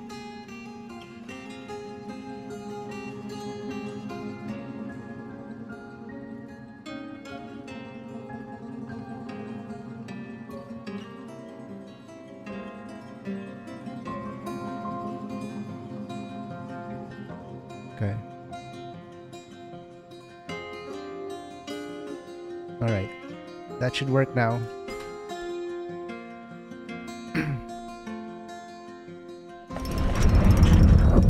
Armor has created a villain high boot. He offers it to the incinerated basement. Dwarves will come take those items when some other stockpile needs them. Okay. Wait, why did they transfer it here? Oh no!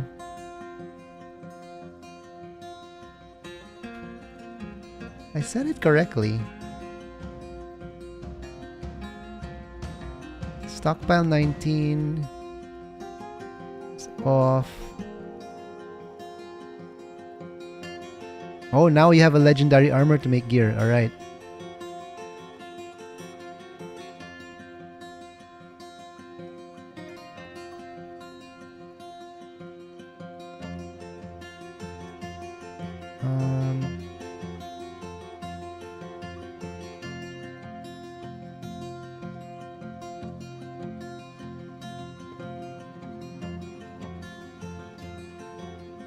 Huh.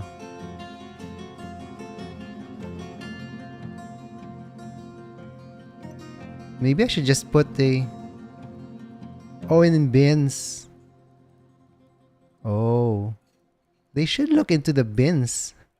What's inside the bins? Oh no. All right. Make sure you only mix your armor from now on. Let's check.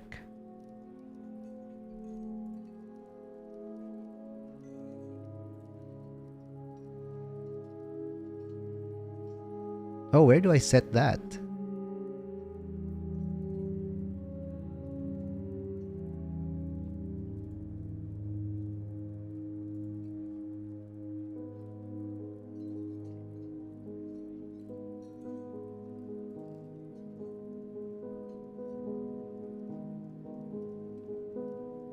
Add new work detail. Oh, okay.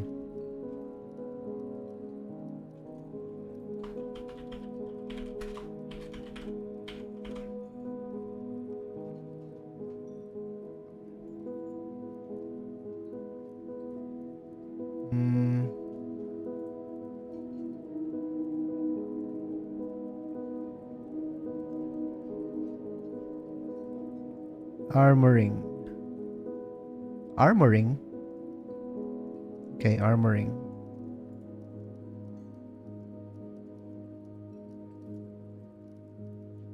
Oh.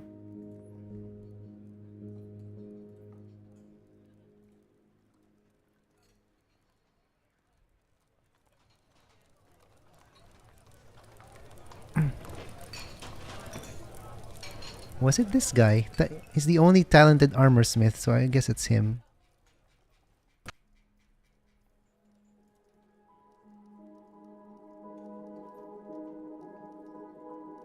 Alright, I think that's it, right?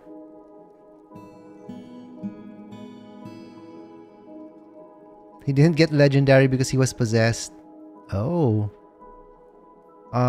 Okay. Rip.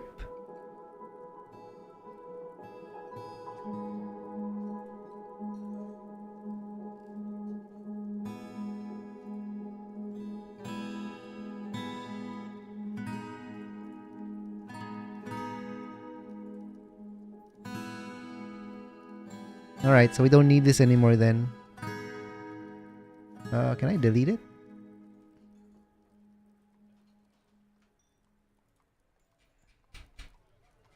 Oh, I can delete it here. Okay.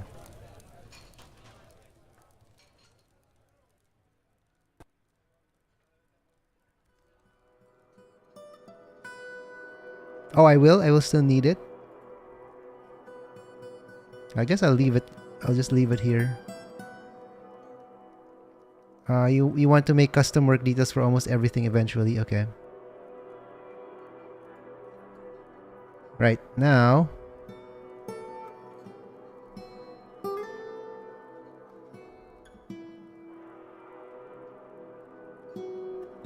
That's not a big deal. Okay. No worries.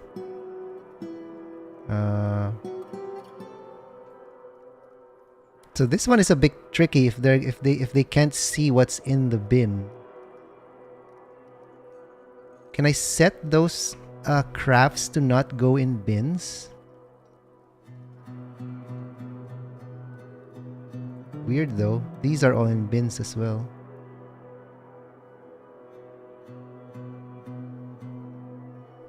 Says guy teaching stockpile linking.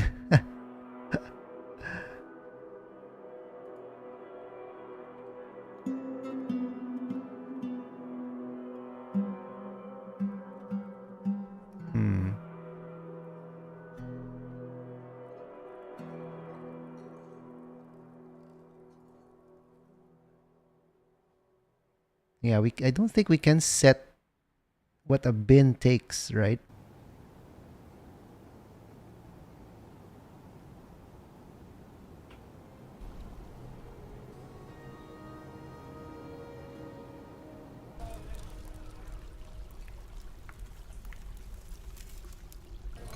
All right.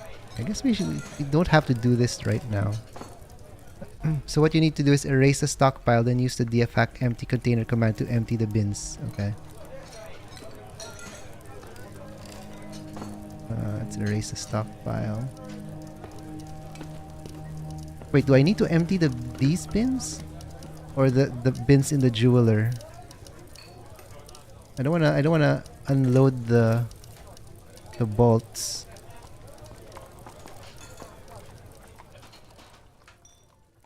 And then they'll grab everything and put it in another bin.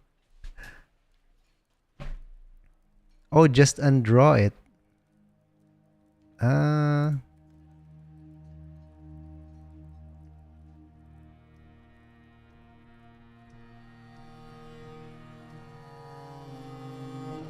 All right. So the bolt stockpile.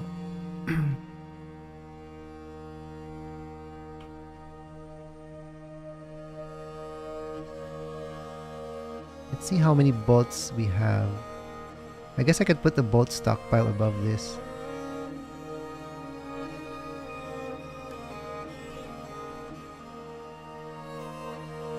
Ammo.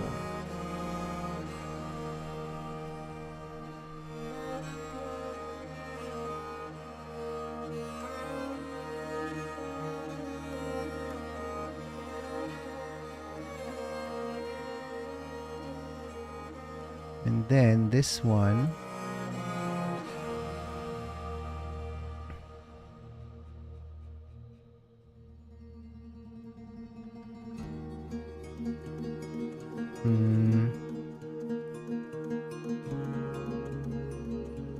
Let's play it out first.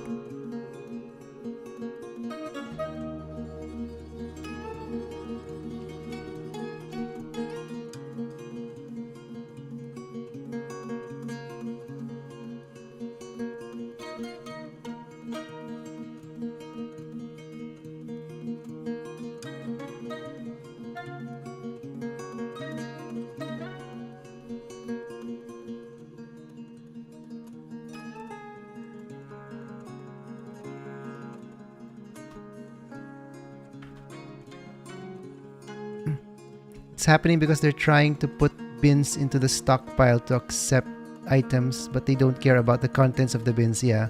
So you want the items outside of the stockpile and the bins to be empty. Okay.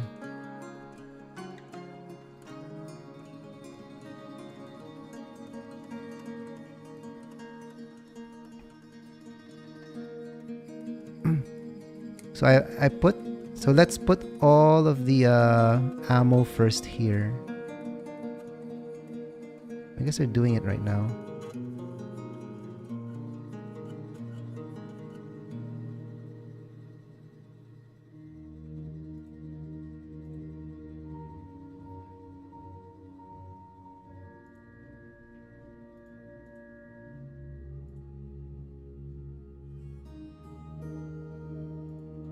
Right, so these are empty. This one isn't. We don't need anything from here.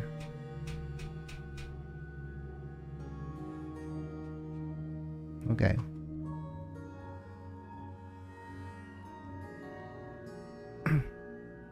So should I empty the bins in the jeweler?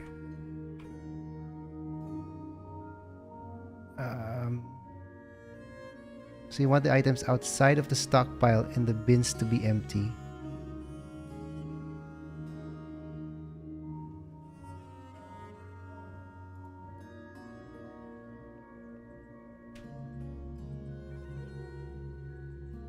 Oh, the jeweler bins are fine. Okay. Sorry, I'm a bit confused still.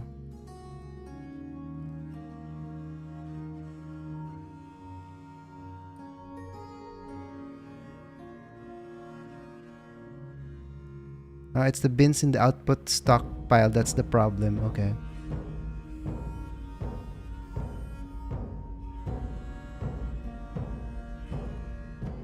Alright, so I just delete this stockpile? No, I mean, redraw. Let's redraw. So what do I redraw? Do I keep this stockpile here?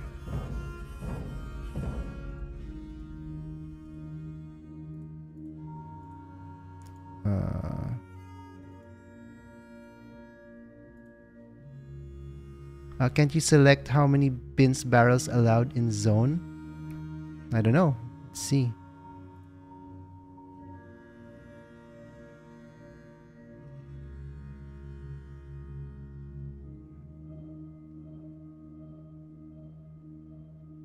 Oh, okay. Redraw the output stockpile so nothing is in it. Then the bins, use the df command to empty them. Okay.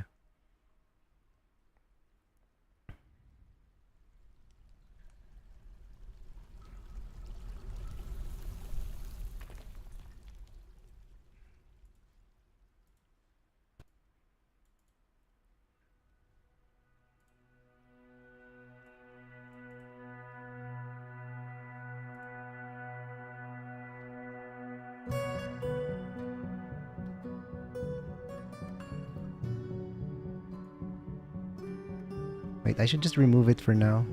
I don't want them to fill this up. But I'm paused anyway, okay. Then select the bins.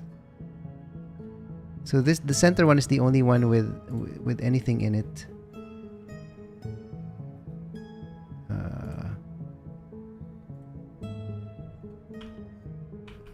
Empty bin. So are they gonna transfer it to another bin? All the contents?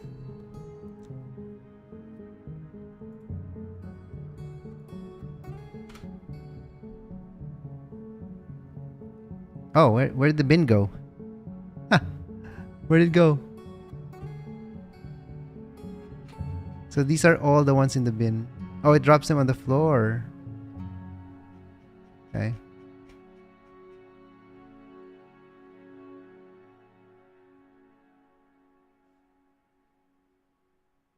It'll get picked up if there's another stockpile. Okay.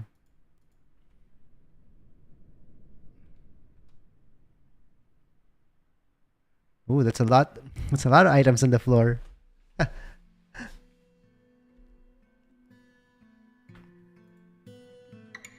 Oh no! Ah, I gotta redraw this one again.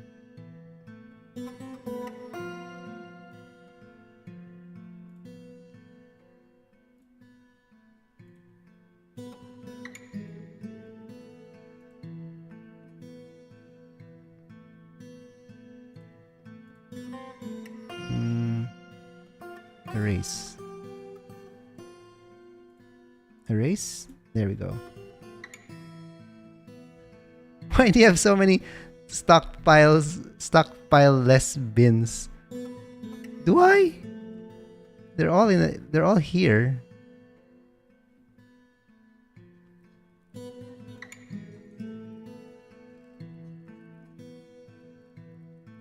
They're all in this stockpile.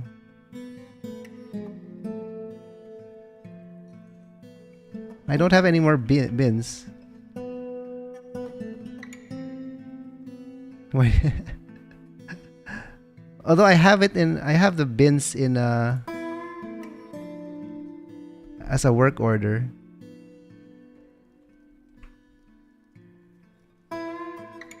Alright, so what do I do next? I guess I should delete this anyway because it's just gonna bring it all here. Remove the stockpile. Let's remove this. Stockpile.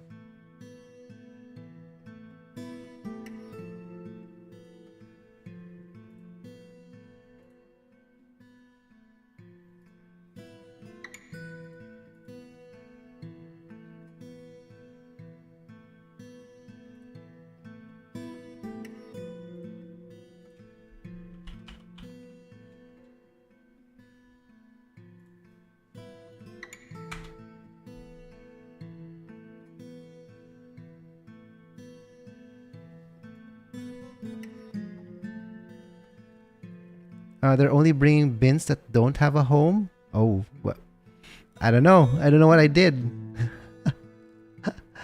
I just created bins and they just put all things in the bins.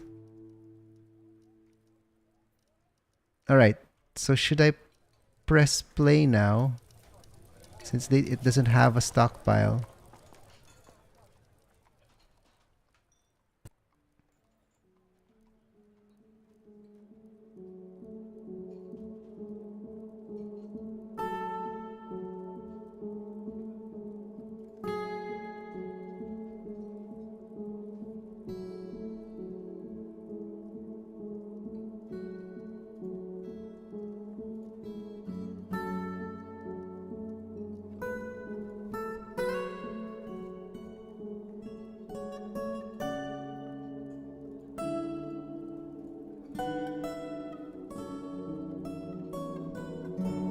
Oh, you can definitely set it up so it doesn't bring bins to that stockpile.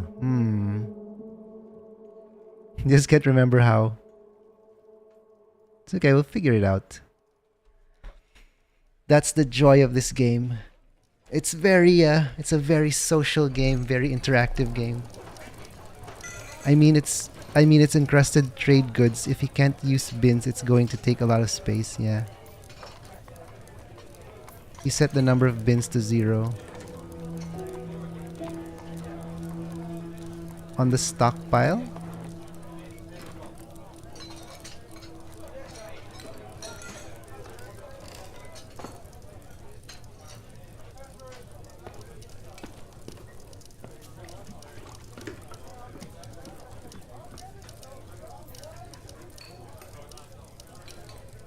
Oh, sorry, you were I think you were in ads. I mean, it's encrusted trade goods. If you can't use bins, it's going to take a lot of space, yeah. You set the number of bins to 0.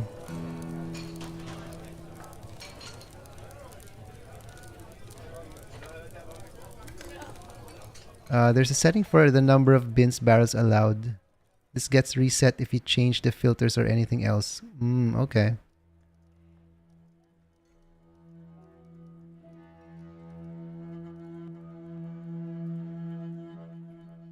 Right, let's just create another area. They don't seem to be picking up these ones.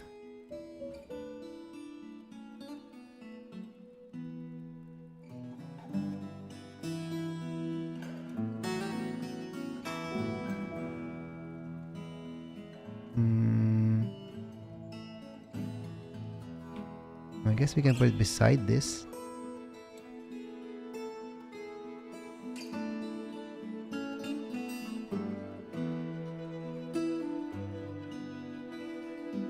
Alright. Stockpile.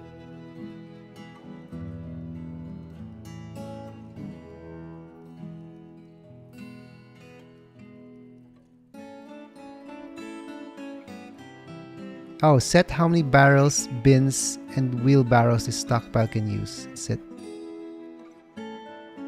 Wait, it's 0.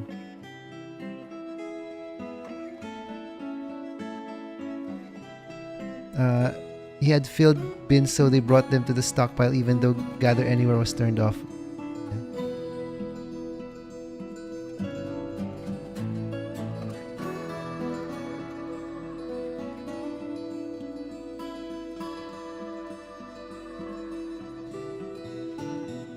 Wait, it was defaulted to 0, but they still put bins in.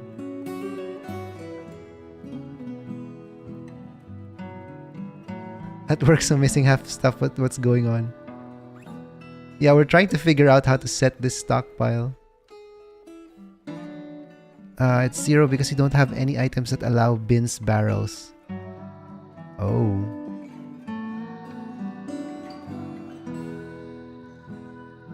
Wait, so what's the setting here then? Ah, okay.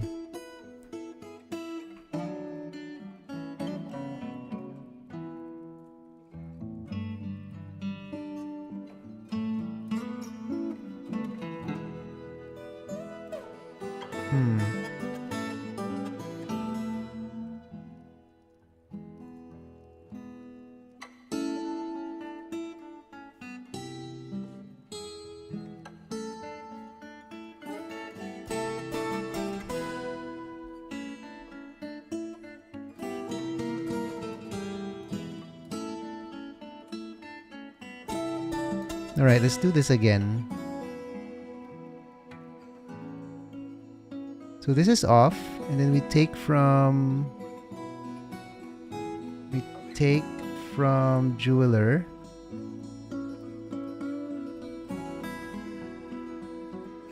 Assuming you don't have any more filled bins without a stockpile, it shouldn't be a problem. Well, let's double check.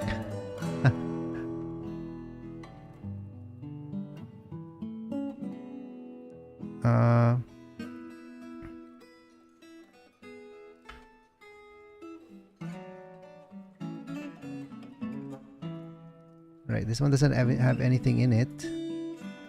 So this is an ammo stockpile.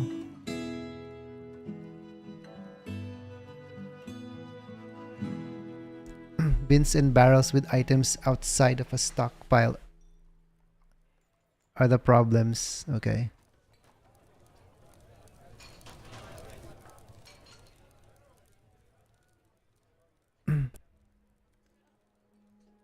So this one is an empty bin, but it's in a stockpile.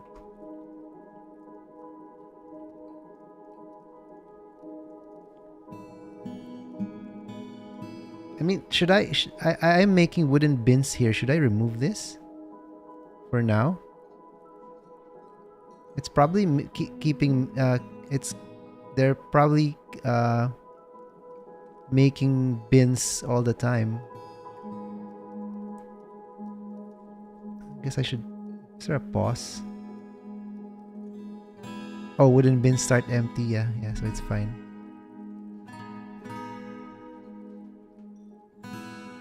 Okay, I guess we should set this now to all.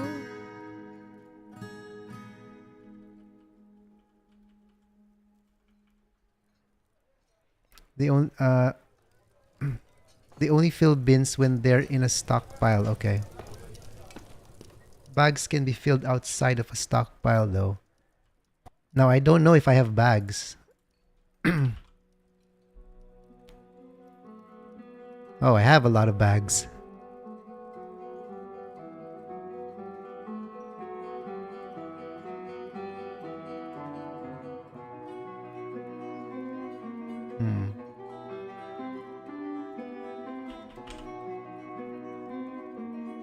Seed bags. So they're in the food stockpile.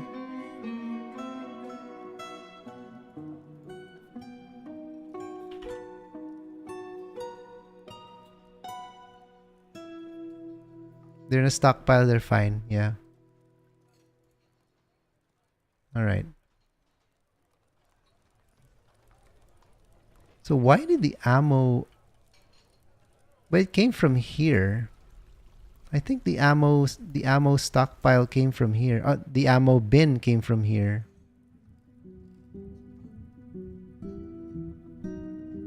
Didn't they just transfer it here?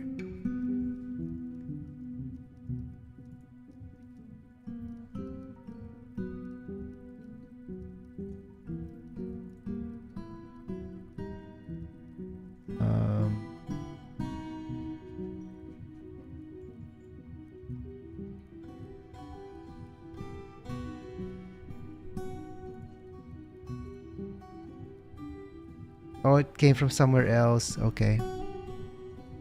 Alright, let's try this. All. Right, toggle whether stockpile can take items from anywhere. So off. Then we take items from jeweler's workshop.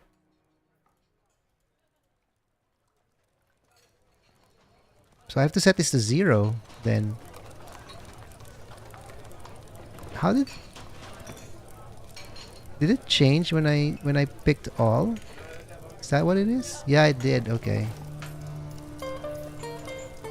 All right. Oh, that's what you meant.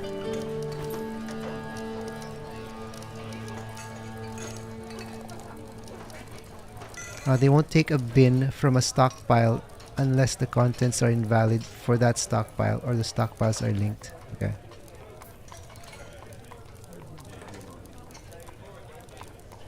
So I don't need to set this to 0.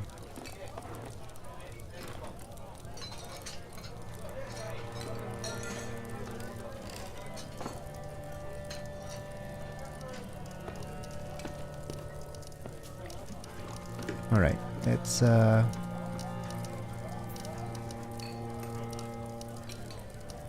it gonna work? What's he doing here?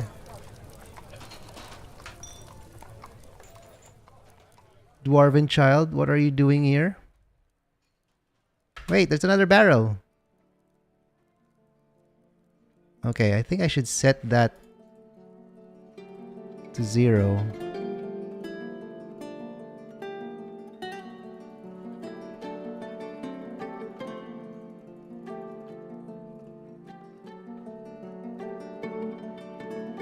Oh, it's empty. Okay.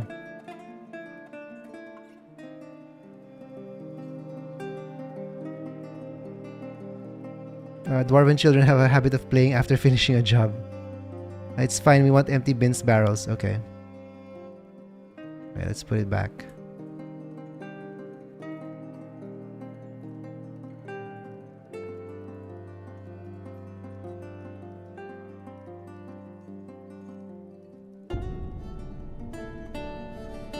Check to see if the bin he placed is empty. The bin or the barrel? It's a barrel here. Looks like it's empty, yeah.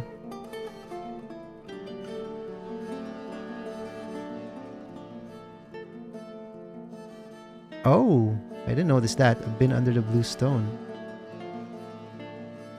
Yeah, empty.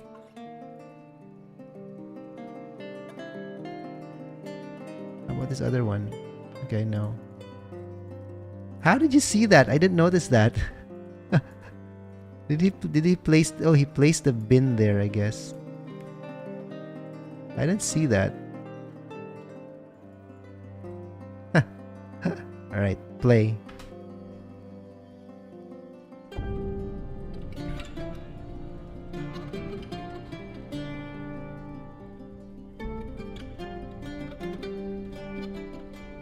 Skill issue. Oh, there it is. Custard apple wood bin. Okay. Alright, alright. I get it now.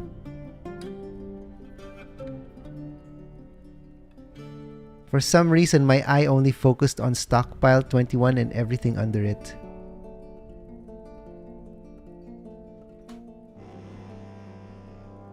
Oh, what? What's this? A vile force of darkness has arrived. Oh no, we don't have an army. Is this it? Is this the end of our fortress? What is that darkness?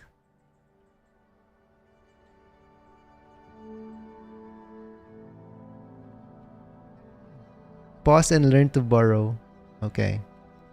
So what do I need to do? Establish burrows to organize work and living spaces in larger fortresses. Vile force. I like those emotes. Alright. So let's try burrowing. I don't know what I'm doing. So we just go underground and burrow. I guess we're okay here. Make sure everyone stays inside. Set a burrow across all the places you consider safe. Assign everyone to it. All right.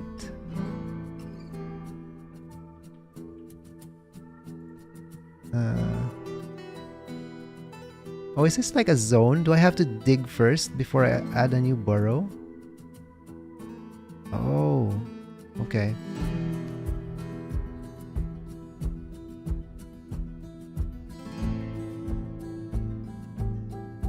Control U.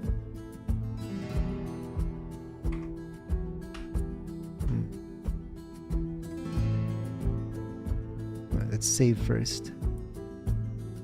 Oh, I can zone my existing areas. Okay. Yeah, we can go underground.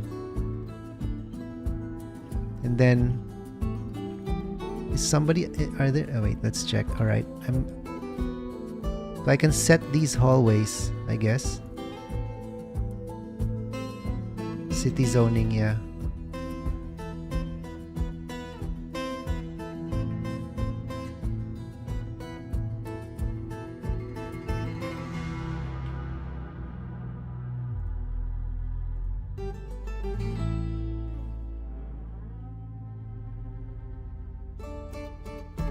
I don't know. We'll just put this here.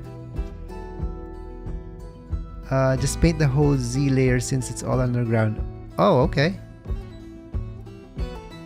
Sure. Let's do that.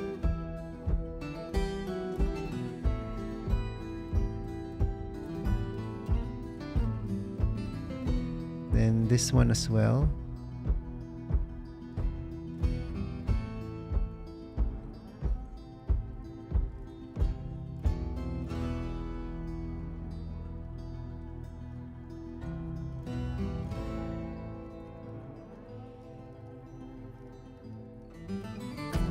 Oh, you want them to have access to drinks and workshops so everything doesn't come screeching to a halt when you burrow. Okay.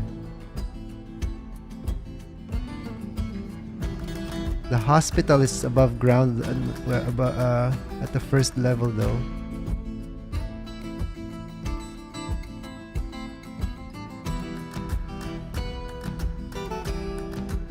You technically don't need to set pathways, just zones, buildings, stockpiles, and other. It just prevents them from taking jobs from outside zoned areas. Okay, so it prevents them from going outside to gather. All right. So how do I call them back in? This one? Oh, citizens run to safety. Okay. All right, let's go. Sound the alarm. Oh. Control N.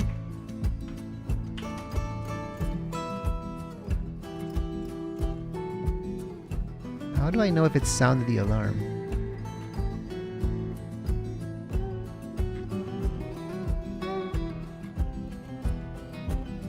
Did that work? I don't think it worked. There's still people outside. Oh, you need to assign them to the burrow.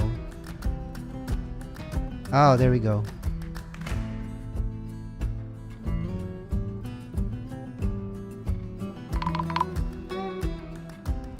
Run! Run! Everybody run! And let's put up the bridge. Wait, somebody's vomiting. Oops. Okay. Wait, there are goblins now here.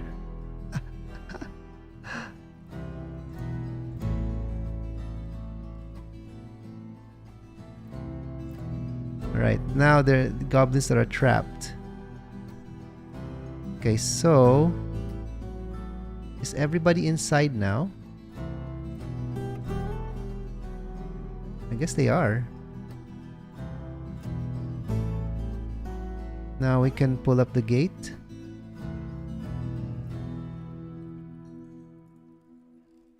Pull lever.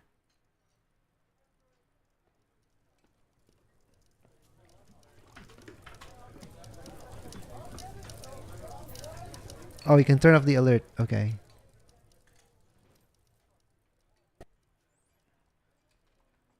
Wait, they went out again. No, no, no, no. Come in. Come back. Come back.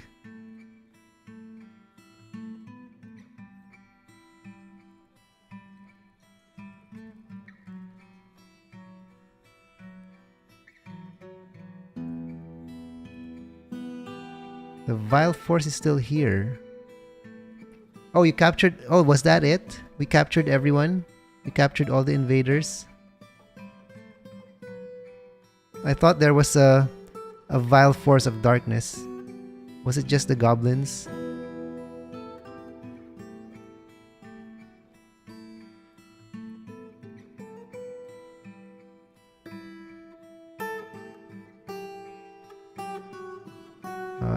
Check on your characters on screen. Okay.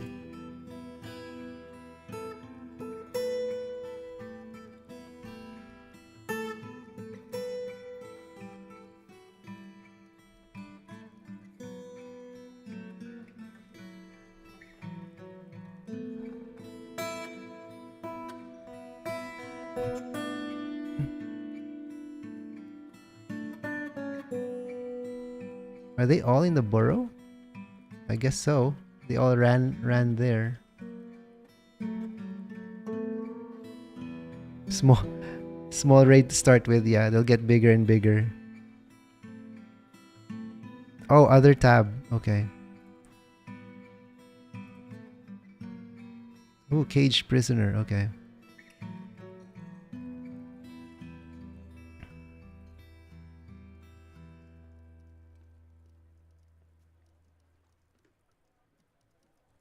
Oh, they're goblin farmer and fisherman. That's why the guests. Right, cage prisoners.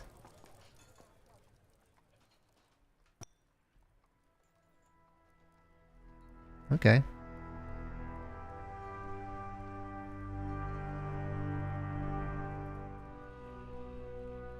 All right, nobody died.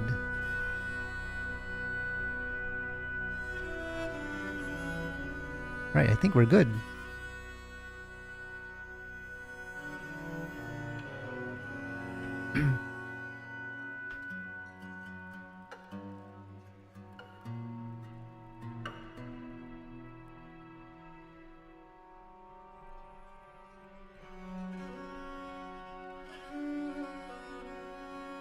Now we need more cages. Hmm.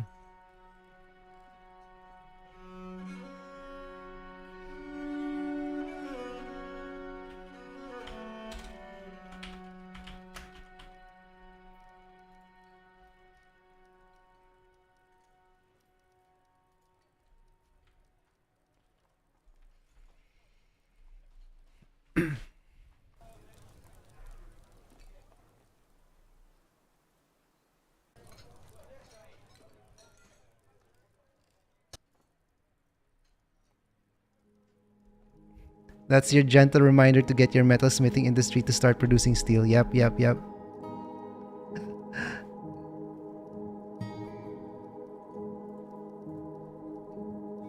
I shouldn't put that off. Alright. Steel. Now, how does this work? I just go in here again? Steel?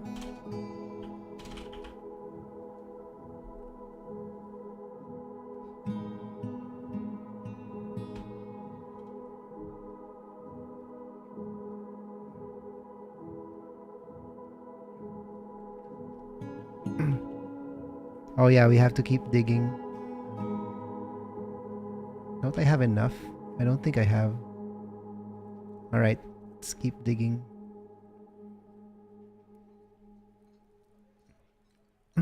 Steel is more complex than iron, than normal metal. But we have limestone, we just need an iron bearing ore. Okay. Steel is much easier after you find magma.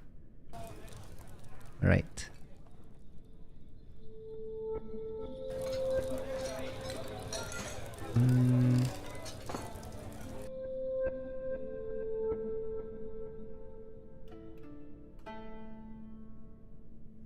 Start here.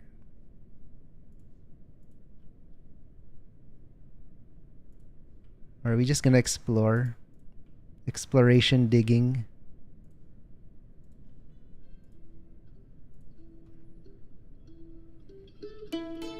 Steel is made from iron, pig iron, flux, coal, charcoal. Pig iron is made from iron.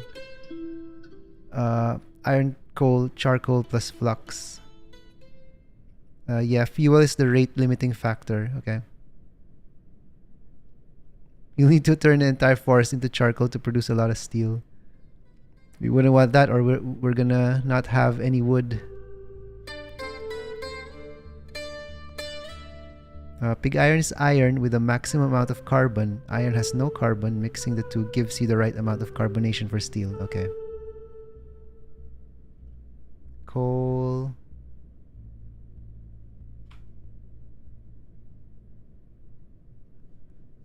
Right. Or find magma. Yeah. I hope we have find magma.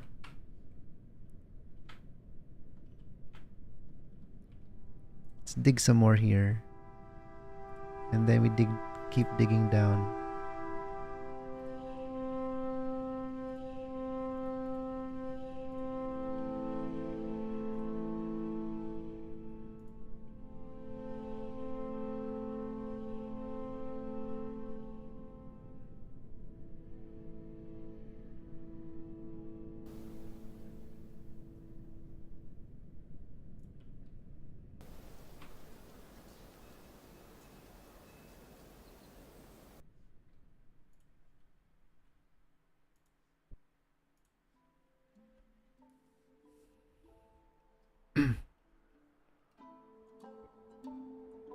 You need a few more cages. Yep.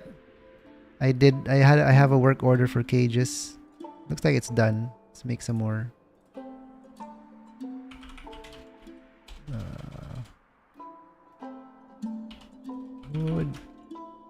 Wooden cage.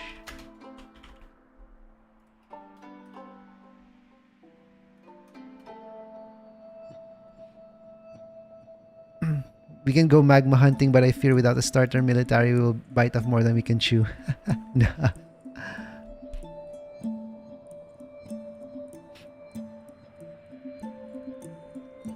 KSP made me want to be a rocket scientist. DF made me want to be a geologist.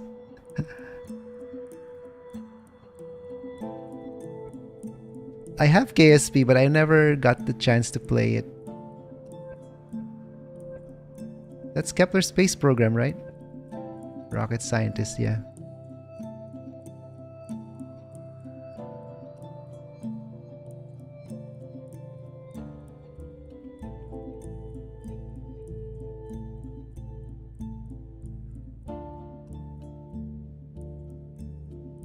Alright, let's dig way down.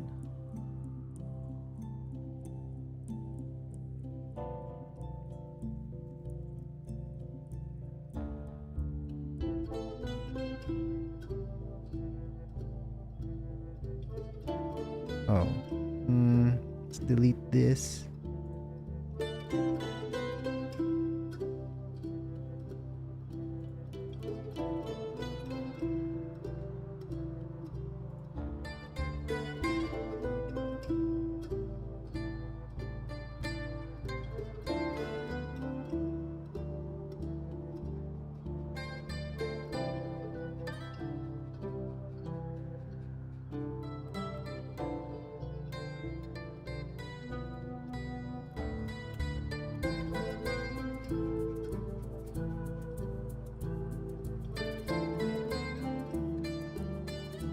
DF actually has pretty realistic erosion patterns and minimal mineral layering. Oh, I found iron. Alright.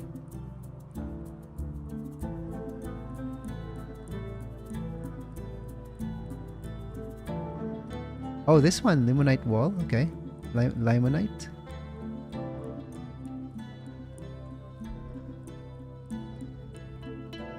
Okay. Let's dig here then.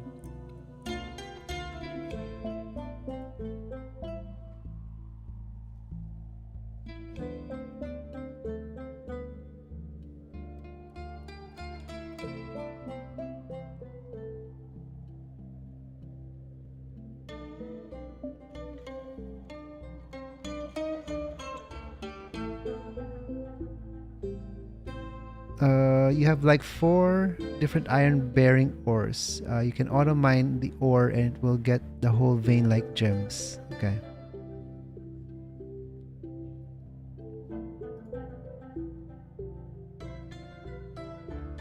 Do I have auto mine enabled?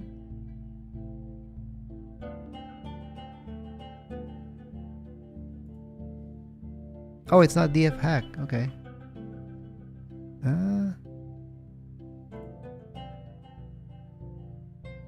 Oh, I haven't used this. Dig only ore and gems selected and auto mine any ore and gems of the same type which are uncovered.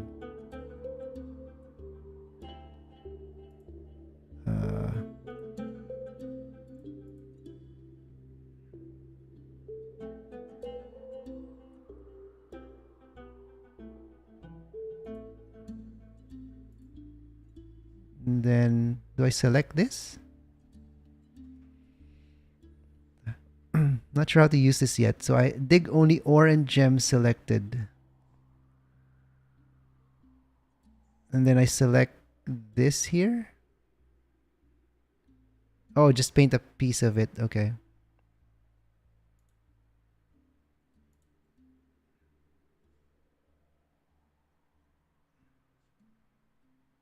Did that work?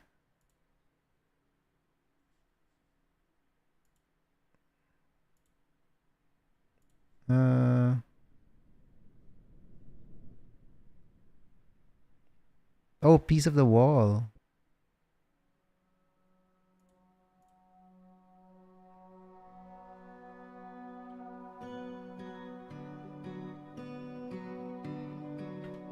Wait, auto.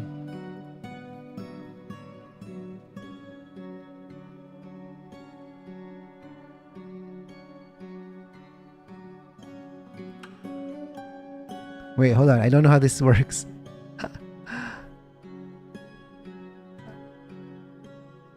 You need auto on. Yeah, it's on. And then... But I have to select this, right? Dig only orange gems select. Oh, okay. Alright.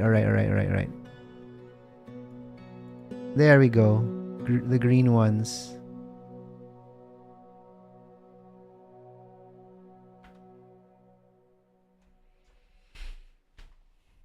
Select auto and click the way, yeah.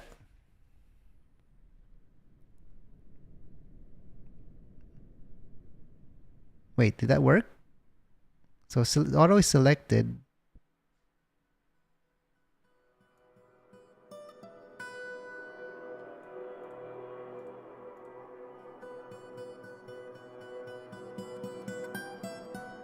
Okay, there we go. Yay, they did it.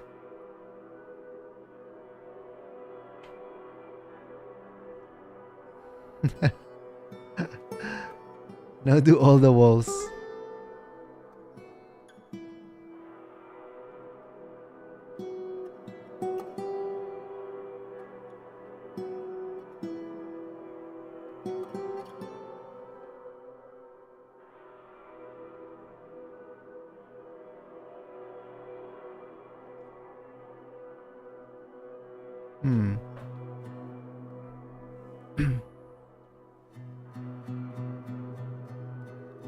So if I select a new wall, it's now gonna do that wall automatically. Okay. Wait, why are the goblins here? What are the goblins doing here? And an elf. Are they stealing? This visitor is ready to leave. Okay. Why are they underground?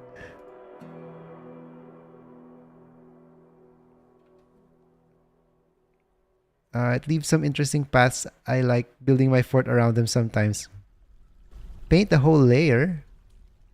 Not all goblins are evil.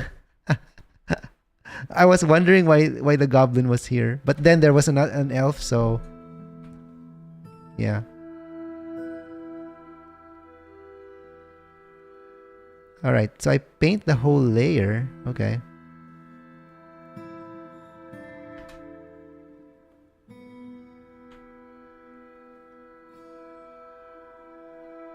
Okay, paint all the exposed rock.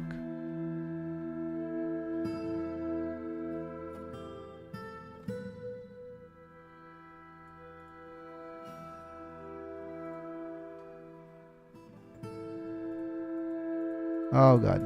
Did it bug out again?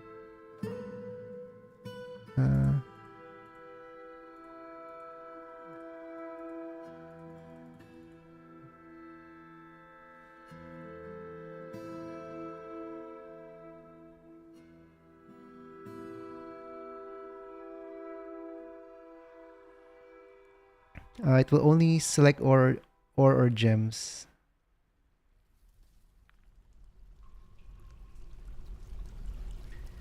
Okay. Wait, what? I'm confused. It's in auto.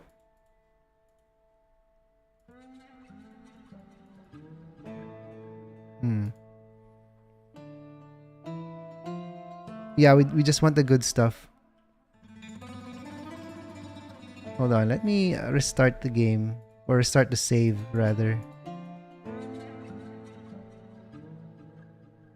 I am trying to paint the whole layer. Doesn't work. Oh, there we go. I'm learning. Alright. Alright, it's intended. Okay.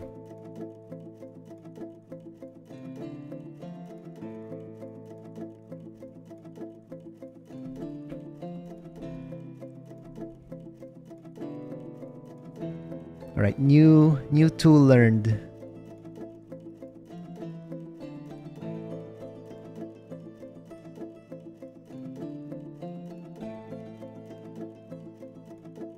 now you have a few different metal ores to play with, yeah.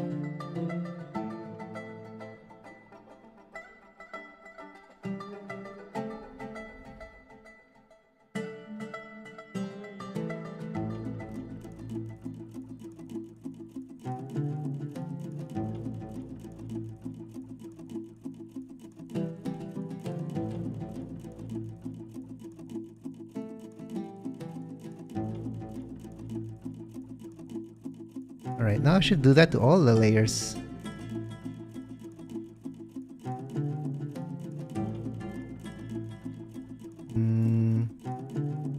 Let's mine all of these first.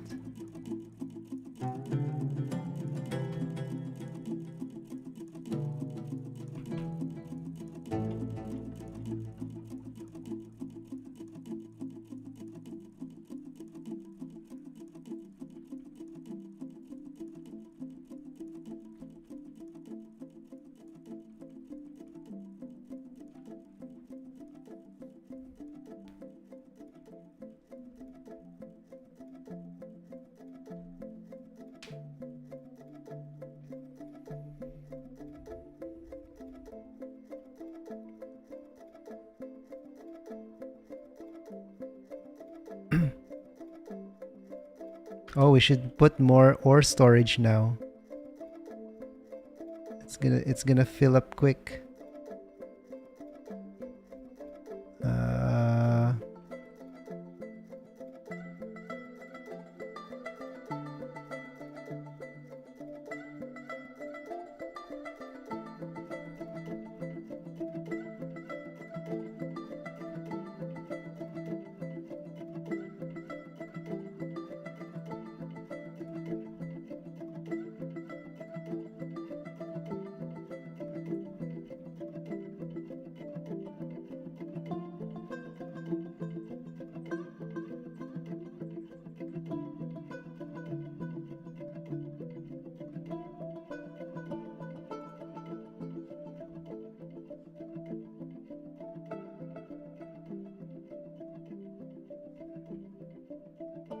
Oh, we don't have iron here.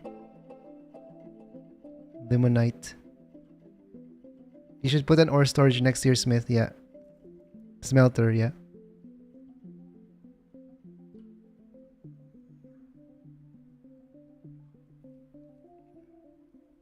Alright. It's right here.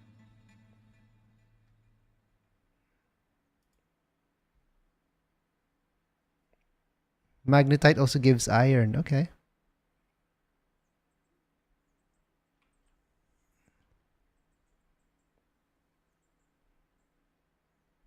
I wish I knew. I wish I had said here what ore it gives.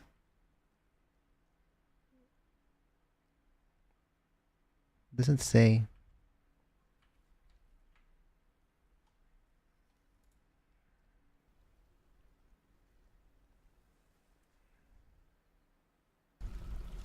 Yeah, you need to click the boulder, yeah. Not the wall. Okay, there we go. Ore of iron. Okay. Alright.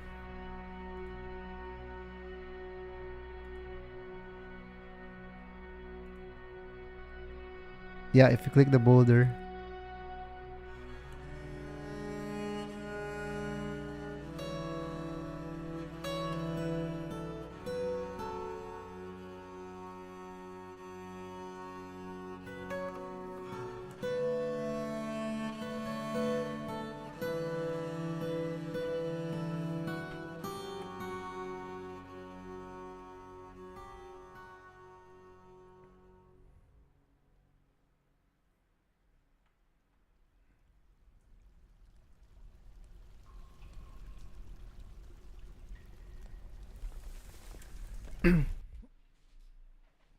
Oh, we have some coal, yeah.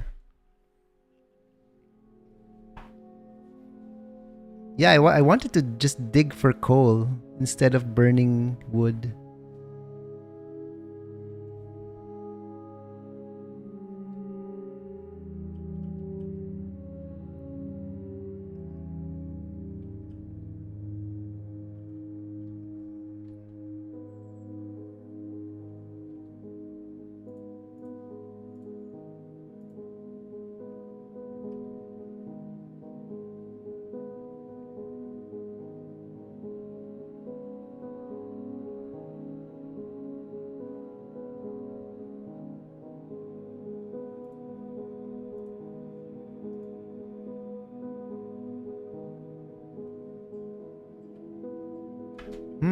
We're kind of losing food.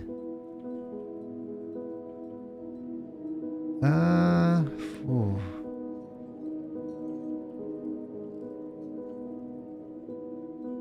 Guess we should gather more plants.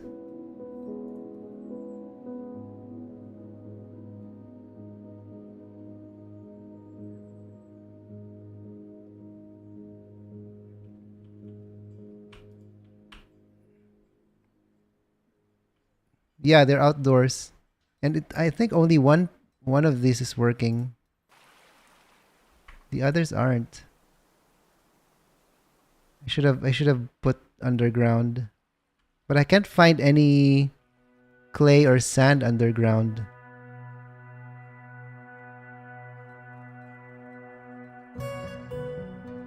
Oh, the burrow?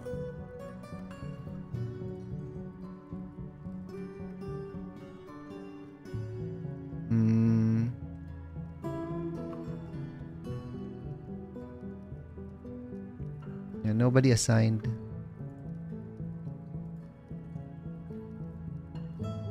We're losing food fast.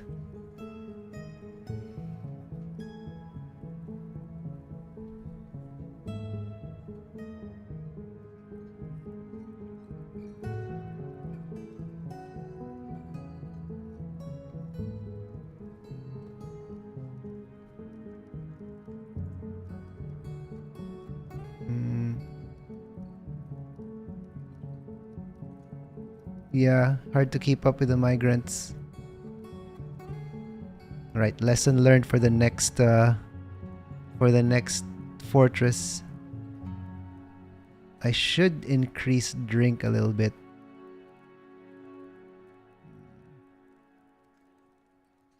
And then gather plants.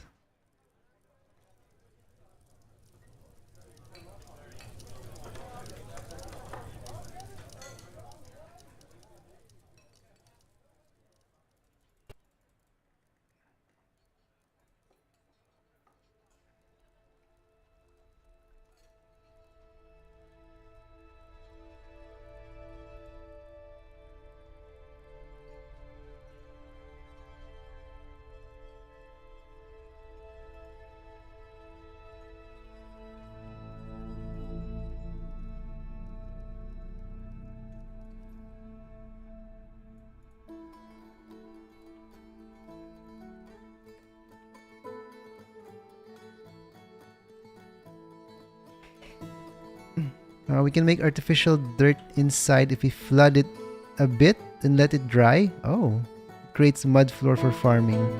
If you can't find underground soil, you can place water to build a mud pile when it evaporates the farm on it. Okay.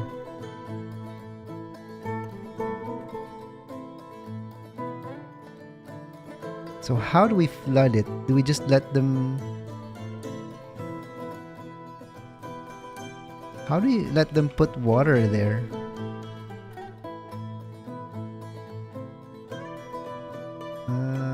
The river isn't that deep. I guess we can do it here. It's gonna flood the fort.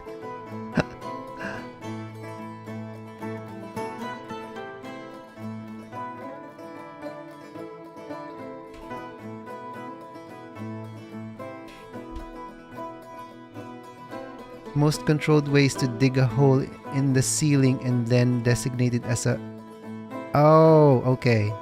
Ah, alright.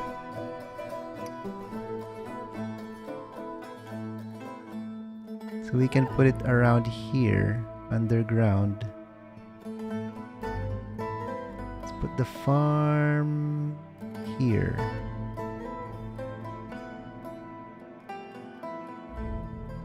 Use the channel tool to dig out like 10 by 10 area in your fort, then use the pond tool.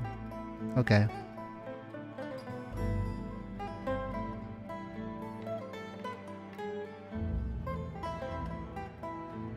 Channel tool.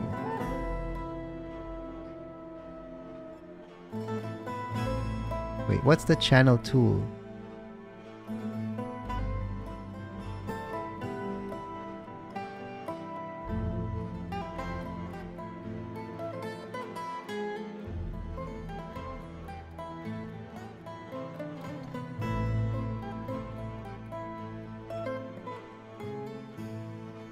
Under mining? Oh, dig a channel. Okay.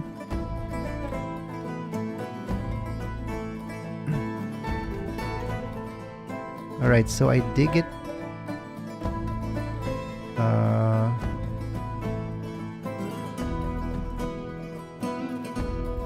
Wait, so this is a ramp from top level to the next level.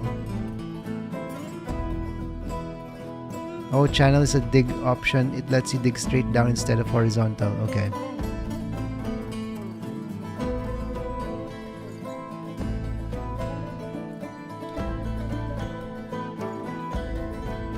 Alright, so we can put it here, I guess. Oh, there we go. Here? Yeah, here.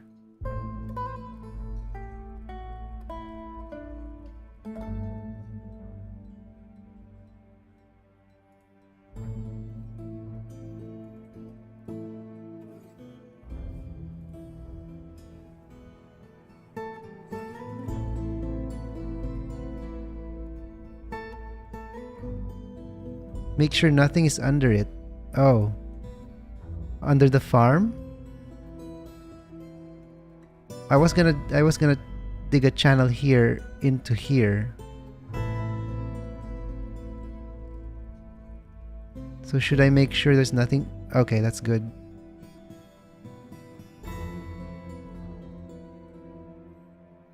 Yeah, where I dig the channel. Yep, dig it from above. Okay. So this I'm gonna have to dig the farm area first.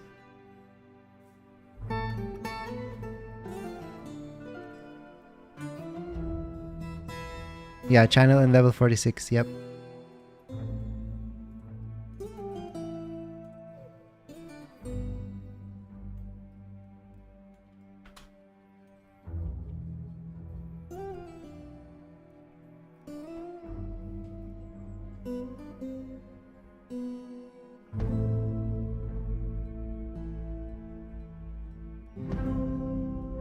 Oh no, no more bone parts. Do we need to slaughter animals for that?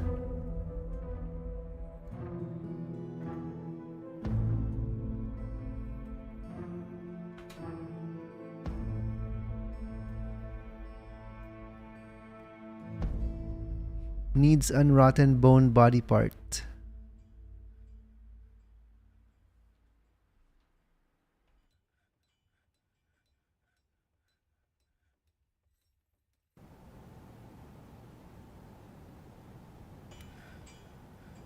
Looks like the miners are busy.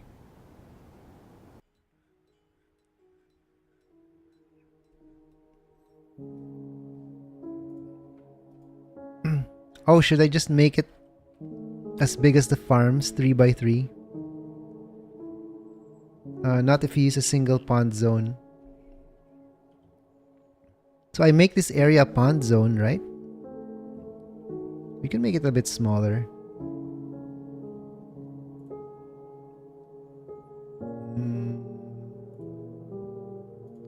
Probably 4 farms. 1.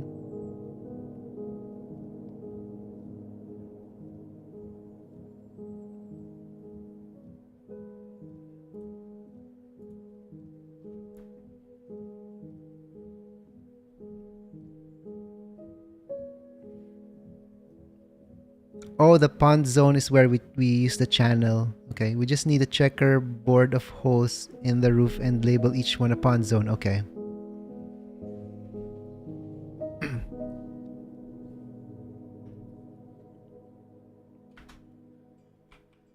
Right, looks like the miners are still busy.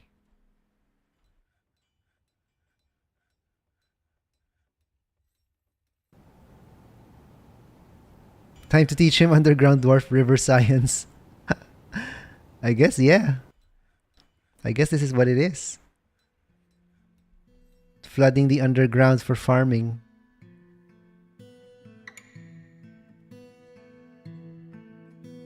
Miners, where are you, miners? Oh, they're still mining here. Oh, that's a lot.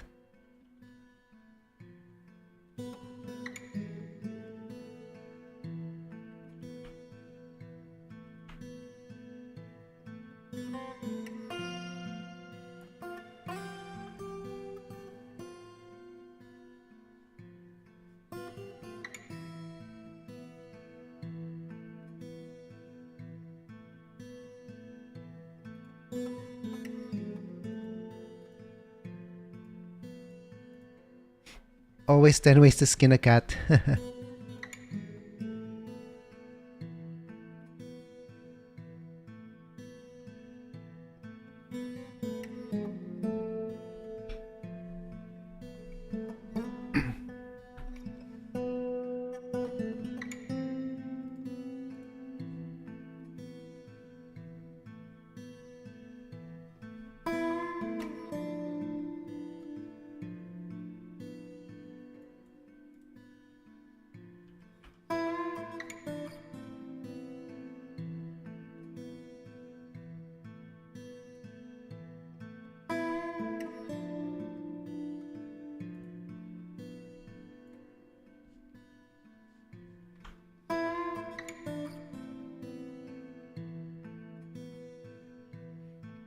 Could also try to flood it by connecting it to the river and draining it into the caverns. Yeah, that was what I was thinking, but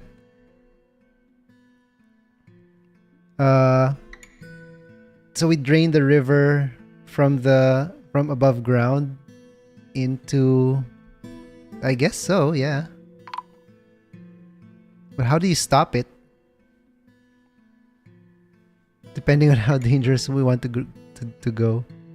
Can drain it off the side of the map easy enough. Water is the scariest thing. That's probably a better way, to be honest, and more instructive because floodgates.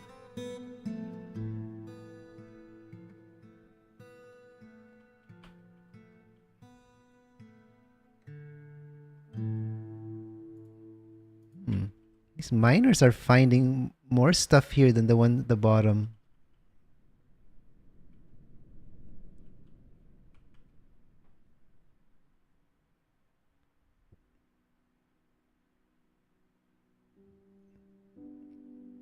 You don't want to stop it if you set it up properly. Yeah, if.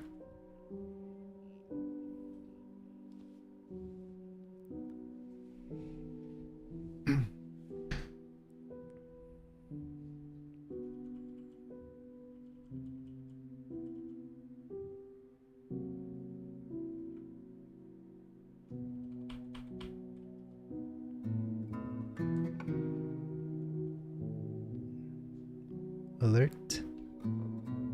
Oh no, somebody died. Human bard has been found dead. A guest died. Okay, let's create a tomb for it.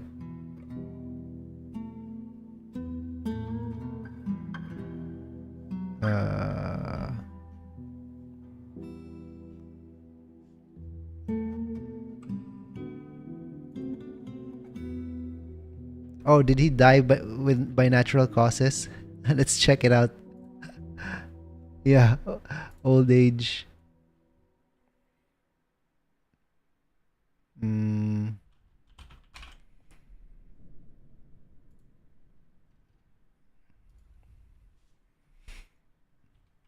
mean, I feel like this fort will probably die soon anyway. We're losing food and drink too fast.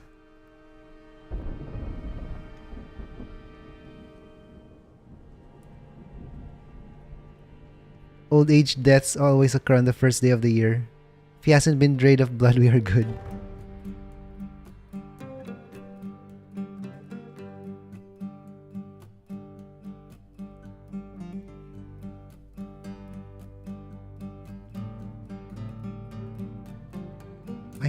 I had dwarfs gather plants, but now they're not gathering plants. At first all they did was gather plants, now they don't.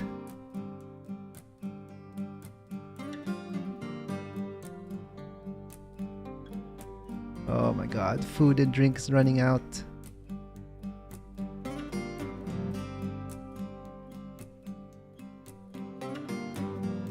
You still haven't borrowed? No.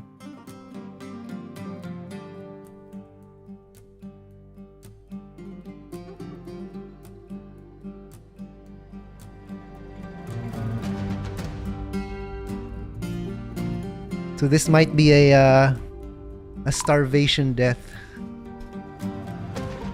instead of a death by raid.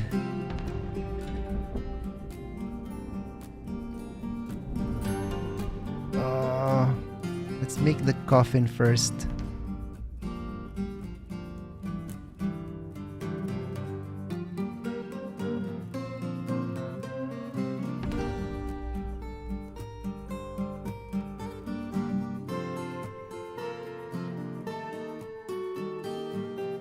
He's dead.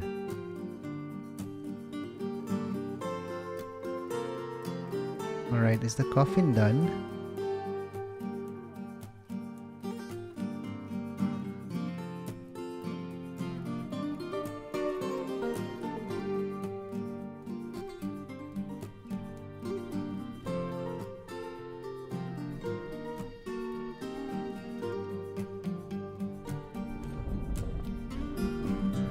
Too bad we're not elves, then we could just eat the raiders.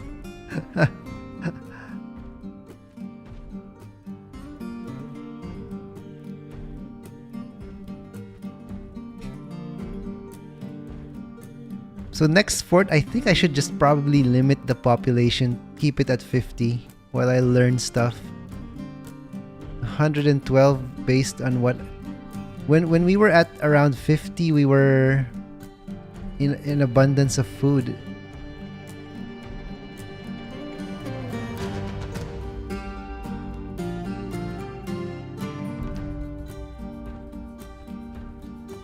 Alright, who's the human?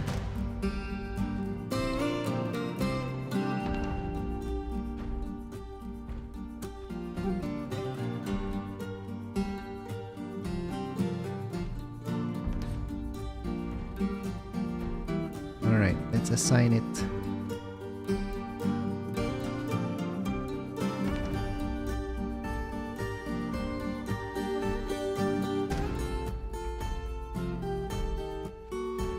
Egesh.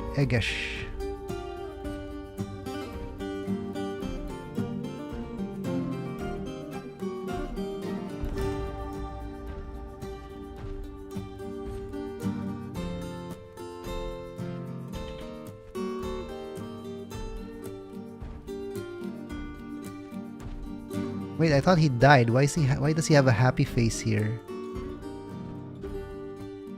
There we go.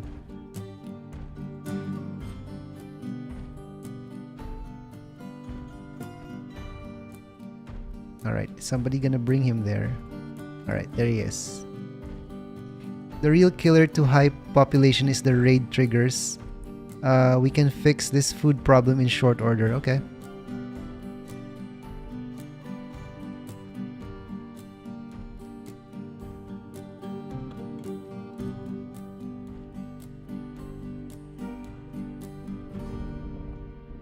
Alright, let's build the farm.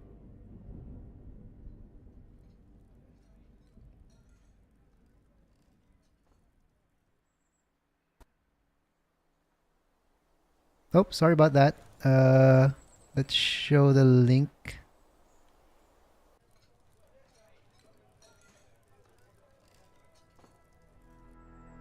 Don't worry, Cage, I still see the link.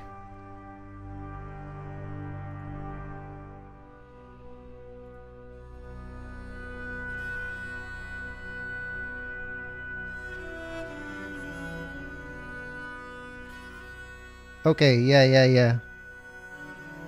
So yeah, we punch holes above this area here.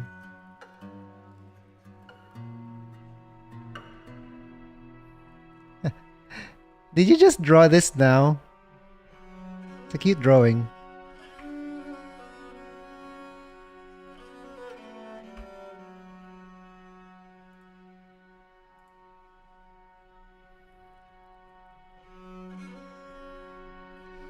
Oh, there is a little dirt, yeah.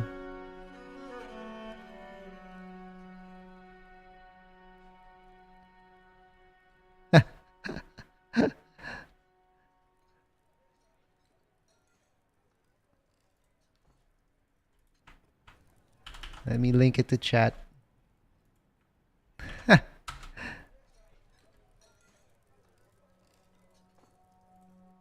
That's a cute drawing.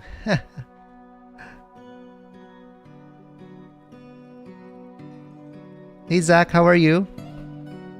You're a bit late. Yeah, you're a bit late.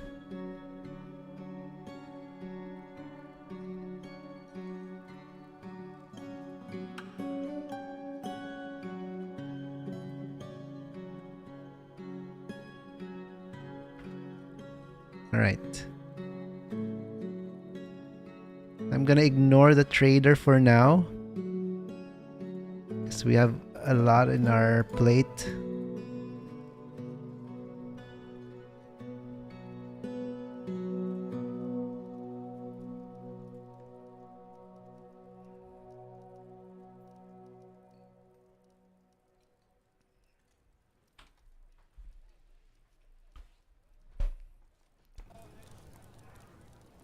Alright. Level 46. I guess we dig the same size so that we can water it properly.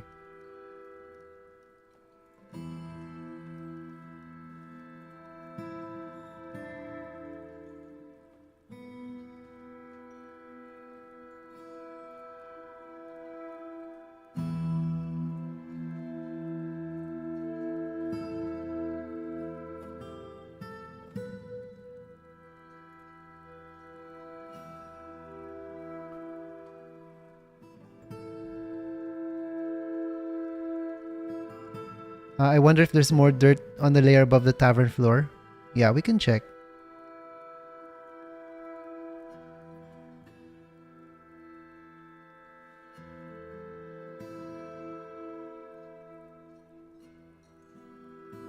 I have a feeling there's a huge patch of underground dirt we just haven't found yet.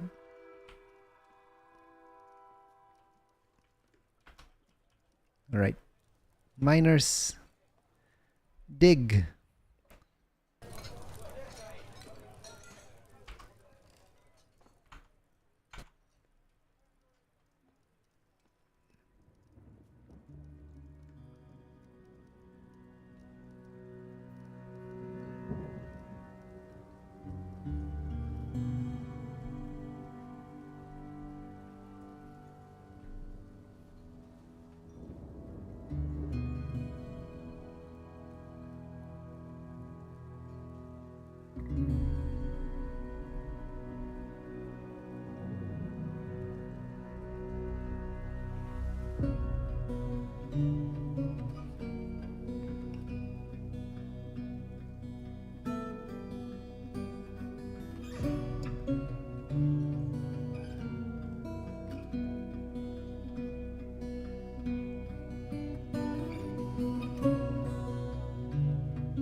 Oh, there's the soil. Huh. Silt loam. It's not that much. I should probably dig more here.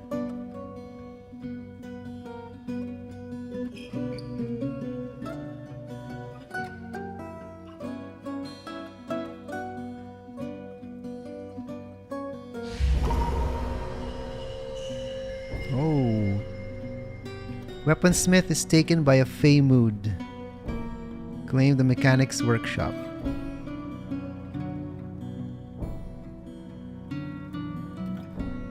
That's honestly enough for now. Okay.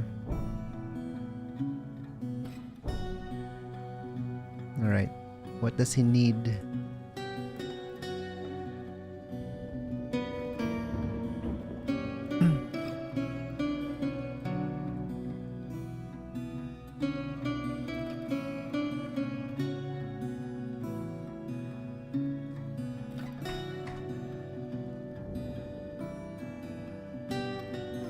Alright. I think he's gathering items.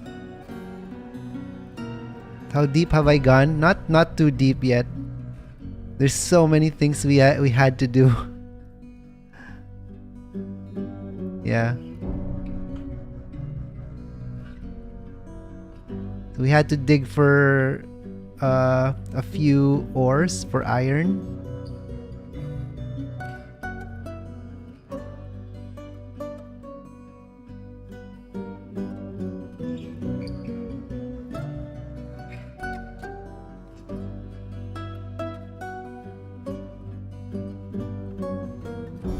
Yeah, he claimed a mechanic shop. Uvash works furiously. I don't know what he's doing. He's a weaponsmith who claimed a mechanic shop. Legendary coggers.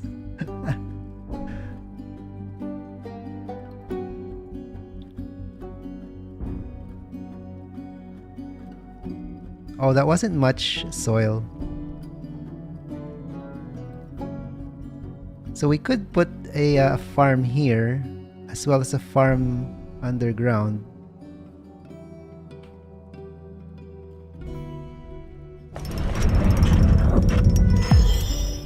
Right, Weaponsmith has created not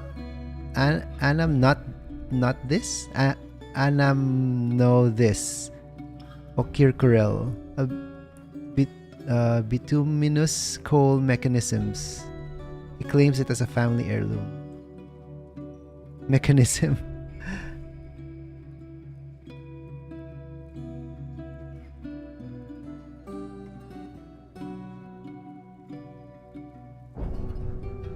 All right.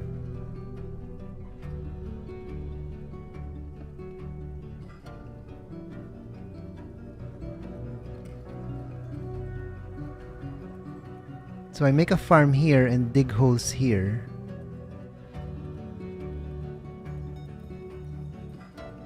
Let's see, farm.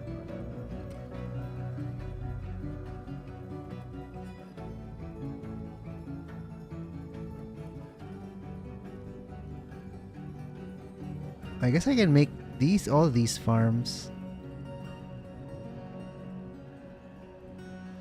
Is this big enough for a farm?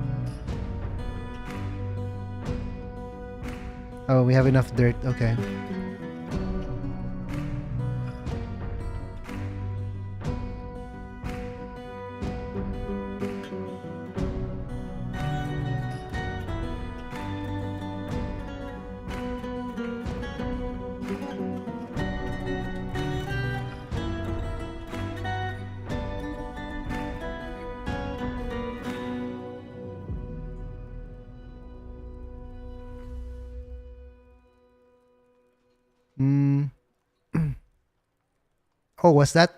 Oh, was that 30 small farms?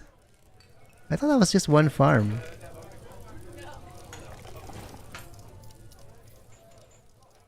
Oh no. Okay. Alright, that was a mistake. Can I redo it?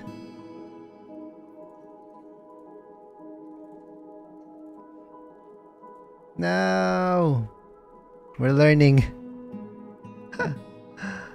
Uh-oh.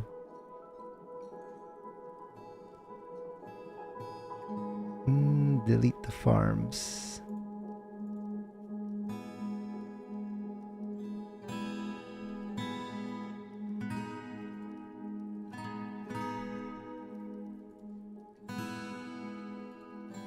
Can I delete the farms?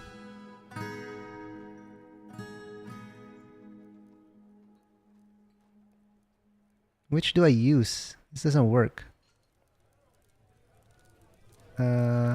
Same way you do a build. Oh, okay. Oh, alright. I get it.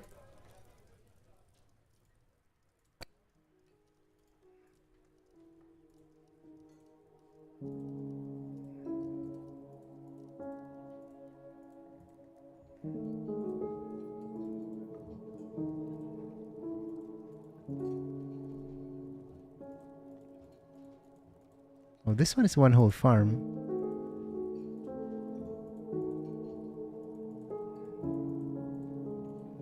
Okay. I think I got them all.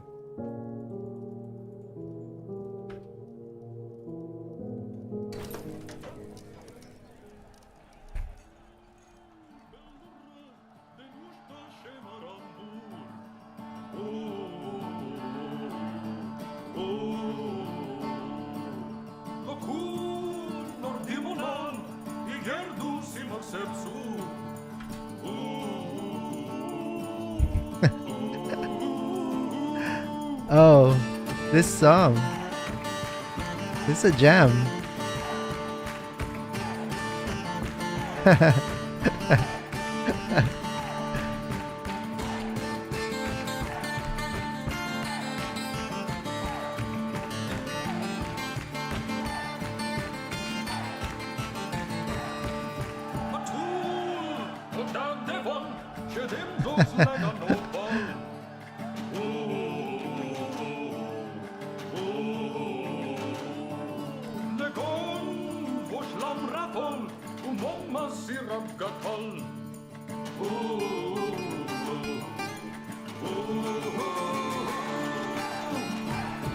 This only happens when the dwarves are partying in the tavern?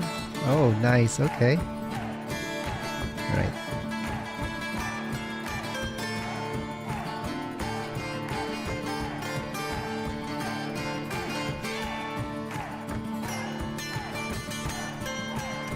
Hold on, how do I paint the farm plot?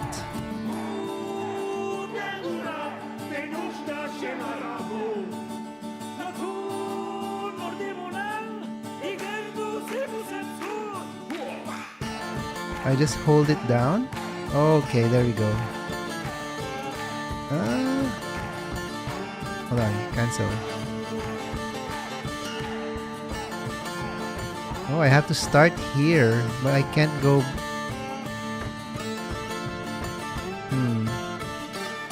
If I start here, I can't go back.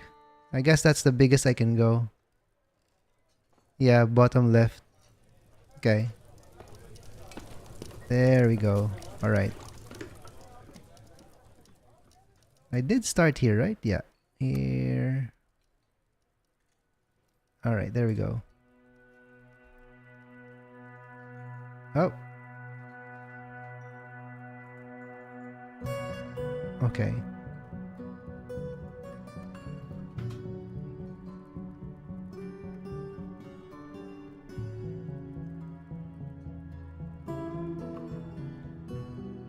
We did it!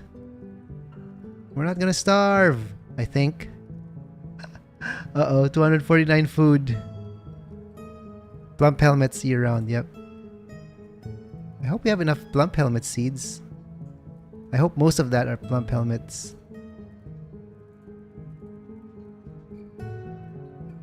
Alright, there we go. They're doing it!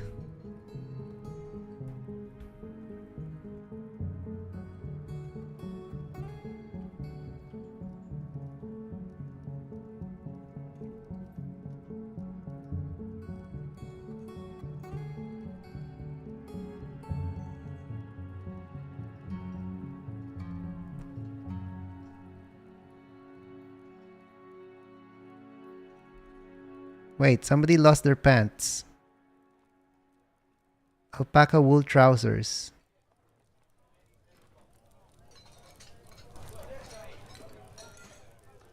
This is an alpaca wool trousers. It is made from wool cloth. This object is showing some wear. Do they just take off their clothes if they don't want it anymore?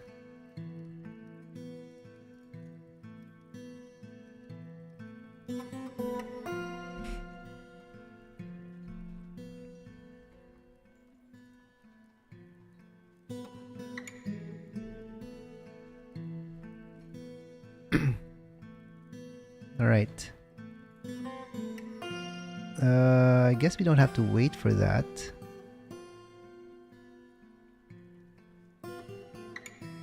Oh, they need cabinets.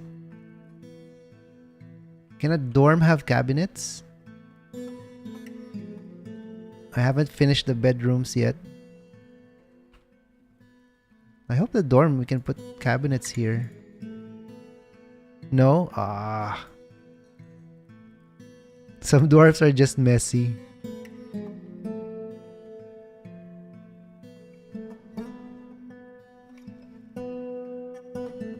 Right, we're growing food.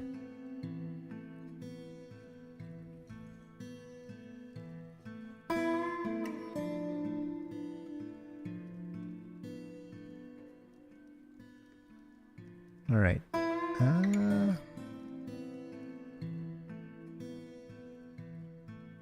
So how do I start this?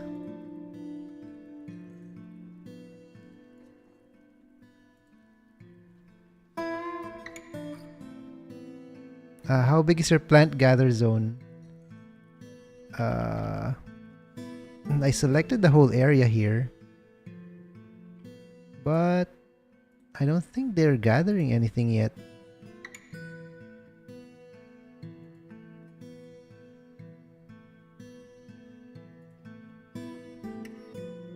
Oh, I unselected this section, but it's this entire area. I should select this.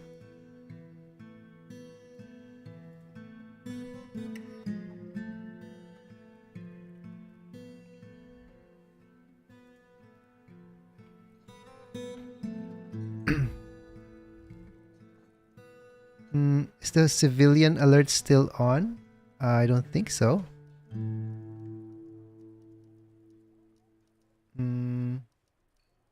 It's not showing here. What's a shortcut for that?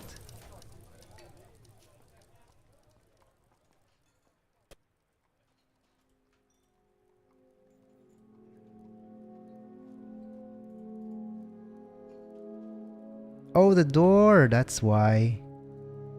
We forgot. Oh, I forgot about that. All right. Pull lever. Nobody's going out. All right, there we go. That's why. The starvation caused by me. They should be smart enough to open the bridge.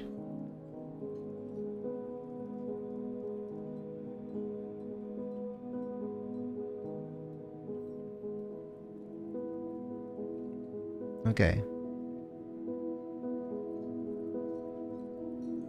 So we specify the metal we want to smelt. Oops. Where is it?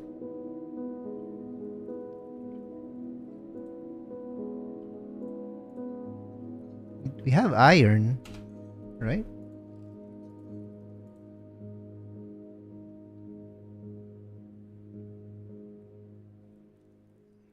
Requires iron bars. Where do we make iron bars?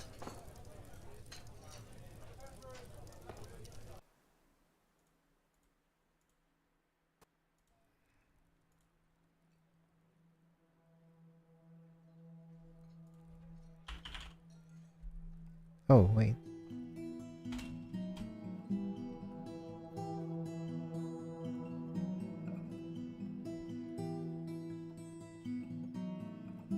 I love how the answer is almost user error and something really funny like that.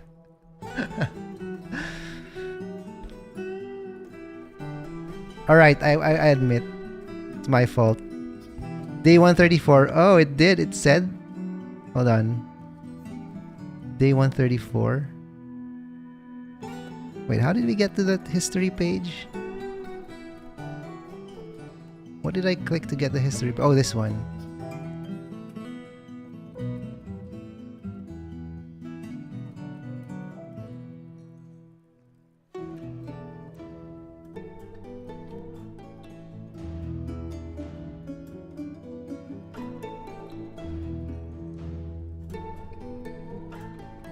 I guess it didn't say.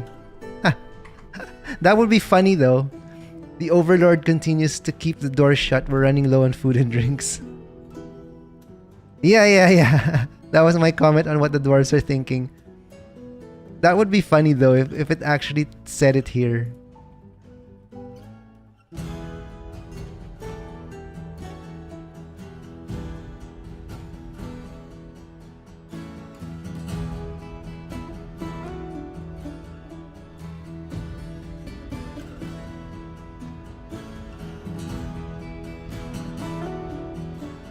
Alright. Okay, we're seeing a bit of improvement in food. Drinks is still running low.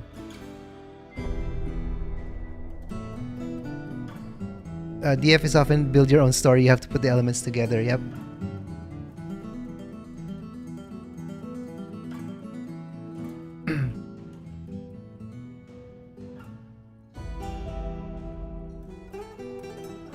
Alright. Set the drinks. Okay, brew from plant is now working.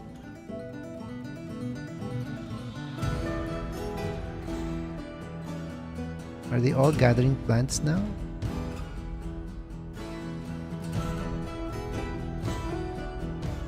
Alright, some are gathering plants.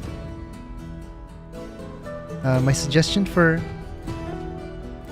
getting metal going is to make another smelter and get one going on making coke on repeat and the other one you use for metal. Okay.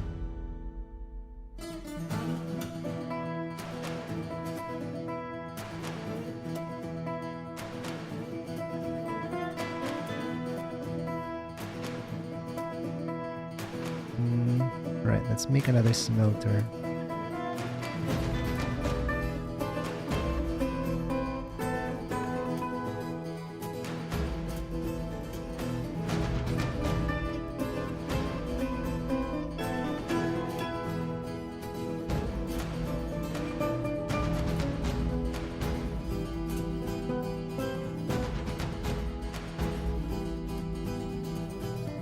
Five smelters.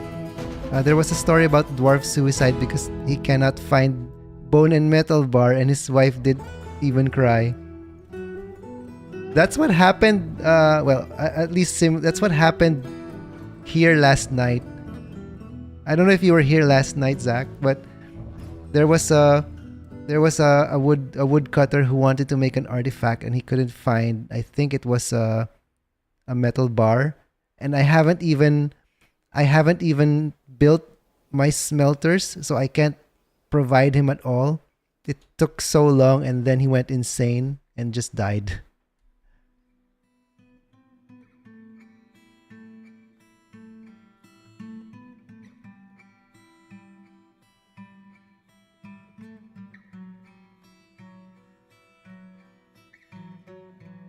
Yeah, more smelters is better.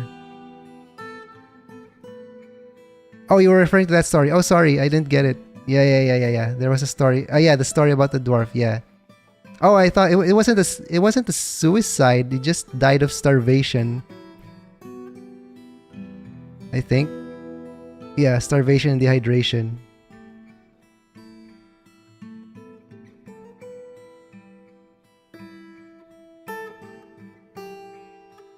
I thought you were referring to someone else when I saw suicide. He refused to eat same way. Yeah.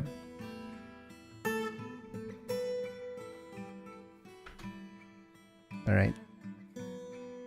Let's make... Oh my god! Vile Force of Darkness again! Oh god. Alright, there are more. More of them. And they... Are they in armor? Yeah. I think my traps can handle them.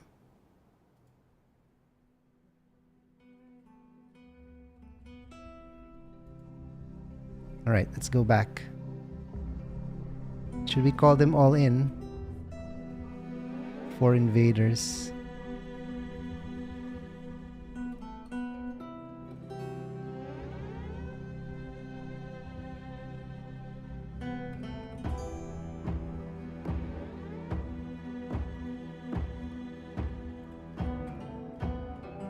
Okay.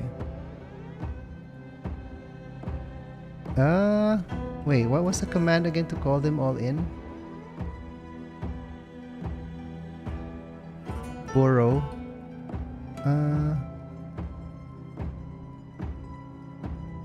Wait, how do I call them all in? Control N? Where's the DF hack thing? Oh, squad menu. Oh, there it is. Alright. Activate civilian alert.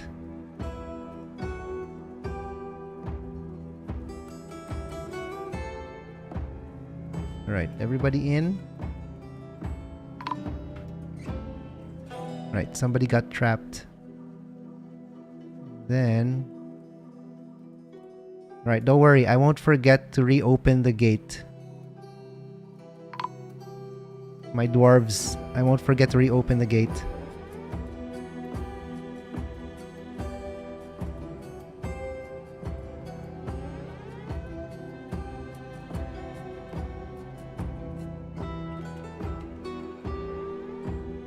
So there were 4 invaders. Only 2 got trapped. I guess we raced the bridge right away.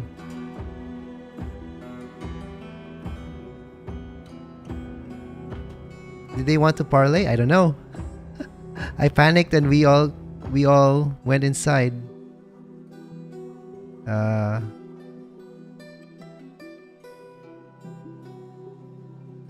Wishes to join the incinerated basement as a citizen of... Sure.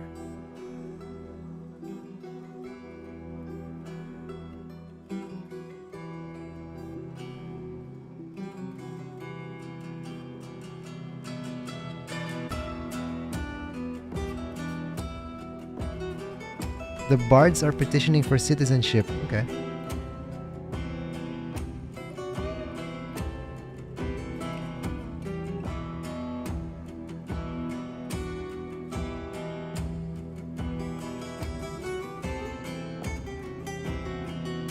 Oh, why did the mayor ban exports again?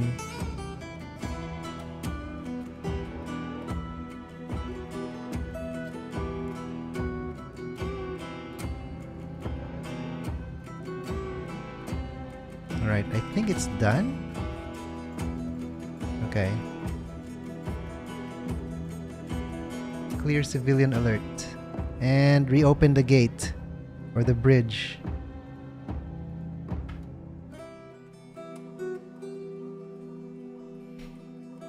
Now you can assign them to labors in the military if you want. Okay.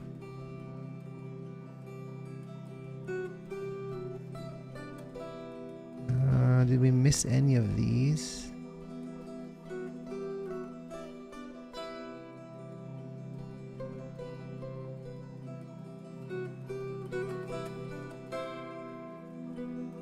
Oh, the mayor will periodically ban exports of amulets. That's why I said we would end up with thousands.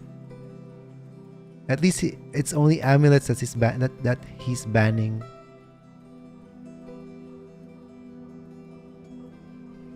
Oh no, our food is running out. Human caravan. Okay.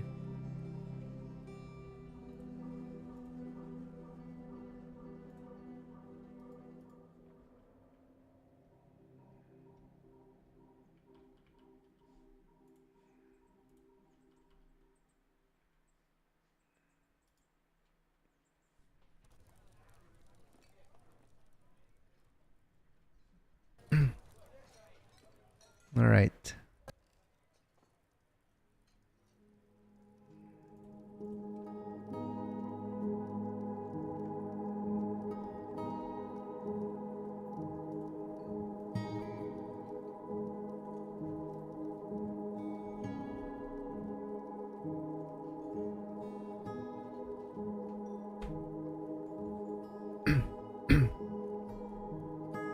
So should we assign them to the military?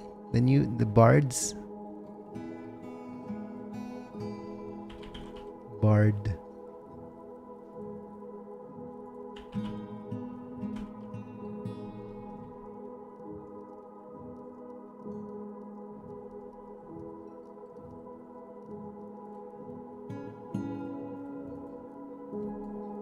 Alright, I guess they're fine for now. Our traps can looks like our traps can handle the raids for now. Oh, petition.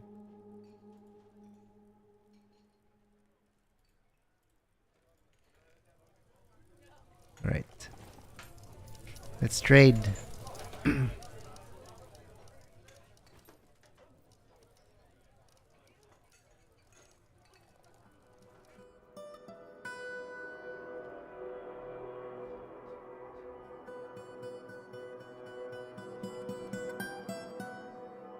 Hmm.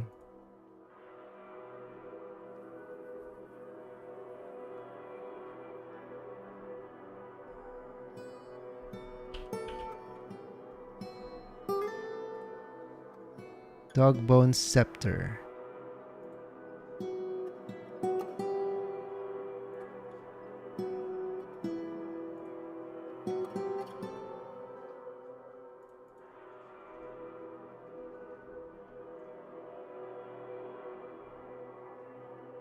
The only consideration when integrating other races into the military is humans need bigger armor. Okay.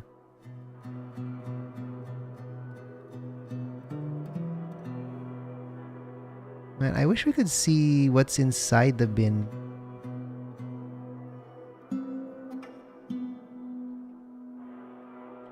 So the jeweler's bin, the jeweler's encrusted stuff are still inside the bin, I guess. This one? Oh, we can. Oh, I didn't know we could click on it. Okay. Huh. All right. I didn't know we could click on the bin itself. All right, it's this one.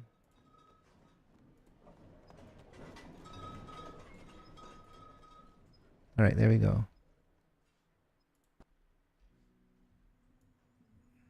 It's this one as well.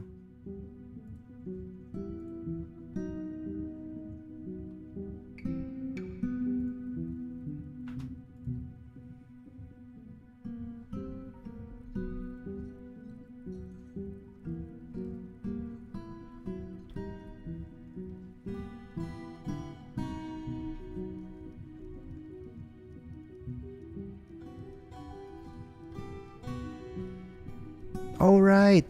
We didn't put them on work order. It was individual. Yeah. Wait, can't I select a specific shop here?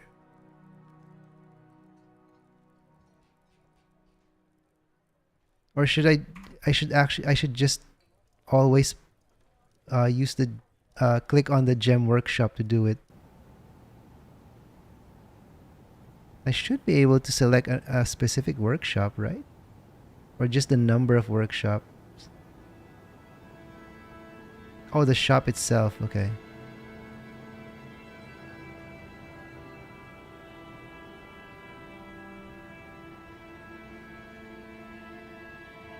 I just put them on repeat, but I can't.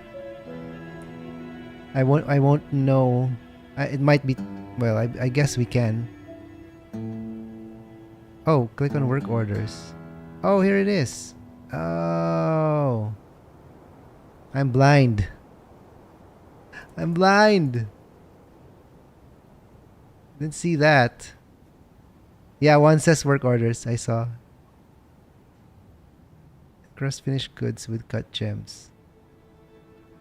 Right, and crust finished goods with cut gems. Okay.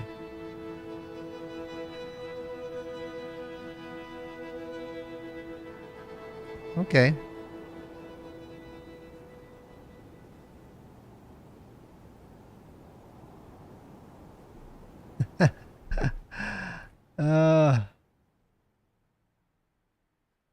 All right. You noticed, yep.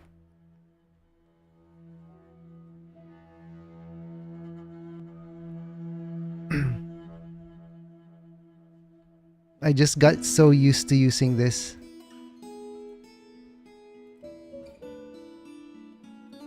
Alright, workers and work orders.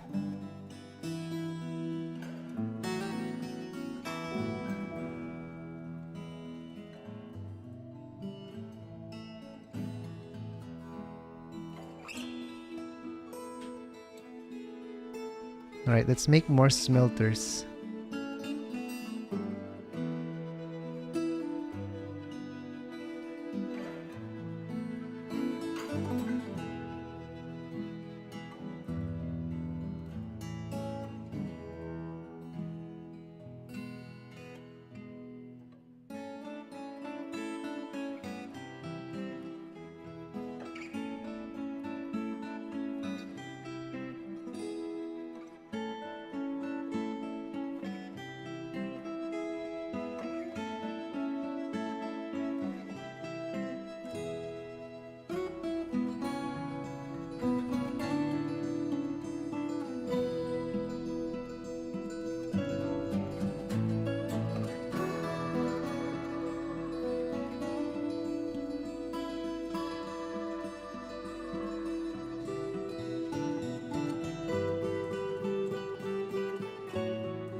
Alright, so we need Coke.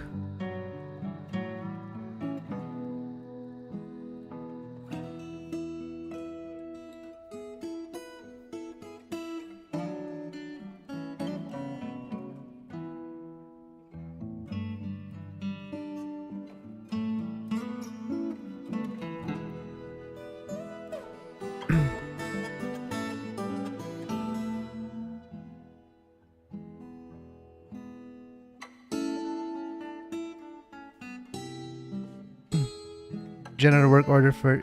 yeah.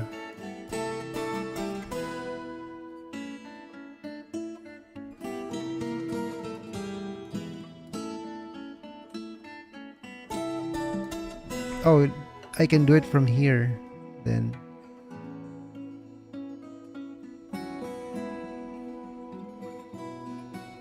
Coke. What do I have? Coal?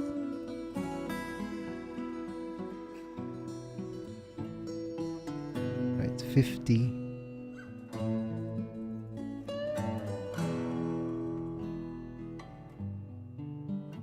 Oh, coal. Why did I pick Coke? No. Alright, proceed.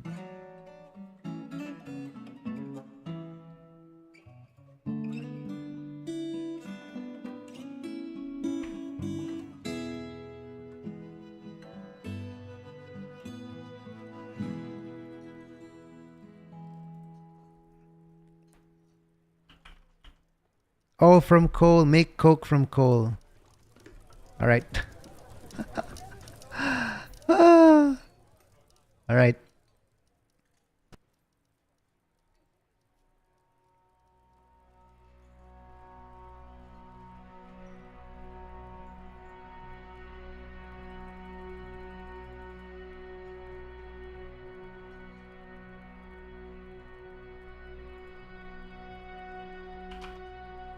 There we go.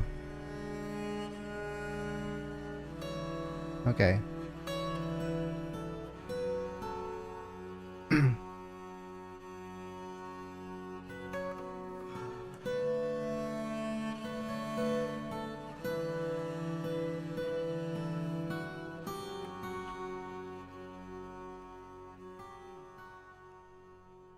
Oh yeah, the trade. I think he left already. It's been a while.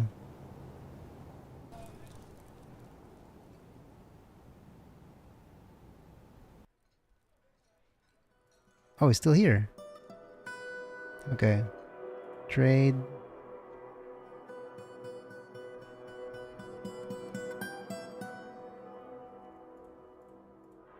Oh, it's all the food, food again. All right. I guess we can. Yeah, we're running out of meat and fish.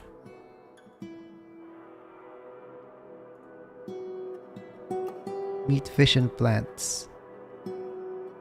Ah, that's a lot. Hold on. Too expensive.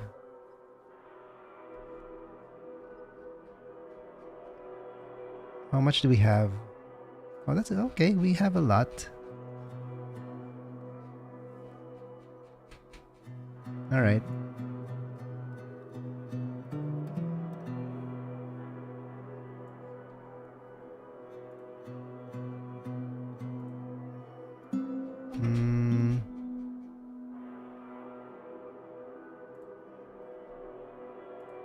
Meat, fish, plants.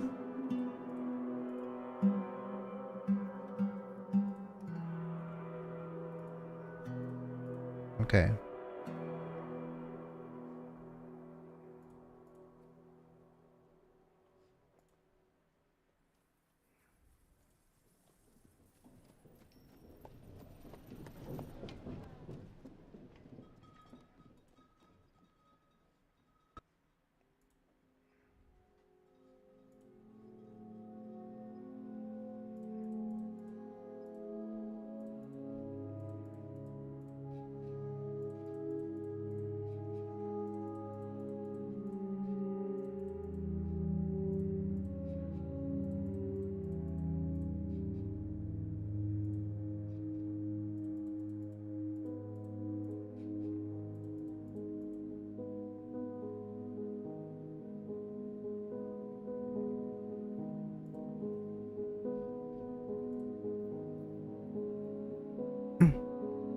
Trade the whole bin?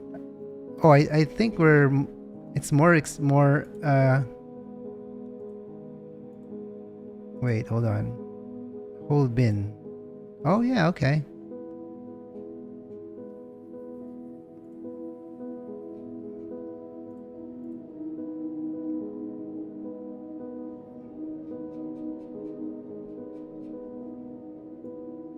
So I selected the whole bin.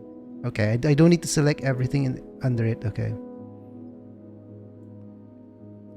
Otherwise, that filled bin will just make a problem for you. All right.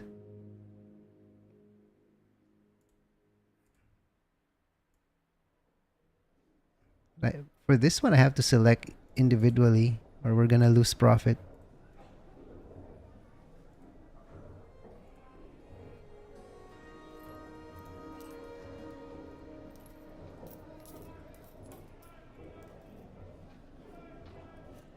Oh, and select the scepters. Okay.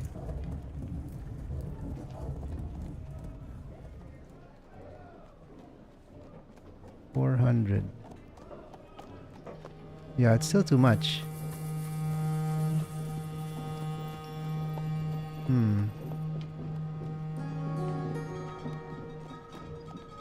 Really? It's not worth it to create a half-filled bin? Okay. Then we're just gonna recreate all our trade goods. Okay.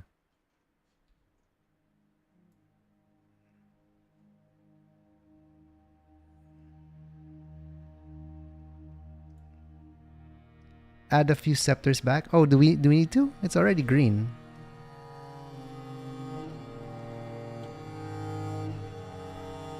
Okay.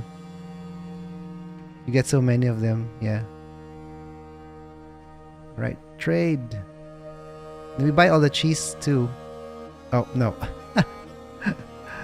We buy some cheese.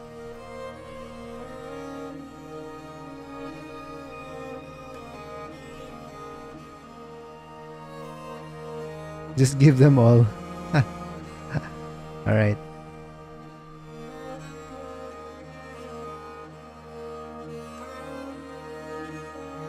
Thank you for your business.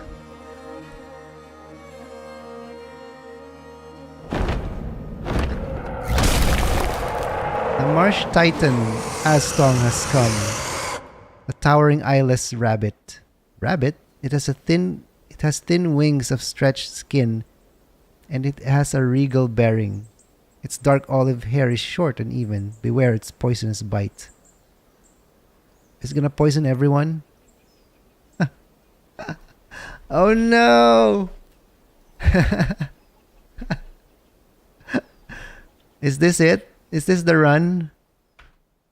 Should I call them all back again?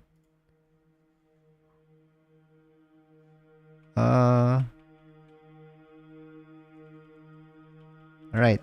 Sound the alert.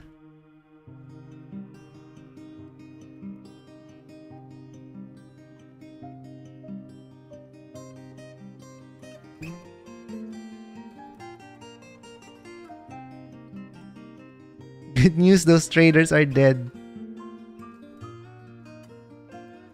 Alright.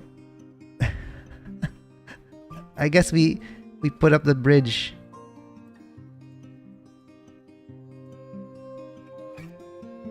Or is that rabbit gonna break down the bridge?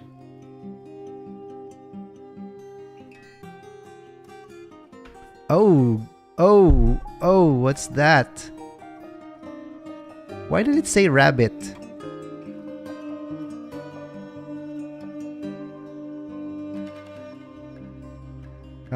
I said it's fine a lot, but this one, it interests me. This rabbit can kill bridges. Oh no. That doesn't look like a rabbit at all. It doesn't feel anything while in conflict. It doesn't feel anything after experiencing trauma.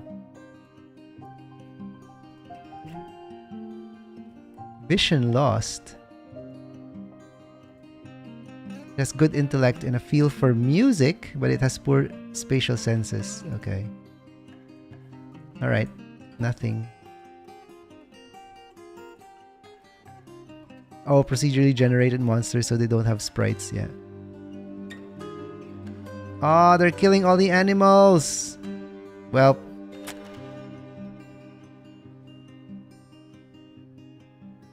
Bye, animals.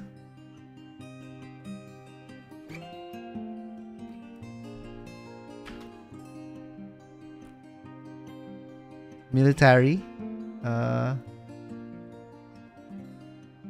Wait. Is that squads?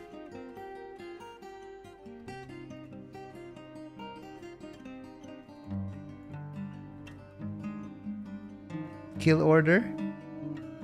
They can't get out.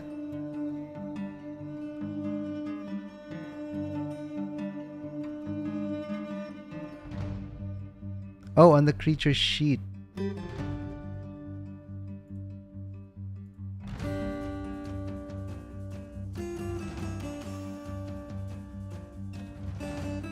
"63 notable kills." Oh, it killed the goblins. Killed all goblins.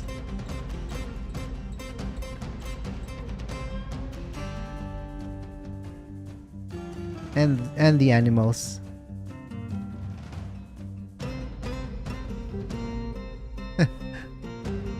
A good way to get an idea of how dangerous a creature is to see if it has any notable kills, yeah. It's been killing stuff for 105 years. Oh no.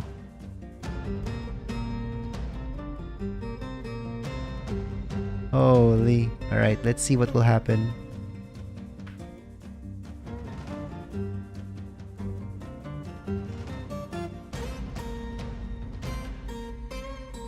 How do you even survive this?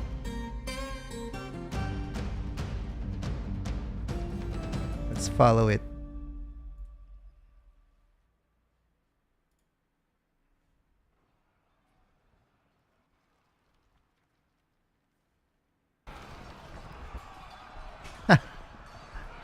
I mean, I want to see what it will do. If it breaks down the bridge, then we will try and kill it.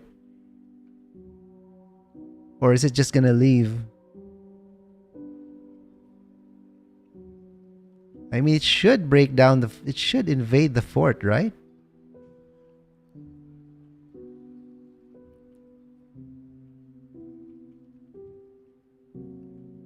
I mean, my choice is to try to survive this.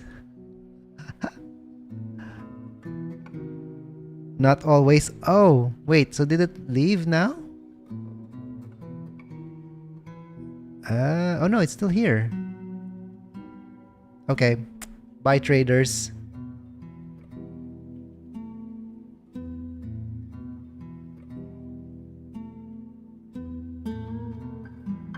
Wait, it's dead. Oh, they killed it. Oh. Oh, these are strong.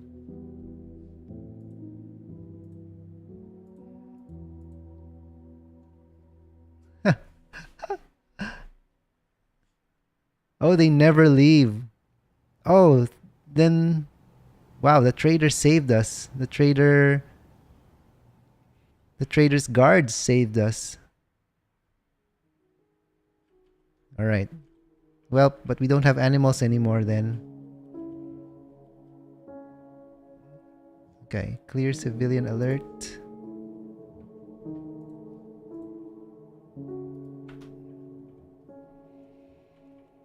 Now we need animals to trade.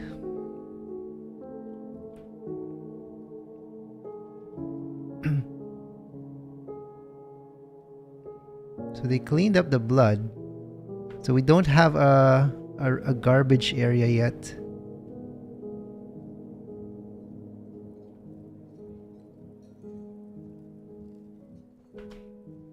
Well, that was a rabbit. Easy kill.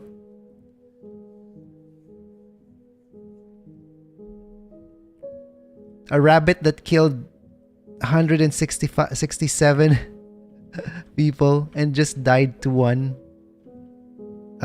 Build a butcher station. I have a butcher station.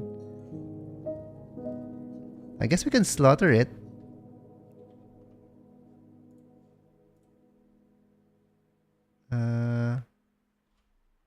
Hold on.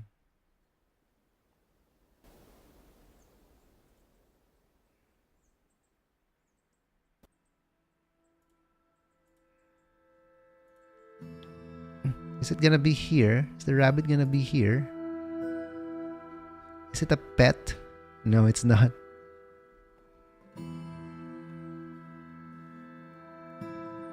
Oh, okay. 45 tiles.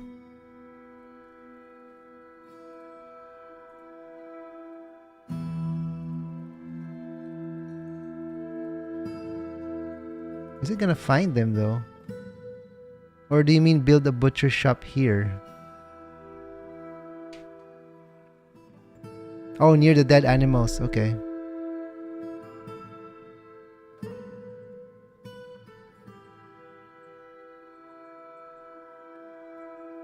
They slaughtered all the animals and now I have 249 meat.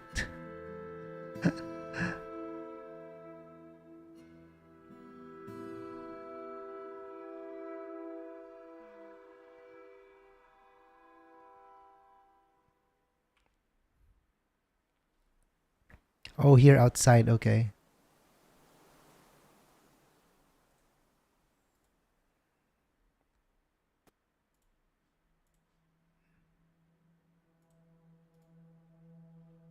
Get like 1,000 meat, yeah.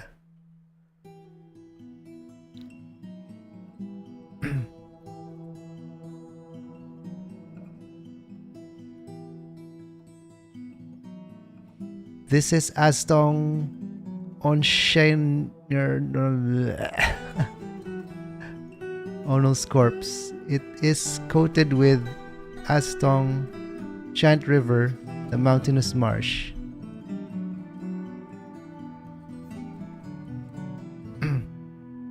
I never knew you can claim dead animals back like that. Let me see how that works.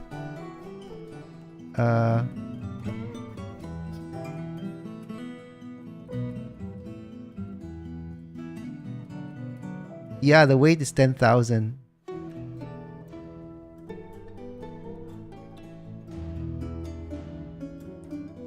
Oh, I forgot to play it.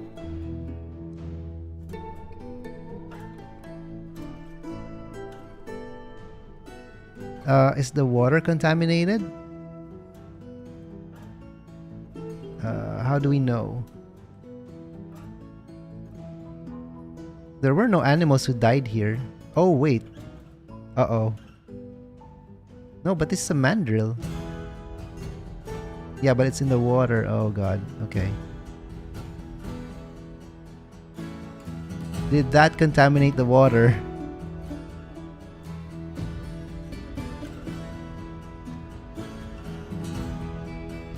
Oh, there. They got it. They cleaned up the rabbit. The rabbit that looks like a dragon.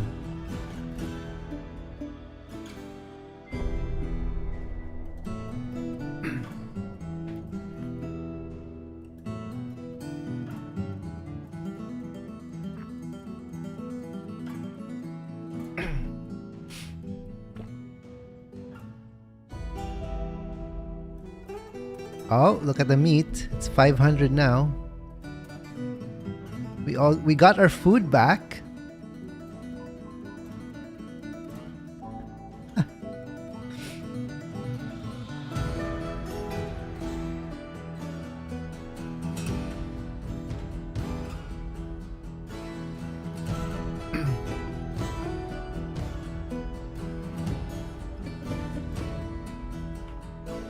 Cool.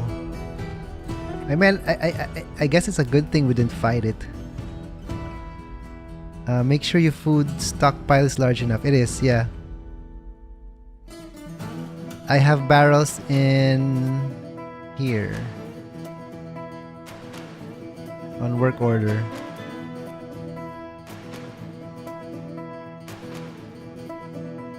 Ah, all the animals died. So my food stockpile, yeah, I have a lot. 3 levels of it. Or 4. No, 3. 1, 2, 3.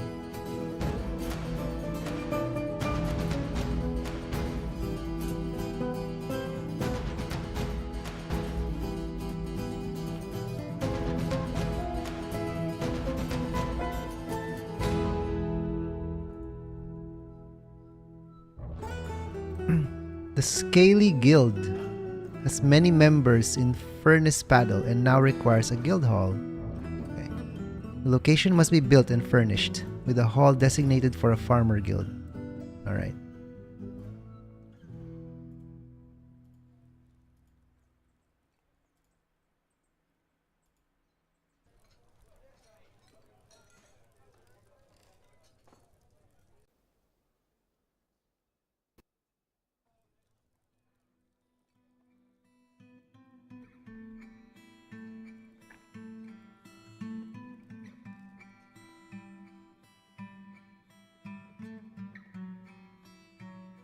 Oh, we need to cut gems.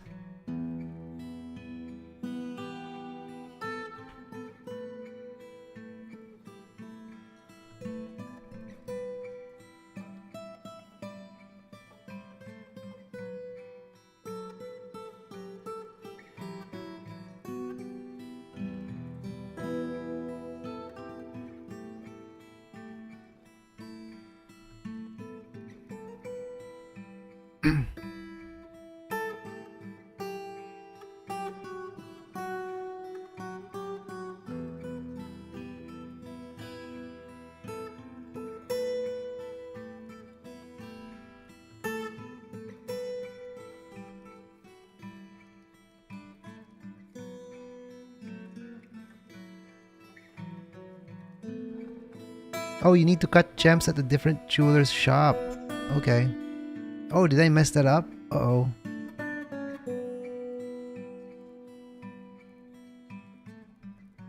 Alright.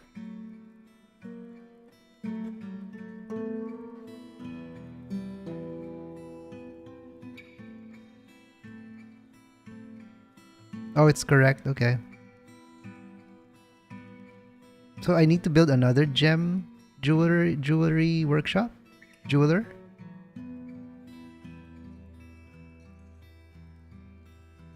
Multiple shops for specific tasks. Okay. I guess we can build one here. Okay.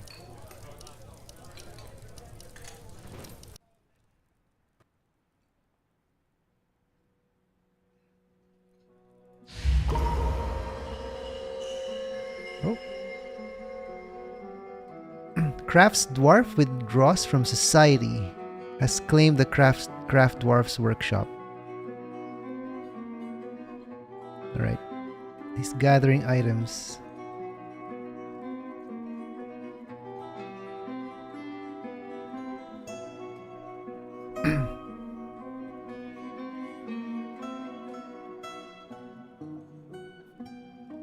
A few workshops will have let you have few workshops will let you have one, especially if you're automizing stuff. Yeah, yeah.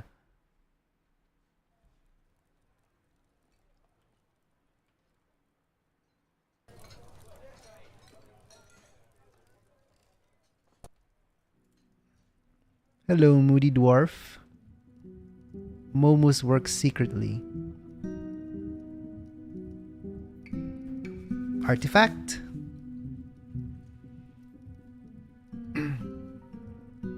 Like I have an entire kitchen workshop for when plump helmets got too high. Oh.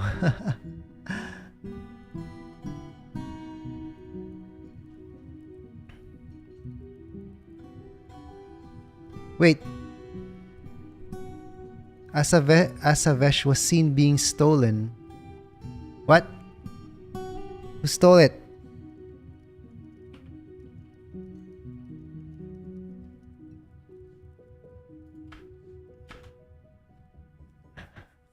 Was that our artifact? One of our artifacts?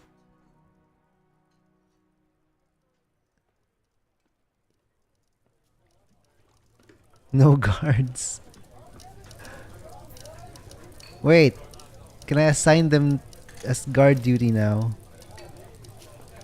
I've never used the squad.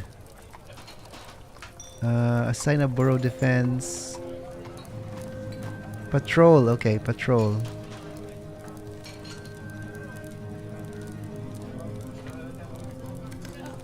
Observe anyone who leaves, okay.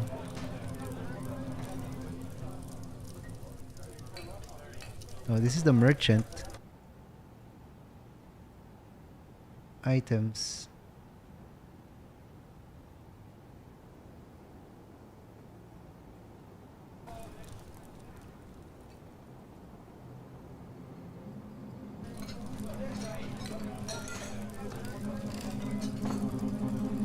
Go to the justice screen.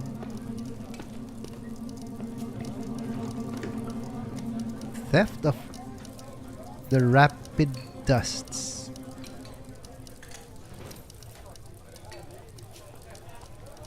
Oh, was this it? Interrogate?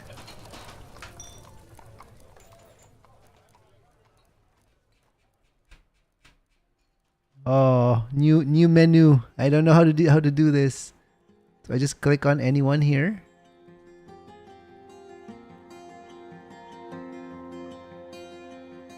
Oh, that's it. Did we get it back? Well, let's look at the others as well.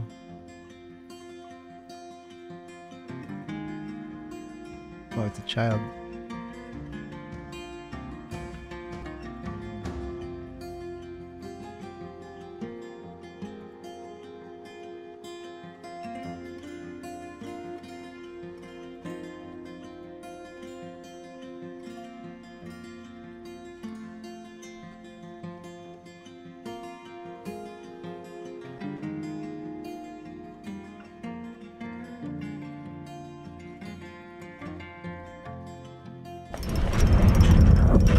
Momus Crafts Dwarf has created Enseb Dalzat Dimshash Niral, a candle nut crown.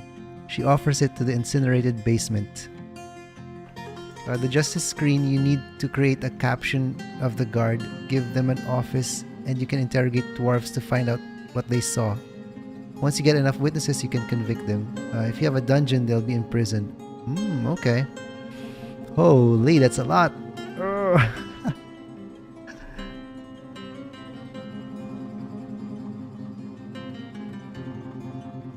Captain of the guard, yeah. Alright. What's this?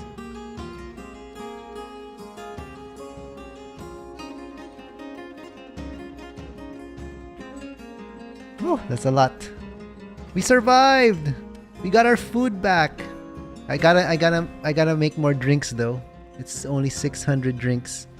We should get that back to 2,000. We got a lot of seeds. We got our meat back. We got some fish. We got our plants back. I really thought we were gonna die of starvation. The captain of the guard can also be appointed to a squad, and all squad members are considered fortress guards. Okay. Wait, is that a noble? Oh yeah, captain of the guard. Ah, nobody's qualified. Ranger.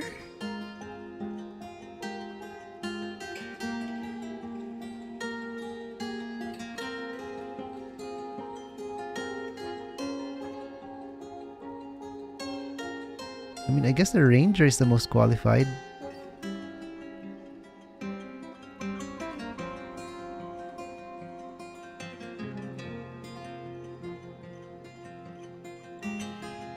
They will handle people who get out of hand in a fight or if they see crimes happen. Okay.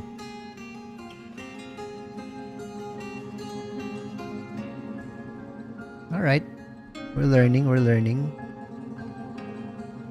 And I need to create an office, dining area, and all these.